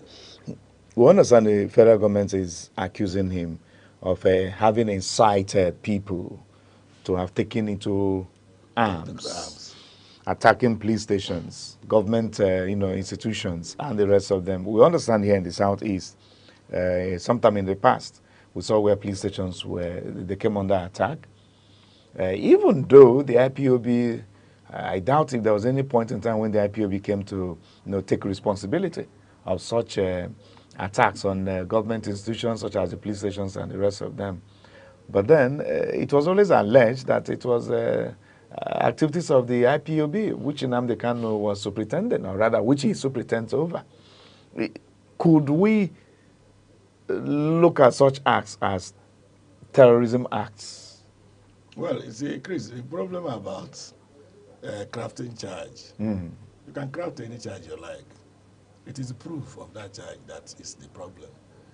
You can craft any charge you like, but let us, like I said, without being interfering, without interfering directly with the matter going on in court, according to them. So that we don't become prejudicial. Yes, without being interfering to the issue at stake.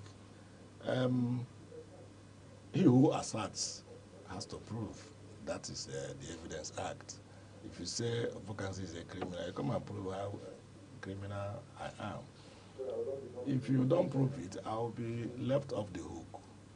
So the underlying factor in the terrorism charge is that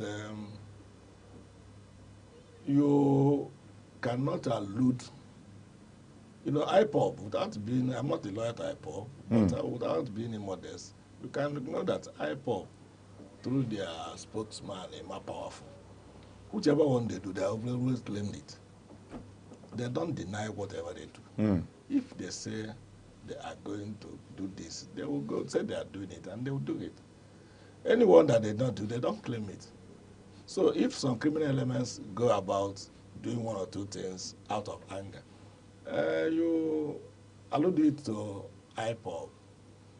Now, IPOB is an organization for whom the Southeast governors strove their best, but they were the ones who labeled it terrorist organization. And it is only in Nigeria that IPOB is labeled terrorist organization. Only in Nigeria. No other country in the world, if you have any increase, you can go and Google it. No other country in the world has ever labeled IPOB terrorists.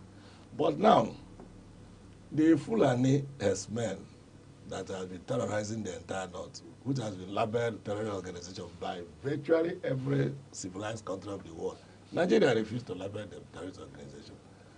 I don't blame Nigeria because it is the Southeast governors, David Umahi, them, who was the Buruburu, who just name those ones then in power when this incident was happening. They are the ones who moved for the labeling of IPOB as a terrorist organization. And the court merely considered, even via what we call originating summons that is done on affidavit evidence without giving the other people power to defend or challenge what they are saying, even though they are actually challenging the labeling in court, which matter they have just stood down and sort of forgotten. But that is by the way. So the issue is that if you now see, when I say federal government shot themselves in the leg, you were here alive in Nigeria when the bandits came for a peace meeting. I think it's in Zamfara State. Or Zamfara, I think Zamfara. Zamfara, even Kaduna recently. Because we heard from Malam El-Rufai, the former governor of Kaduna State, accusing the government of bargaining those with... people came in full military regalia, bandits, carrying sophisticated AK-47 assault rifles, multi-purpose machine gun, and rocket launchers to a peace meeting to be brokered between terrorists, bandits, and government.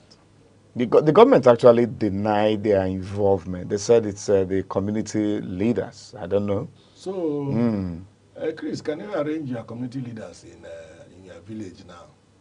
Tell them that they want to bring out unknown gunmen to come and negotiate in your village square. And the unknown gunmen comes there in military camouflage with guns. And then the Commissioner of Police in Enugu State and the GOC division will be looking at you. You know it's not possible. They will storm that very venue and arrest everybody. If you want to try, just go and wear a military beret. Don't even wear any other, just wear military camouflage. Ride on the highway of Bisala Road. Just let an army officer sight you. He will stop you and tell you to come down. Why are you wearing this beret? Are you a soldier? Before you know, they are rolling you on the ground. But you must have to understand that, you see, people look at endpoints without looking at how it started. Because there is an Igbo saying that if you don't know where they started beating, you will not know where you dried their body. That's right. When this IPOB started with, I think it was Masop to Wazuke. From Wazuke's Masop to IPOB. What the Nigerian soldiers were doing, that wherever those boys gather with their flag, singing their Biafran anthem and songs. The soldiers will round them up, start rolling them on gutters and soil, or the place soil, stamping on their head, and the videos will be captured. The whole thing are on social media. If you Google them, you see them. That time, I watched the thing. I went on air in one of the radio stations. I told them that Nigerian government is mishandling this agitation. That then the anchorman asked, what do you want the government to do? I said, rather than torturing these boys, rolling them on mud, why not invite them to a roundtable conference? Tell them, let them say what they want. Because no war has ever ended on the battlefield. These soldiers, they will be doing this. These boys will now withdraw. And if they withdraw into their cocoon, the next face they will see will not be flag again. I made this prediction far back. Okay. And it was like I was a prophet. So after torturing these boys in that way, they withdrew. They stopped organizing. Even before it was labeled terrorist organization. They withdrew into their cocoon. What we saw next was armed struggle. And that's what is ravaging the southeast and some parts of south today. So just the same way they handled the Boko, when Yusuf began his preaching, saying that Western education is haram. In the north. They are in the north. They got him arrested. So I also went on a program and said, the same thing I said about IPOP is what I'm saying about this young man. Why arrest Yusuf? Even if you want to try Yusuf, bring him in a court. Before you know it, how Yusuf died in police detention. His case was really mismanaged. So having died in police detention, his men withdrew. The next thing we saw was armed struggle. And that is what we are contending with today. Look at now, today, our topic today is the protest. The Nnamdi Kanu protest, free Nnamdi Kanu protest. I was watching the thing on social media. I saw Ejimako, Showere, and a handful of people just assembled around 8 o'clock. Oh, beauty, I had siren. They were telling them, don't run, don't run, don't run. I said, someone was saying, why should we run? Before you know it, I saw canisters, I saw shooting, and there was a stampede.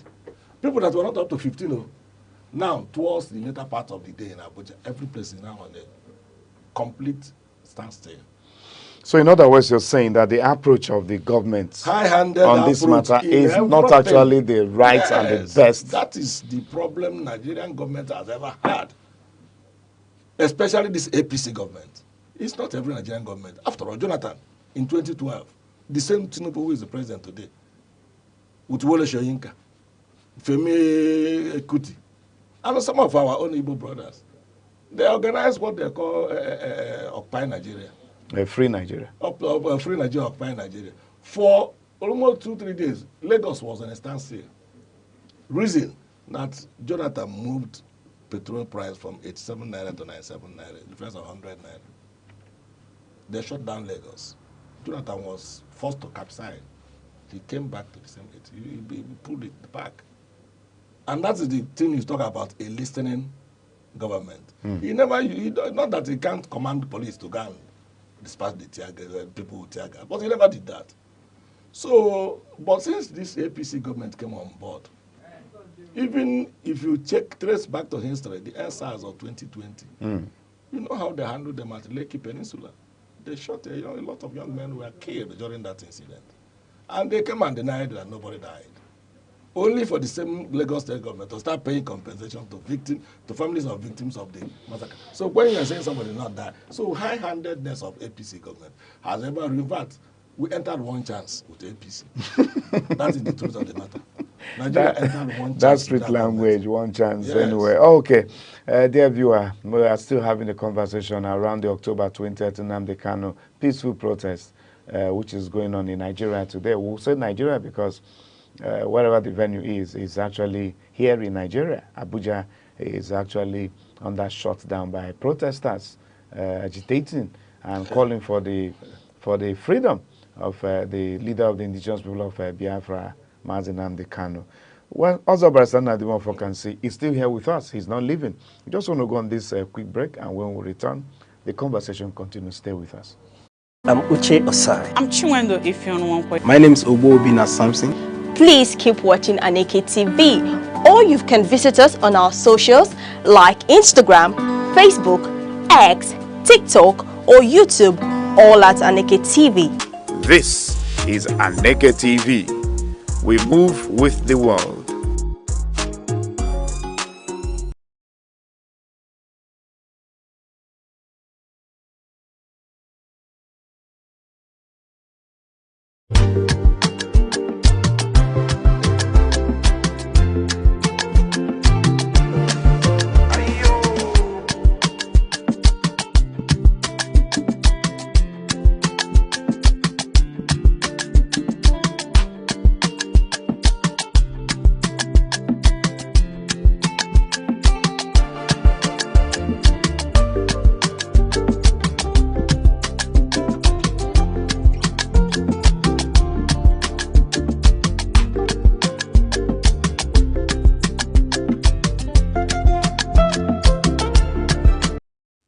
Yes, you're welcome back to the show, The Arena on Aneke Television today, October 20th. Well, let's go back to the issues. Mazio Fokanzi, the fact remains now. Do you think that these peaceful protests, no matter how much it holds sway, no matter, how do I put it now, what's the right language? No matter whatever it tends to achieve today, do you think it's going to be able to force the hands of the federal government now? We understand the matter is still in court. But then a lot of people have said it deserves a political, settlement. And that falls back to the federal government of Nigeria to have some level of reconsideration. Do you think that today's protest will achieve that expected end of setting Mazi Nnamdi Kanu free from incarceration? Well, before I go straight to answering that question, let me just first of all give look at one impression that's being created. Which is? That the protest is going on in Abuja, even though in Abuja is in Nigeria. But I tell you that the silence in some other states of Nigeria is more deafening than the noise in Abuja. Enugu here, there is no single vehicle on the road. While I was coming here, it takes me from my house to this place. It takes me approximately about 6 minutes. But I got here before 3 minutes because there was no vehicle on the road. The road was free. I was just driving at normal speed. You can't see human beings. If you look at the side streets, children are just playing ball on the street, showing you that if Enugu is like this, tell me how Anambra will be like. Tell me how maybe Abia or Imo will look like.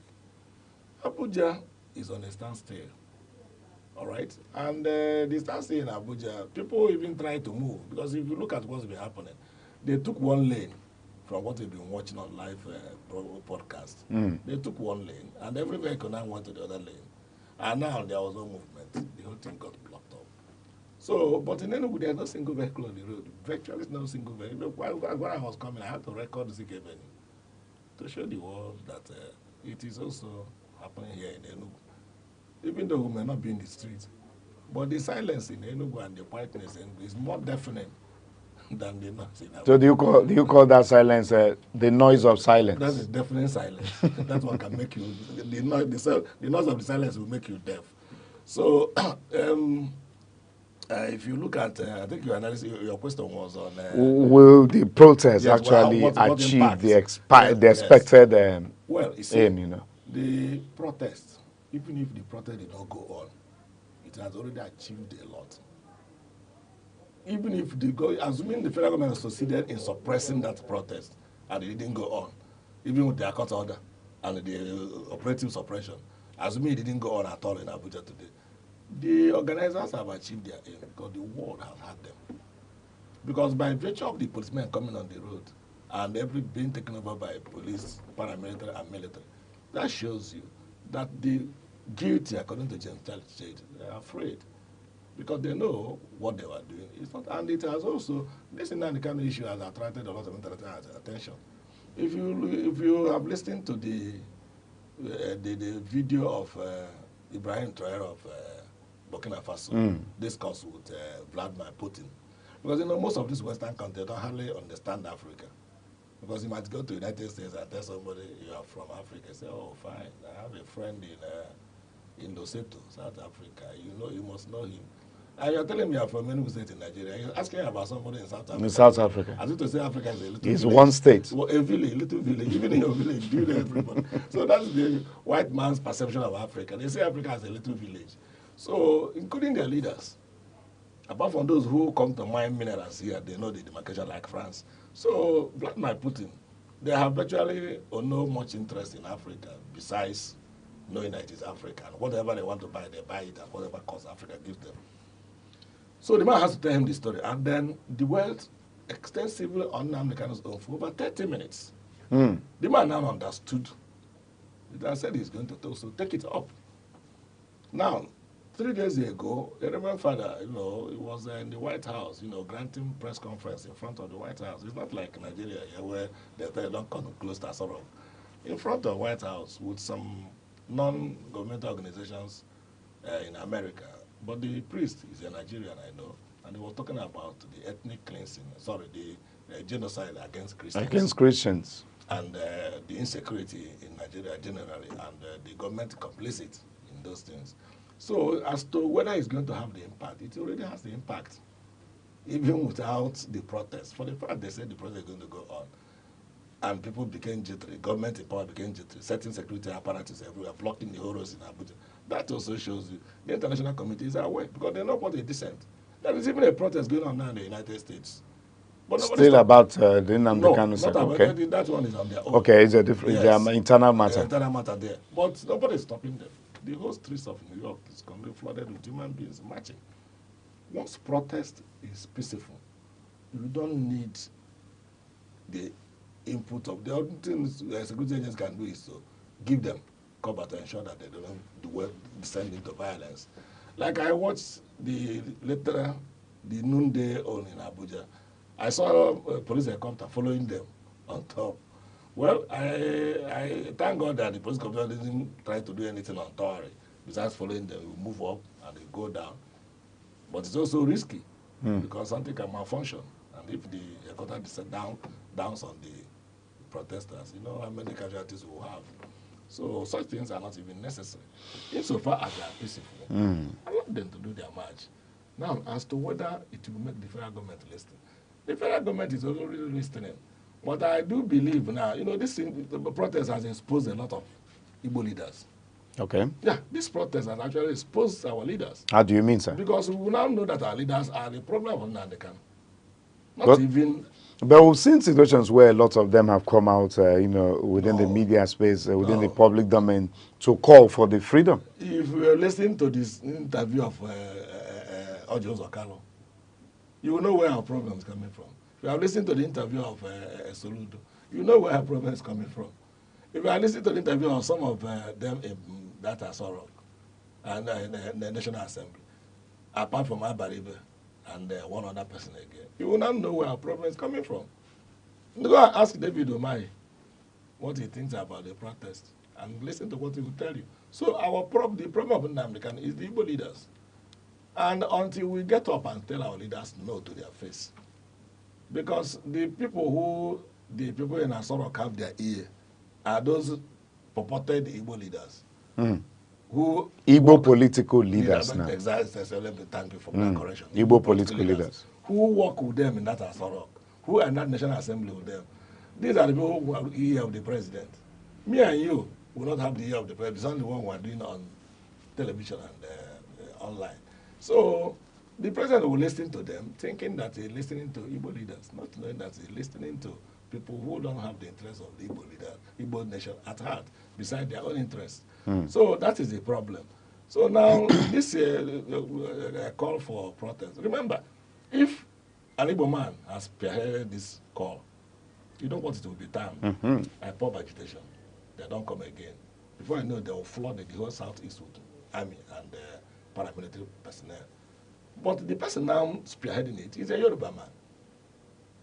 Omowore Showore, he is a Yoruba man.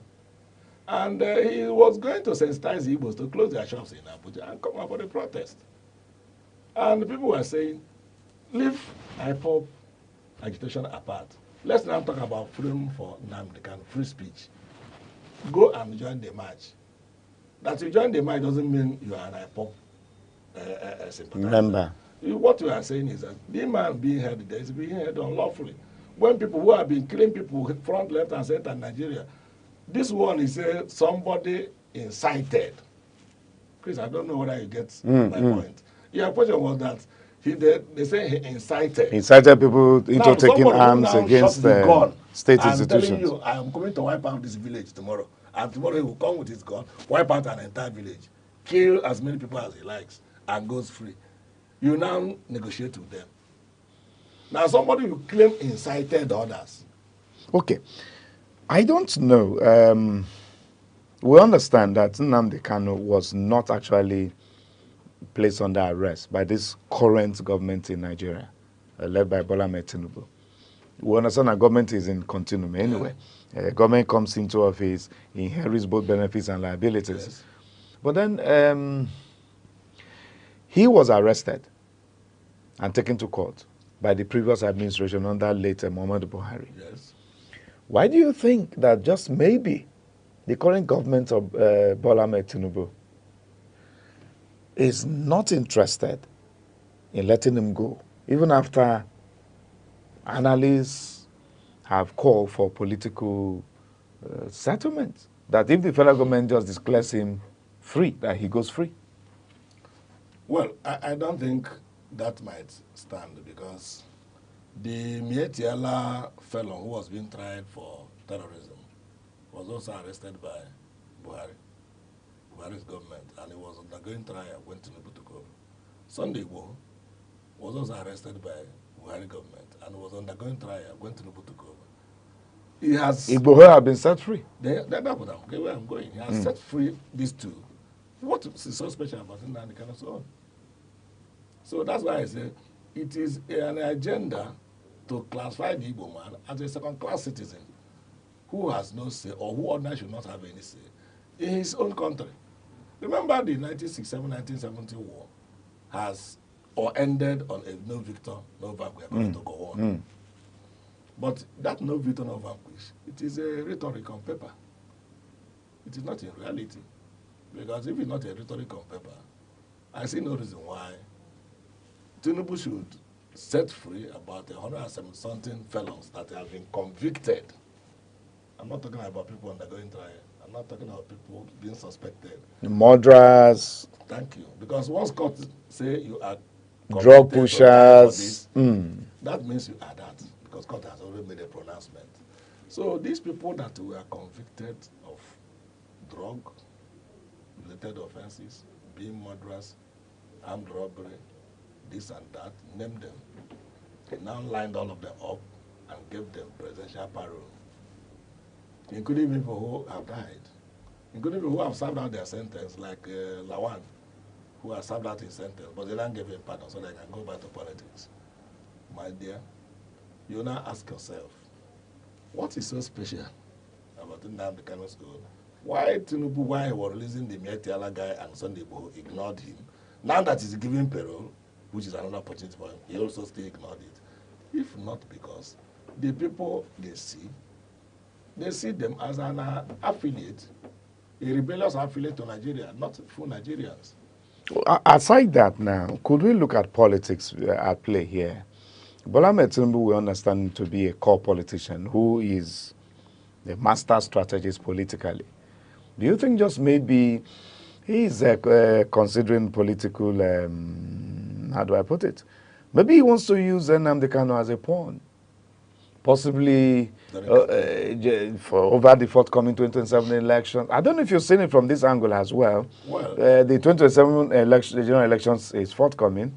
The last election, 2023, we had a man from the southeastern parts of the country, Mr. Peter Obi, giving the president, the current president, and the APC leadership a run for their money.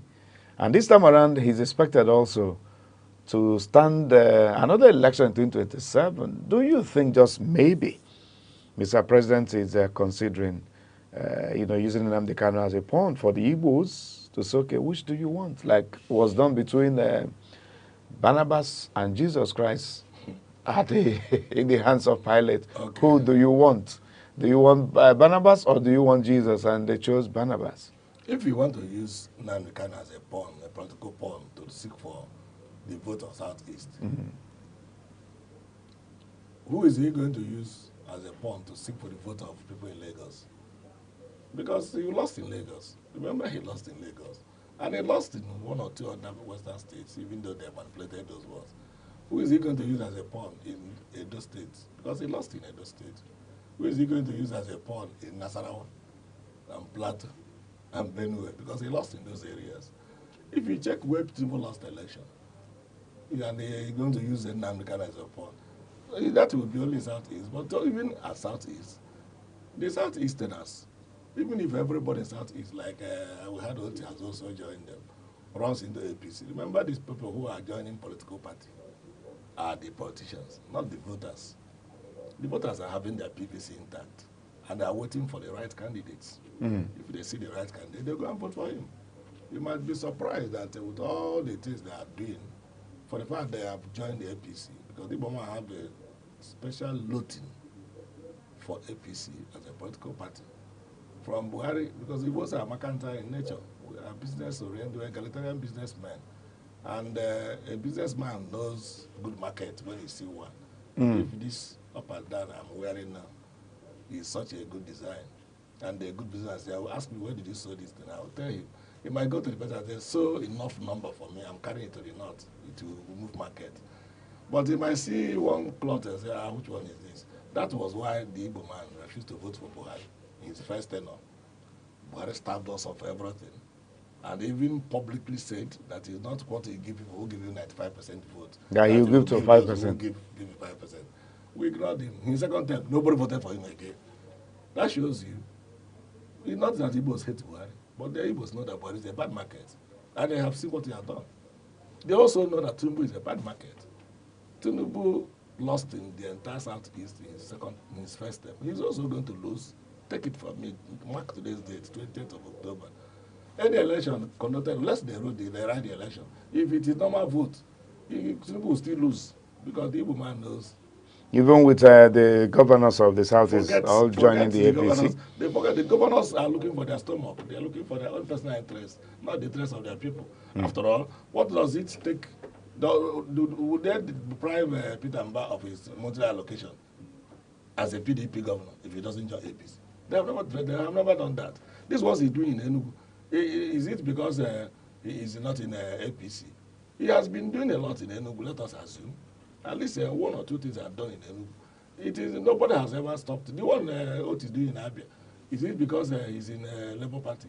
So leave them, so that the Igbo man knows good markets when he sees one. The Igbo man voted for Yoruba man. You remember Abiola in 1993? That's he right. got overwhelming vote here. But he's a Yoruba man. But Tinubu lost. He's a Yoruba man.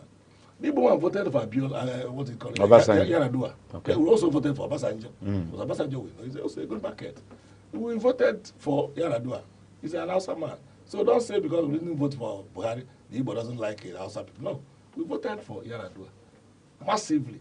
And even Goodluck Jonathan. And even Goodluck is South. We also voted for Atiku when Peter Obi was his best presidential candidate. Massively. When everybody became articulated. You can remember that slang. So when we see good market and the Igbo land, we know. When we see bad market in politics, we know. All these people who are clamoring that they are Igbo leaders remember that even Ojukwu contested election as a presidential candidate. But the Igbo man didn't see him as somebody who will carry them along as a presidential candidate. We know where we can carry him and carry us along. As a military man, fine. The Chubo Kadibodem contested election. Even more Galo, in the present last one, contested election. But they all lost in Igbo land. But you see P2B, military they saw P2B, they saw good market. And whenever we see good market, that good market sells everywhere. That's the difference of the Igbo man's political learning. So bring Dave Umahi today to contest president of Nigeria. He will not even win in Ebonyi State. Well, we'll leave that for another day. Forget it. Let us just make ourselves. That's why I'm different. I'm very blunt. Bring Soludo. This one, because Soludo and Dave are the ones who are reserving themselves for president when it will come to Igbo. That's why I say support Tinubu now, so that when it comes to Igbo man again, or when it comes to the South again, and it is rotated to we are the people to do it, or Jose Okalo, who is saying that he's more popular than Peter. Did you say it with mouth? It's when you go and test the thing in the ballot box. You know whether you are popular or more popular or not. So the Igbo man, being egalitarian in nature, everything whatever Tinubu want to use, it will backfire. If you use Nnamdi Kanu as a chessboard in terms of political campaign, it will backfire. Because people will now know that's what it is, and it will even anger people more. So it is even better, which I advise even for this, when I was on a program last week, I said, if I were to advise the federal government, I could have advised them to preempt this protest. How do they preempt it? The reason Nnamdi Kanu on Thursday. Tell him to go home and take his bath, relax himself. Next week, just give yourself 1 week refreshment. Come back to sort of let us talk. Let me know what your problem is. If he had done it, it could have been a master stroke. But I have waited for people to come out today. That's another political suicide he has committed, and it has been added to his retinue of other sins. Okay, we are getting signals that we need to be rounding off. I don't know. Has it become a crime for people to organize peaceful protest in our climate? In Nigeria, yes. It's a crime in Nigeria. But not in other parts of the world. Is that what should be obtained? That is what the APC government had consensus to. A kind of nickels. We have now made ourselves the dormant, unspoken people being humiliated. But it has a dangerous repercussion. It is like you are fighting a little child. You are beating him, kicking and beating. The little child, until he gets to the wall, he rests himself. He will now kick himself against the wall and then push you. And when he pushes you, the kind of push you might not expect from a little child, you might lose your balance. That is where Nigeria government is dragging the masses to. And that's where they are dragging them is a revolution. In fact, I was praying. I said, if they must allow the people to carry out this protest, let them not also mismanage it, which they are started mismanaging early in the morning. Because mismanaging it might snowball into the revolution we are talking about. Because what regards revolution is just a very small thing. NEPA, the youth came to the street to do normal protest. They shot 8 people dead on the first day. The next day, NEPA went in flames. The president has to run away. The same thing with Madagascar. The soldiers were commanded to go and quell them by all means. The soldiers said no, that they have a right to protest. Even when France was fueling, let them go and tear gas them and spread it. The soldiers said no, because they know the politicians who are not doing the right thing. The one that's happening in Cameroon now, nobody knows how it will end. Because despite the fact that the whole result has been in the public domain, because social media has made everything open, the people are now collecting their own result and saying that Paul Biya, who is 92 years, has won 9 out of the 10 regions. So you could imagine that kind of what is going to the kind of conflict it will entail. And the people are guarding the man who they say won the election. Everybody in Cameroon stays in his house to ensure that nobody touches him. So where that one will lead Cameroonians, nobody knows yet. Nobody knows. Well, we pray in our own climb the needful will be done to avert breakdown of law and order. And again, you understand that from previous experiences with protests in Nigeria, we've seen where hoodlums were alleged to have come to hijack peaceful protests and start causing mayhem, like we saw during the NSAS protest. Who is a hoodlum? Isn't that the fear on the side of the government? Government are the one that bring in the hoodlums. This war now that's happening today, remember the government organized a counter-protest since Thursday or Friday, who marched to the National Assembly and said that Nnamdi should not be released. And because they now saw the mass movement of today, they fizzled out. Because they were supposed to go and confront the protesters today. The government-sponsored protest. So is it not sheer stupidity by you, government, trying to quell a peaceful protest using force of arms? For what? So somebody who is not having even a handkerchief you fire live bullet at him, or throw tear gas at him, or throw hot water cannon. Men, the government, the government causes hoodlums. During the NSAS, it was the Buhari government that brought the hoodlums, who rather than you saw them coming in government SUV being dropped at protest sites. They now left the protest. I went and started setting cars alight where Igbo people were selling cars. And they say, oh, hoodlums are taking it over.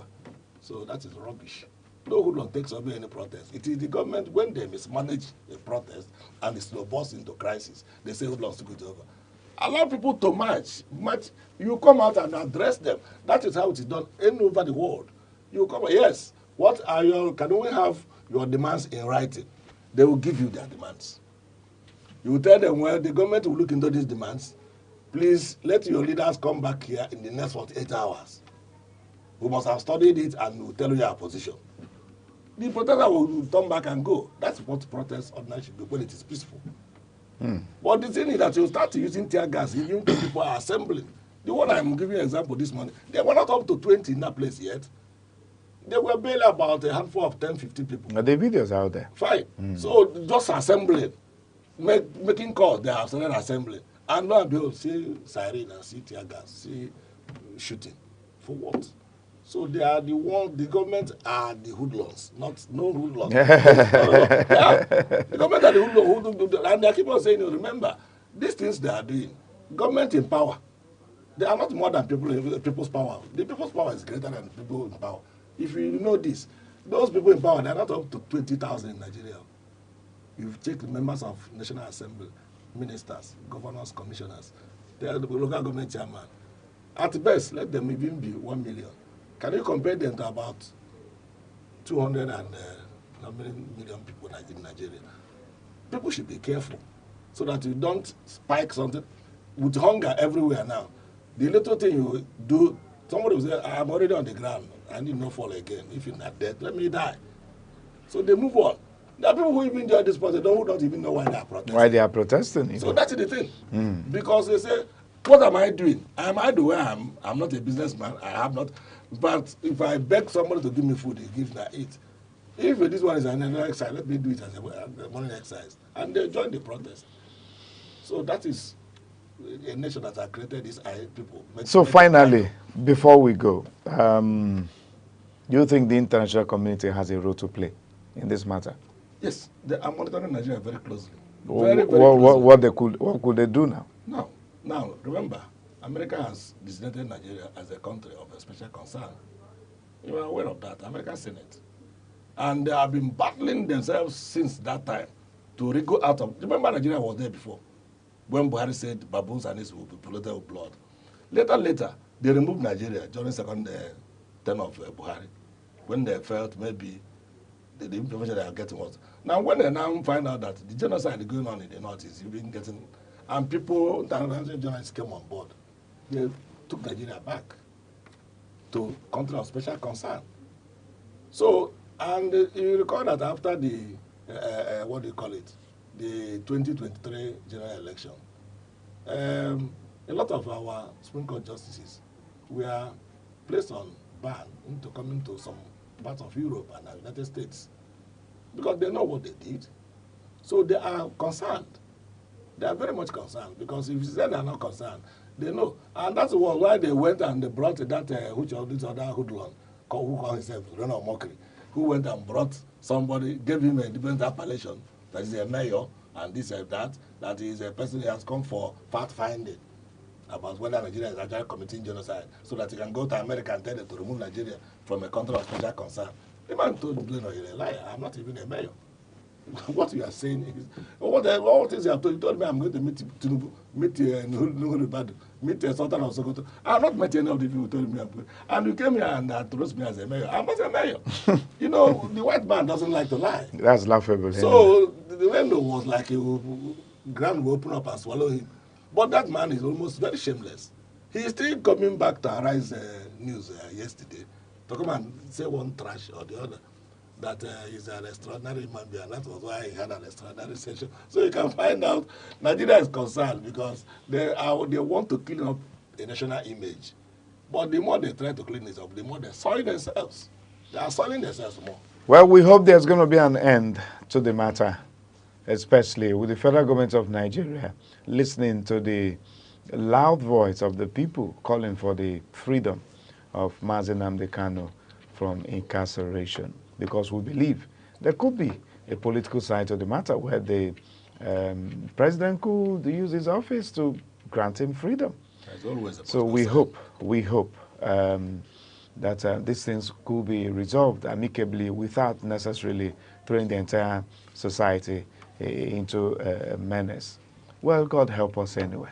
Want to appreciate also Barrister Nnadi Mofokansi, who is a lawyer, a farmer. I like that part of your nomenclature. A farmer. Yeah. I will need to visit your farms one of these days. No, I'll bring in farm produce to you people. So that we can advertise. Yeah, no, not advertise, but let me give you a free one first. Oh. So that you use and know the That would be a good palliative for me and my crew members. I'll do it one of these days. All right, he's a farmer as well as a lawyer here in Enugu. He's a human rights activist as well. He's been our guest on today's show. My name is Chris Anibwogu. Bye for now.